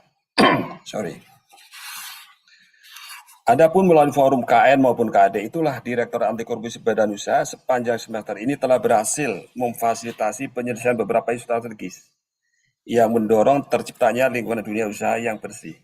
Di antaranya, dengan telah diterbitkannya Surat Edaran Dirjen Perhubungan Laut Kementerian Perhubungan nomor 19 tahun 2022 tanggal 8 Agustus 2022, yaitu tentang petunjuk pelaksanaan pemenuhan persyaratan perizinan terminal khusus atau terminal untuk kepentingan sendiri dan pengoperasian pemanfaatan garis pantai. Hal ini dilakukan dalam rangka memberikan pedoman serta peningkatan kualitas pelayanan perizinan, sehingga praktek suap menyuap dalam proses pemberian perizinan itu bisa diminimais atau bisa dihindarkan.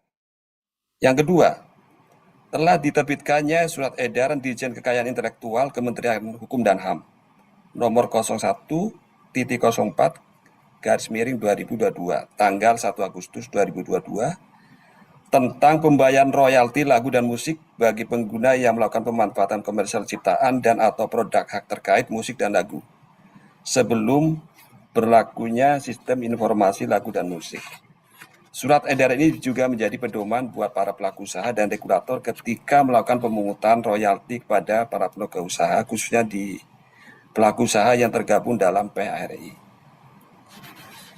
Selain fasilitasi terhadap penyelesaian isu tersebut, KPK melalui Direktorat Anti Korupsi Badan Usaha juga mendorong pelaku usaha untuk mengimplementasikan sistem manajemen anti penyuapan atau SMAP, Salah satunya dengan penerapan panduan cegah korupsi bagi badan usaha yang telah KPK susut dan dapat diakses secara online agar lebih mudah dijangkau oleh seluruh pelaku usaha dari Sabang sampai Merauke.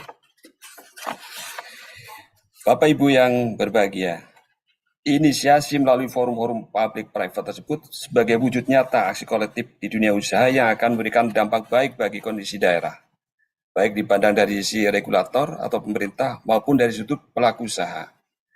Hal ini dapat juga dijadikan benchmark atau praktek baik dari Indonesia kepada negara-negara G20 lainnya, sehingga manfaat yang diperoleh baik untuk pelaku usaha maupun pemerintah bisa diperoleh. Di antaranya, terdapat iklim usaha yang baik. Yang kedua, iklim usaha yang baik akan mendatangkan investasi baru kepada Indonesia, khususnya dan negara-negara G20 pada umumnya. Berikutnya, investasi baru akan dapat membuka lapangan kerja baru. Dan seterusnya akan menggunakan perekonomian nasional maupun daerah. Dan pada ujungnya akan meningkatkan pendapatan negara, baik pendekatan di level pemerintah pusat maupun pemerintah daerah. Kemudian manfaat yang diperoleh oleh pelaku usaha diantaranya, pelaku usaha dapat menyampaikan kendala bisnis terkait dengan tindak pidana korupsi, sehingga dapat disusun usulan perbaikan untuk perbaikan iklim usaha.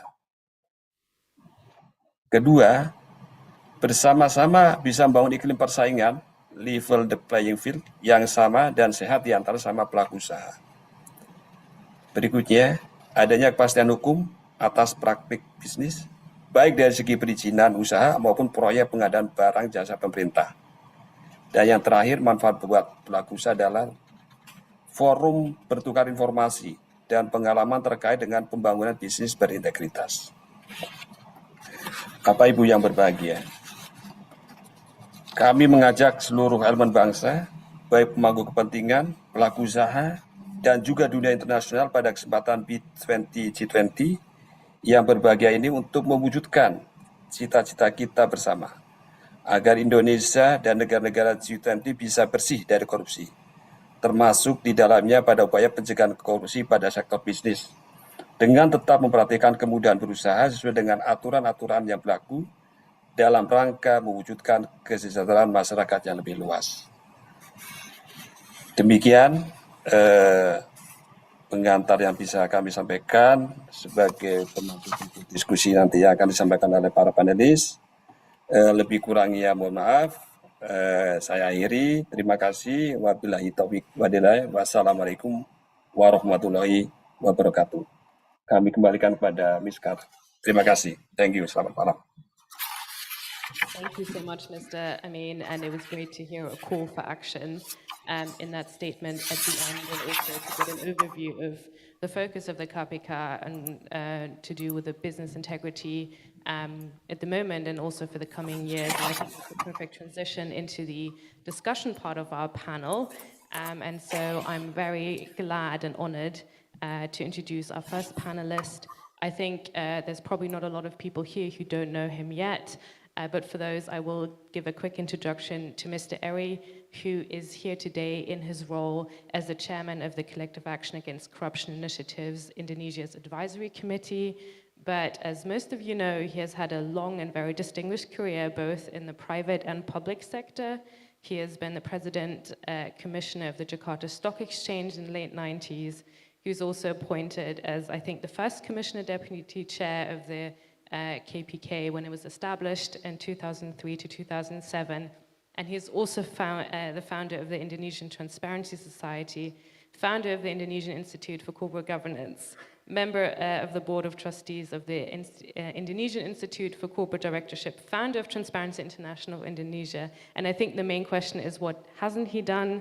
But seeing as he's here today in his position as the chairman of the KAKI Advisory Committee, it would be great to start the discussion with you around what exactly that experience was like in setting up this initiative. Why was the Collective Action Initiative Against Corruption in Indonesia set up?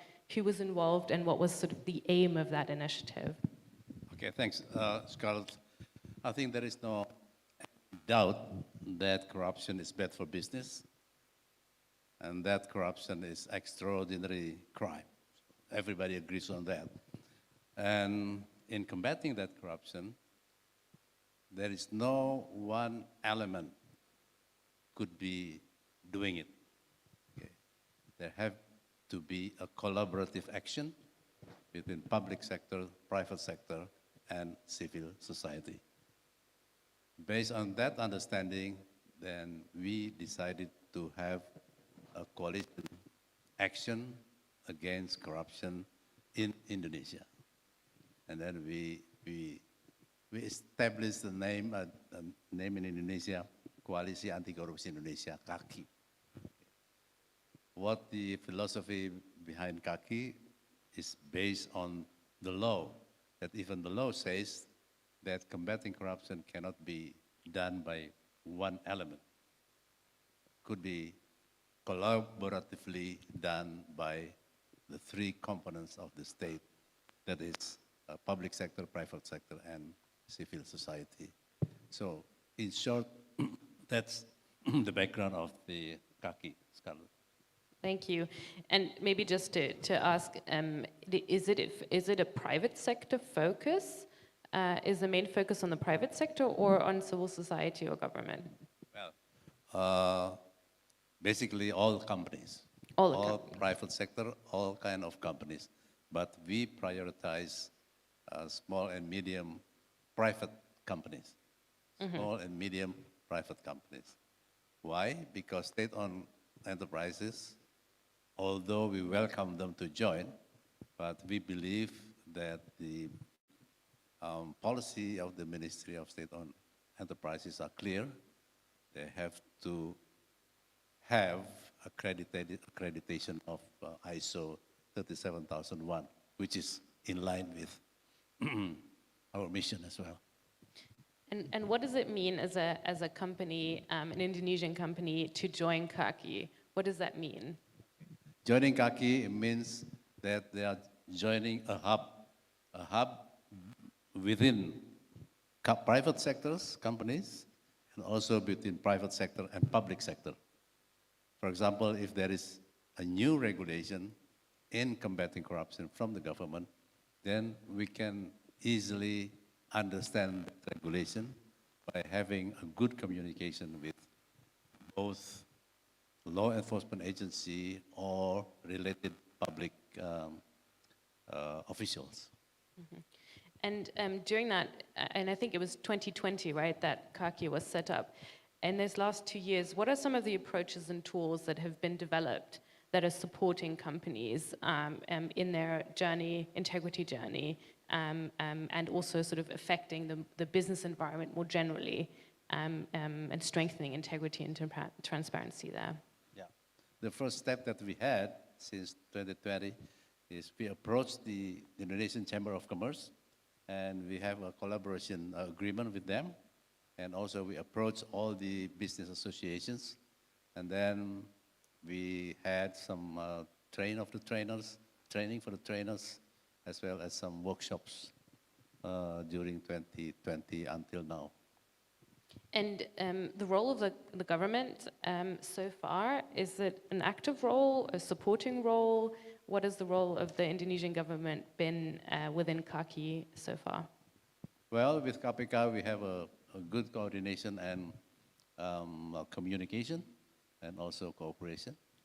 And one of our champions is also coordinating Minister for Economy, and also they are supporting us. I think that's all. Why is it important that the government is involved? Or why do the companies want the government to be involved? Why do you think it's important to have the government? Well, number one is for communication. If there is any regulation or new policies, then the government can use KAKI as a hub, as a media, to communicate this to all the private sectors, which is members of the KAKI. So, I mean, it's still a fairly new initiative, given that we've had COVID in the last 2 years as well. What do you think the future holds for KAKI, and where are you trying to go? What's the sort of big ultimate goal that you're trying to achieve? Well, I think KAKI is not the only collaborative action. We had already IGCN, International Global Compact something, Indonesian Global Compact Network. I think that was what, 5 years ago? And now we also collaboratively working with IGCN. And KPK itself already signed a cooperation with Indonesian Chamber of Commerce for their program, namely Profit, which is spiritual, in spirit, exactly the same what KAKI is doing. So is it building a strong national network to support Yeah, that? the more the merrier. More the merrier.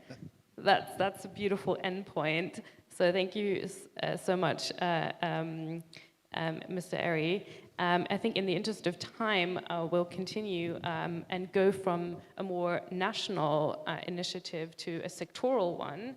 And for that, I would like to introduce Ms. Francisca Oye, who is the Director of Compliance, Legal and Corporate Secretary of the CIMB Niaga Bank, where she's also responsible for good corporate governance and sustainability and CSR. She also holds various other leadership positions in other financial industry associations, but today she's here in her role as the chairman of the Communication Forum of Banking Compliance Directors, short FKDKP. Francisca, if you can hear me, it would be great if you could explain to us why this Forum of Banking Compliance Directors was set up and how you're working collectively with other financial institutions to strengthen good compliance practices in the banking sector in Indonesia. Over to you. Oh, I think we might have. Can you hear us? Yeah, okay. I cannot unmute myself. Thank you for the question. Just want to, first of all, would like to thank you for the invitation for FKDKP. It's really an honor for us to be in this event. To answer you, FKDKP, actually a Forum Communication Compliance Director of Banking, is established in the year of 2000, and at the time is actually as a response to Bank Indonesia regulation in 1999, requesting all the banks must have a compliance director. And at the time, it's totally new for Indonesia. So we, among all the compliance directors, we start to talk among ourselves, what is this, and what is really the role of the compliance really. And some of the foreign banks at the time already have a compliance directors or compliance officers. So we asked them to share with us, what are really their functions and how they do this and what kind of process and framework and so on and so on. So based on that, then we really aware that having communication or exchange experiences, informations among the compliance director will be very benefit to all of us. So therefore, in the compliance of FKDKP established in the year of 2000, with the visions to exchange information and experiences to upskill the skill set of the compliance officers, and also to become the intermediary among the banking industry with the regulators. Today we have already 106 members, consists of 62 commercial banks, 25 regional banks, 12 Sharia banks, and 7 foreign banks. So among us, we also have a seminar, we have a certification. Even though there is no requirement by regulators that we must have certification, we understand that the communication and sharing knowledge experience is very important. So we have this certification. In fact, actually, is most of compliance officers, which is consists of about 3,510 of banking compliance officers. Most of us already being certified, and then in fact the speaker or actually the instructor in that certification is all of us. So actually from us to us. Super. Thank you so much. you know, you were talking about how you were exchanging and how one of the biggest benefits there is of this kind of collective action is coming together, discussing, exchanging, and identifying maybe better ways of doing things. Are there any examples that you can give of best practices you've come across from those members and things you've learned during that process?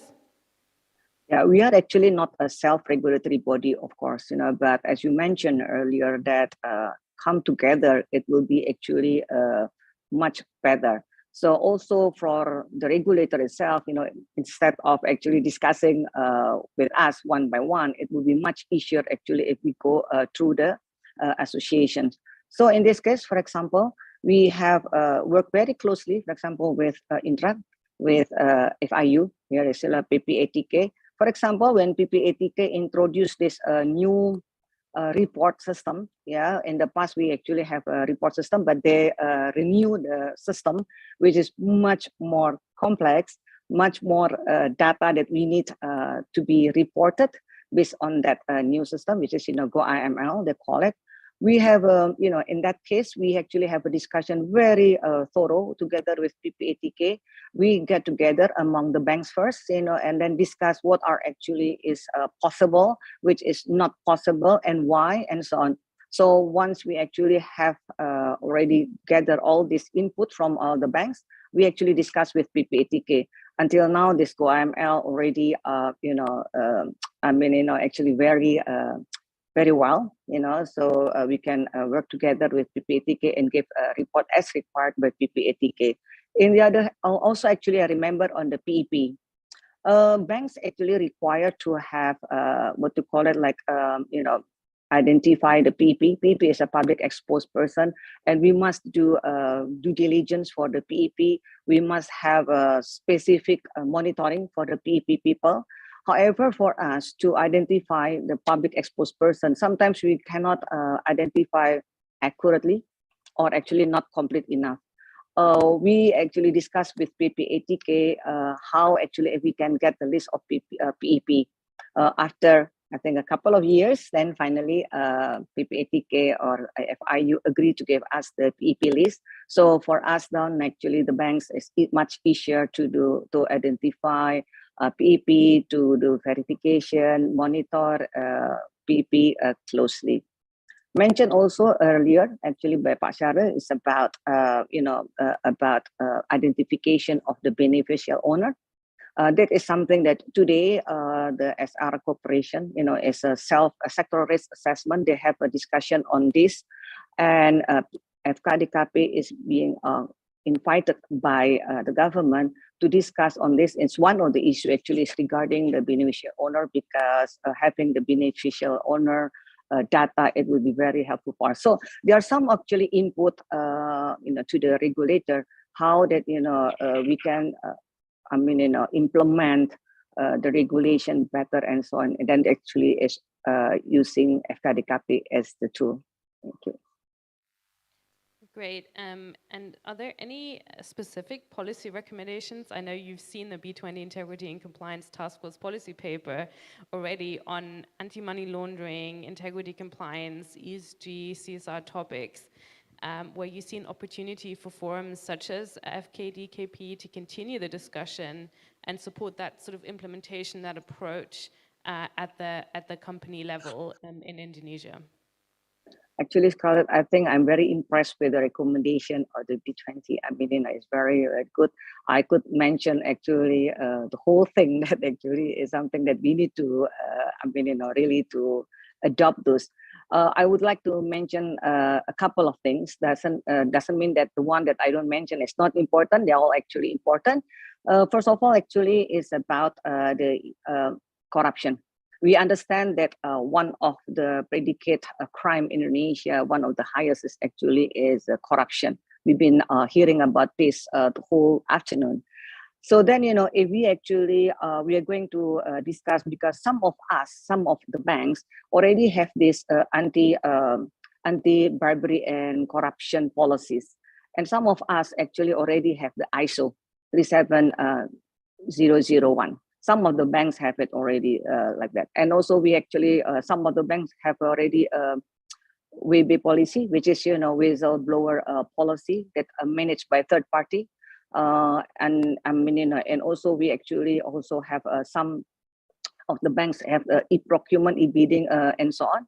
So those are things I think we need to discuss among the FKDKP members, and let's those banks that have already all of this share with the rest of the banks what is the benefit having all of them. So that is something that I think we need to discuss further with all the banks, so everybody will be in the same level. I mean, follow the best practices. And then, on top of that, I think what we need also to emphasize, because then, we talk also about sustainability. So PPATK recently also emphasized the importance, or actually that we really look into the green financial crime, to do the assessment on this.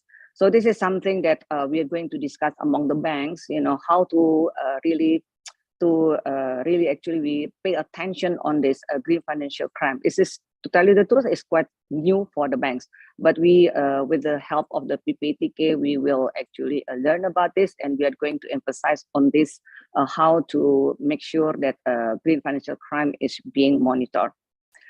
Of course, on top of that, there are some of that we need help or assistance from the regulator or actually from the government. One of them I mentioned earlier is about beneficial owner identification, based on the President Decree number 13, 2018, that actually all corporate should actually identify their beneficial owner and submit them to the, to the general registration under the Ministry of Law and Human Rights. But as Pak Syahril mentioned, it's only 30% that the data is available there.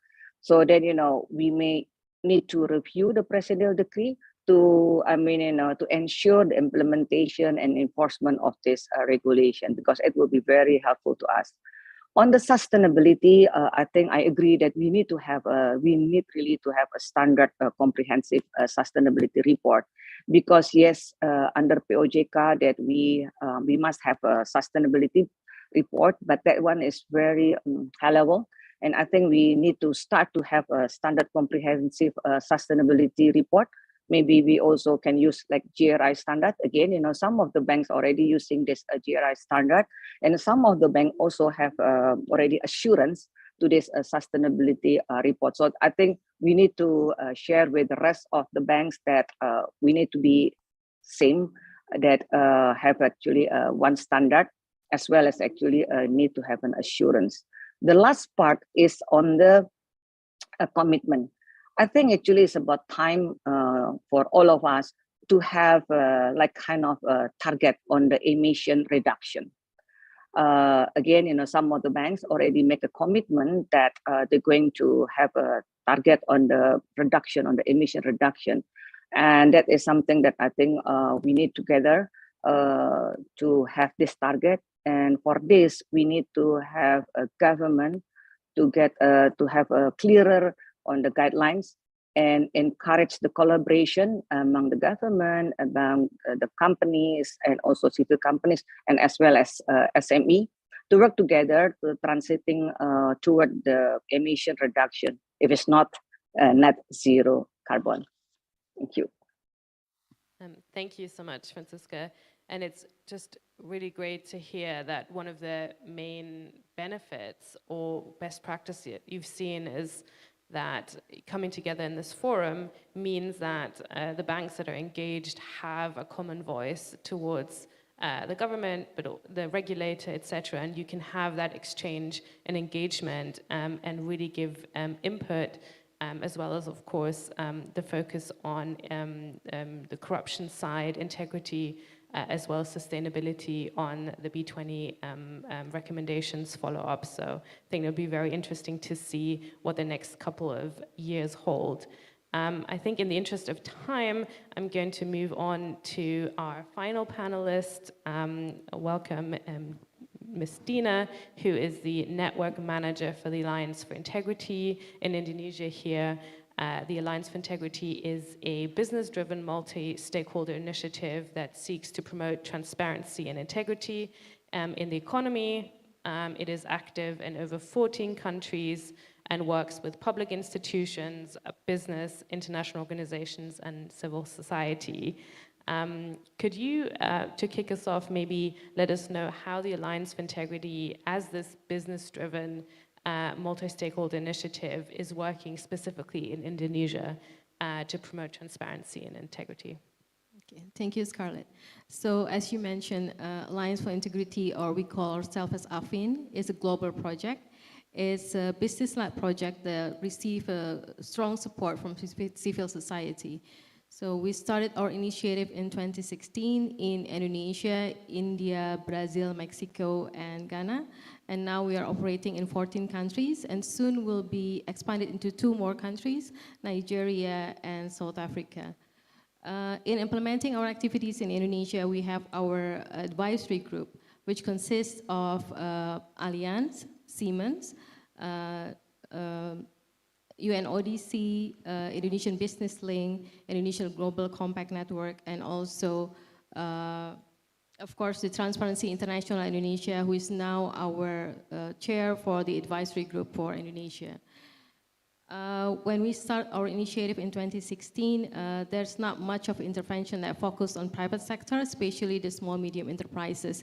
So our approach at that time was rather unique because we put the private sector, especially the small, medium enterprises, as the core of our collective action. We have a range of activities, and we're not limiting ourselves into specific sector or specific topic, but we choose carefully on which area that we want to work on. So we have a guiding approach that helps us to determine which area that we should work on. We work on an area where corruption risk is relatively high. We work on an area where corruption gives a negative impact towards the society and also the welfare. And we also check whether our approach, our network, and our know-how is actually a good fit to do such intervention. So based on that, we set our priority of working area. So we work on the intersection between corruption and sustainability. So we do a lot of work on corruption prevention in forestry sectors and also sustainable development. Our second main focus is human rights due diligence and supply chain. So we're trying to put ourselves as a natural entry point for companies, in European companies, that soon will be subject to the upcoming legislation.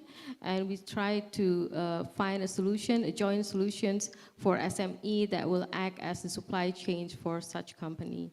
So the third main focus area is that we're supporting the compliance for the startup, because we're trying to address the challenge to combine the agility of startup and compliance.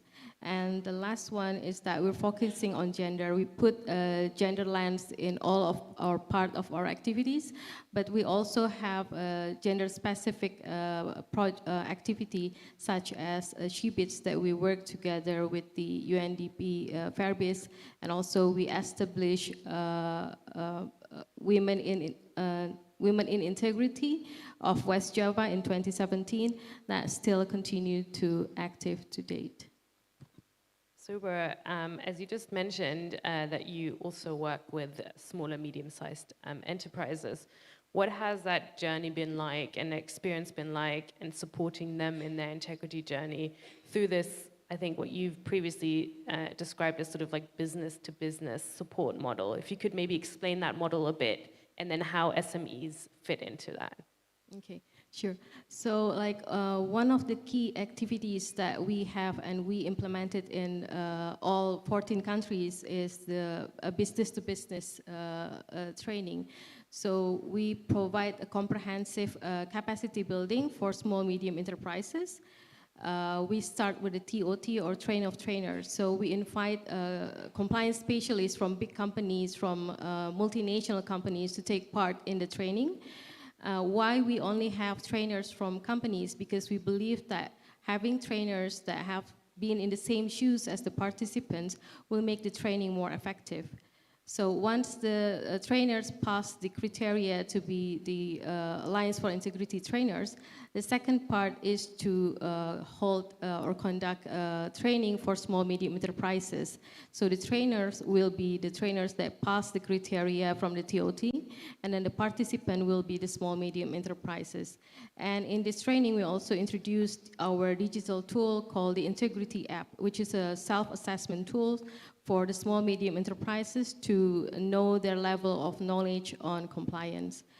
And then after completing the trainings, the small medium enterprises will also receive another support. So they will be given an access to a support desk where they can ask questions about compliance and receive the answer within 72 hours from our trainers. So far we have conducted more than 200 trainings for small medium enterprises in total. And also we have more than 4,000 participants from small medium enterprises, and we have around 250 trainers that support us voluntarily in delivering training for small medium enterprises. Do you also work with the government institutions actively in implementing your activities? Yeah, we work with the government institutions, we work with the private sector, Business Association Indonesia, we work with the JSO, we work with the academia. For the public sector, for example, when we work on the forest corruption prevention in forestry sectors, we work with the KPK. We piloted and we developed modules and we piloted the training in Papua. And also for infrastructure, for example, we work with the Ministry of Public Housing, Public Work and Housing, and also the Indonesian Procurement Agency and much more. And sort of looking to the future here as well a little bit, where do you see sort of the biggest hurdles for your initiative, but also for companies, small, medium-sized companies, and really achieving those goals on their integrity journey and leveling up their integrity? So our vision for 2025 is actually we become the global game changer in enhancing compliance in business. So one of our biggest challenges is that many companies, many entrepreneurs, they suffer from corruption, but they believe that they cannot do any difference. So what we're trying to do is we have to change the mindset. Our goal is to change the mindset and show them that by joining the force with others, we can actually make a difference. We can actually do a business in Indonesia without having to take part in unethical practices. And of course, we need more support from the public sector, from the private sector, from JSO, from academia. And we keep inviting them to be part of our initiative. Having said that, knowing how much support, tremendous support that we have received so far, we believe that this initiative will continue growing. Thank you. And with that, I would like to thank all of my distinguished panelists for their engagement, for their thoughtful inputs, and also for sharing their experience with all of us. And maybe just an outlook from my side as well. We're all looking forward to, of course, the B20 summit and the G20 summit, and we're looking to see how much uptake there is of the B20 recommendations at the G20 level. And the question of legacy is always out there. But of course, we also see in this room and see here today what is already happening and the opportunity on the ground in Indonesia to kind of support these initiatives that are there and really strengthen and push as a form of legacy from the B20 process as well. So we're really looking forward to seeing how they progress and supporting them in the coming years. So thank you so much and have a great rest of the night.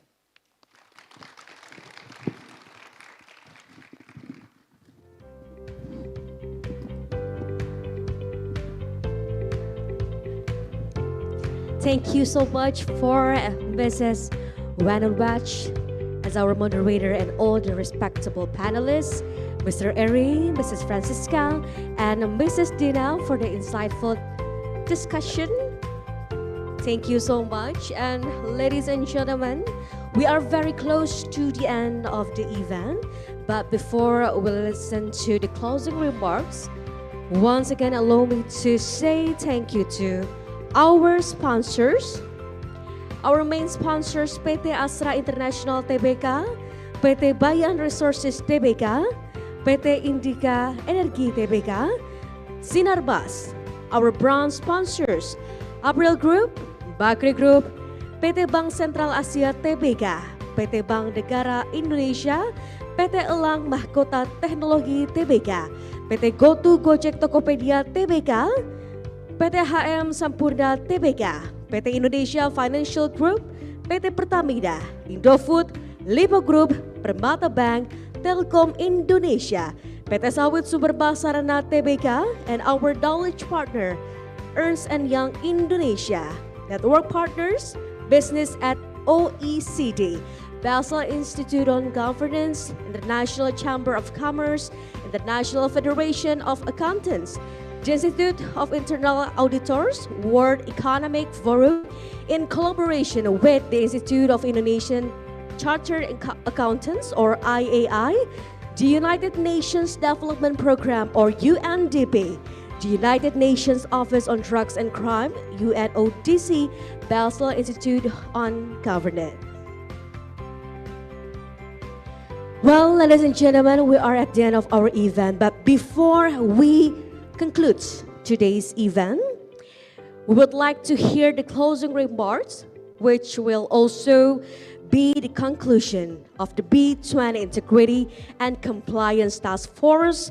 We are having a lot of insights, discussions, and also following the panel sessions. Now it's time to wrap up the whole dialogue that we have today by hearing the closing remarks by Mr. Haryanto Budiman.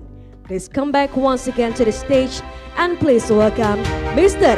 Haryanto Budiman.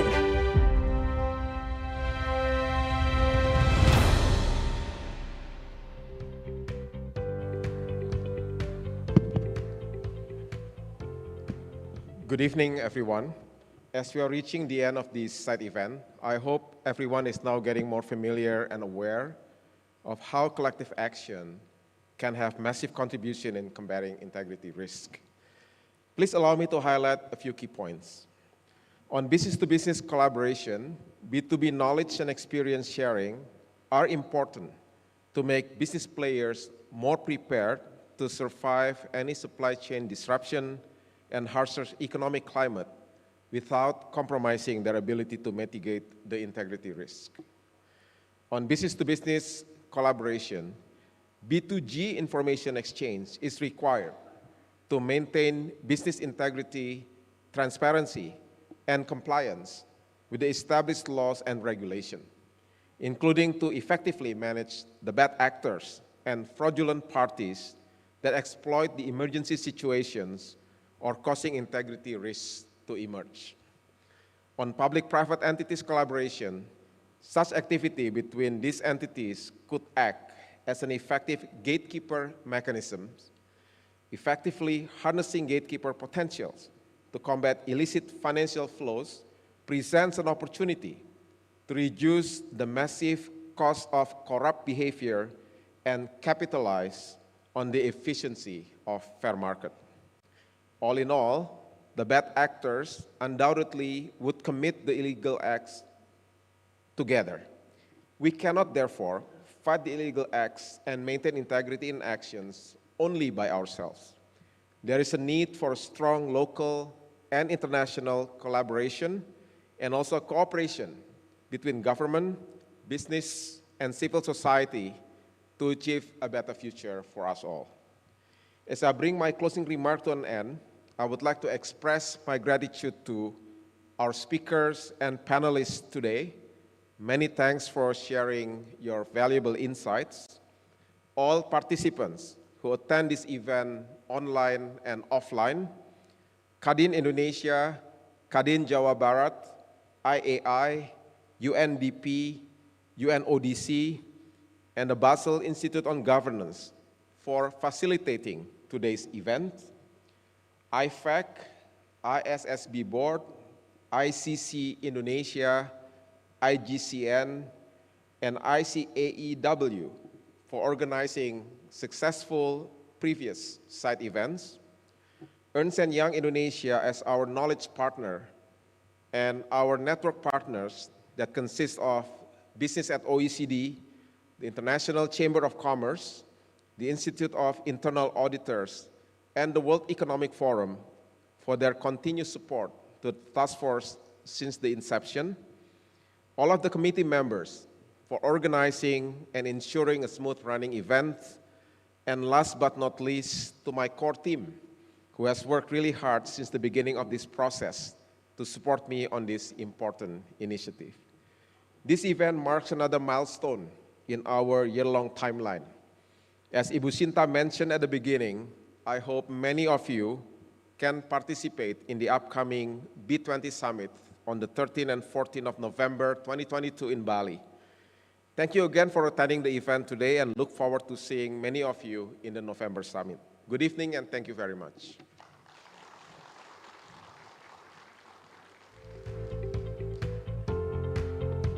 Again, please give a big round of applause for Mr. Haryanto Budiman. Very insightful closing remarks for today. And distinguished guests, ladies and gentlemen, Bapak dan Ibu yang kami hormati, we had the opportunity to listen to thoughtful discussions and very insightful speech from our speakers, our respectable speakers for today, and the closing remarks from Mr. Haryanto Budiman wrap up our event today. On behalf of from the committee, we would like to thank to all of our guests and speakers for attending this event. It has been a very fruitful deliberations. Thank you so much for your attendance here. Please give a big round of applause, everyone, for today's event. I am Masayu Putri, and thank you. See you on the next event. Have a good rest. Selamat malam. Wassalamualaikum warahmatullahi wabarakatuh. Sampai jumpa.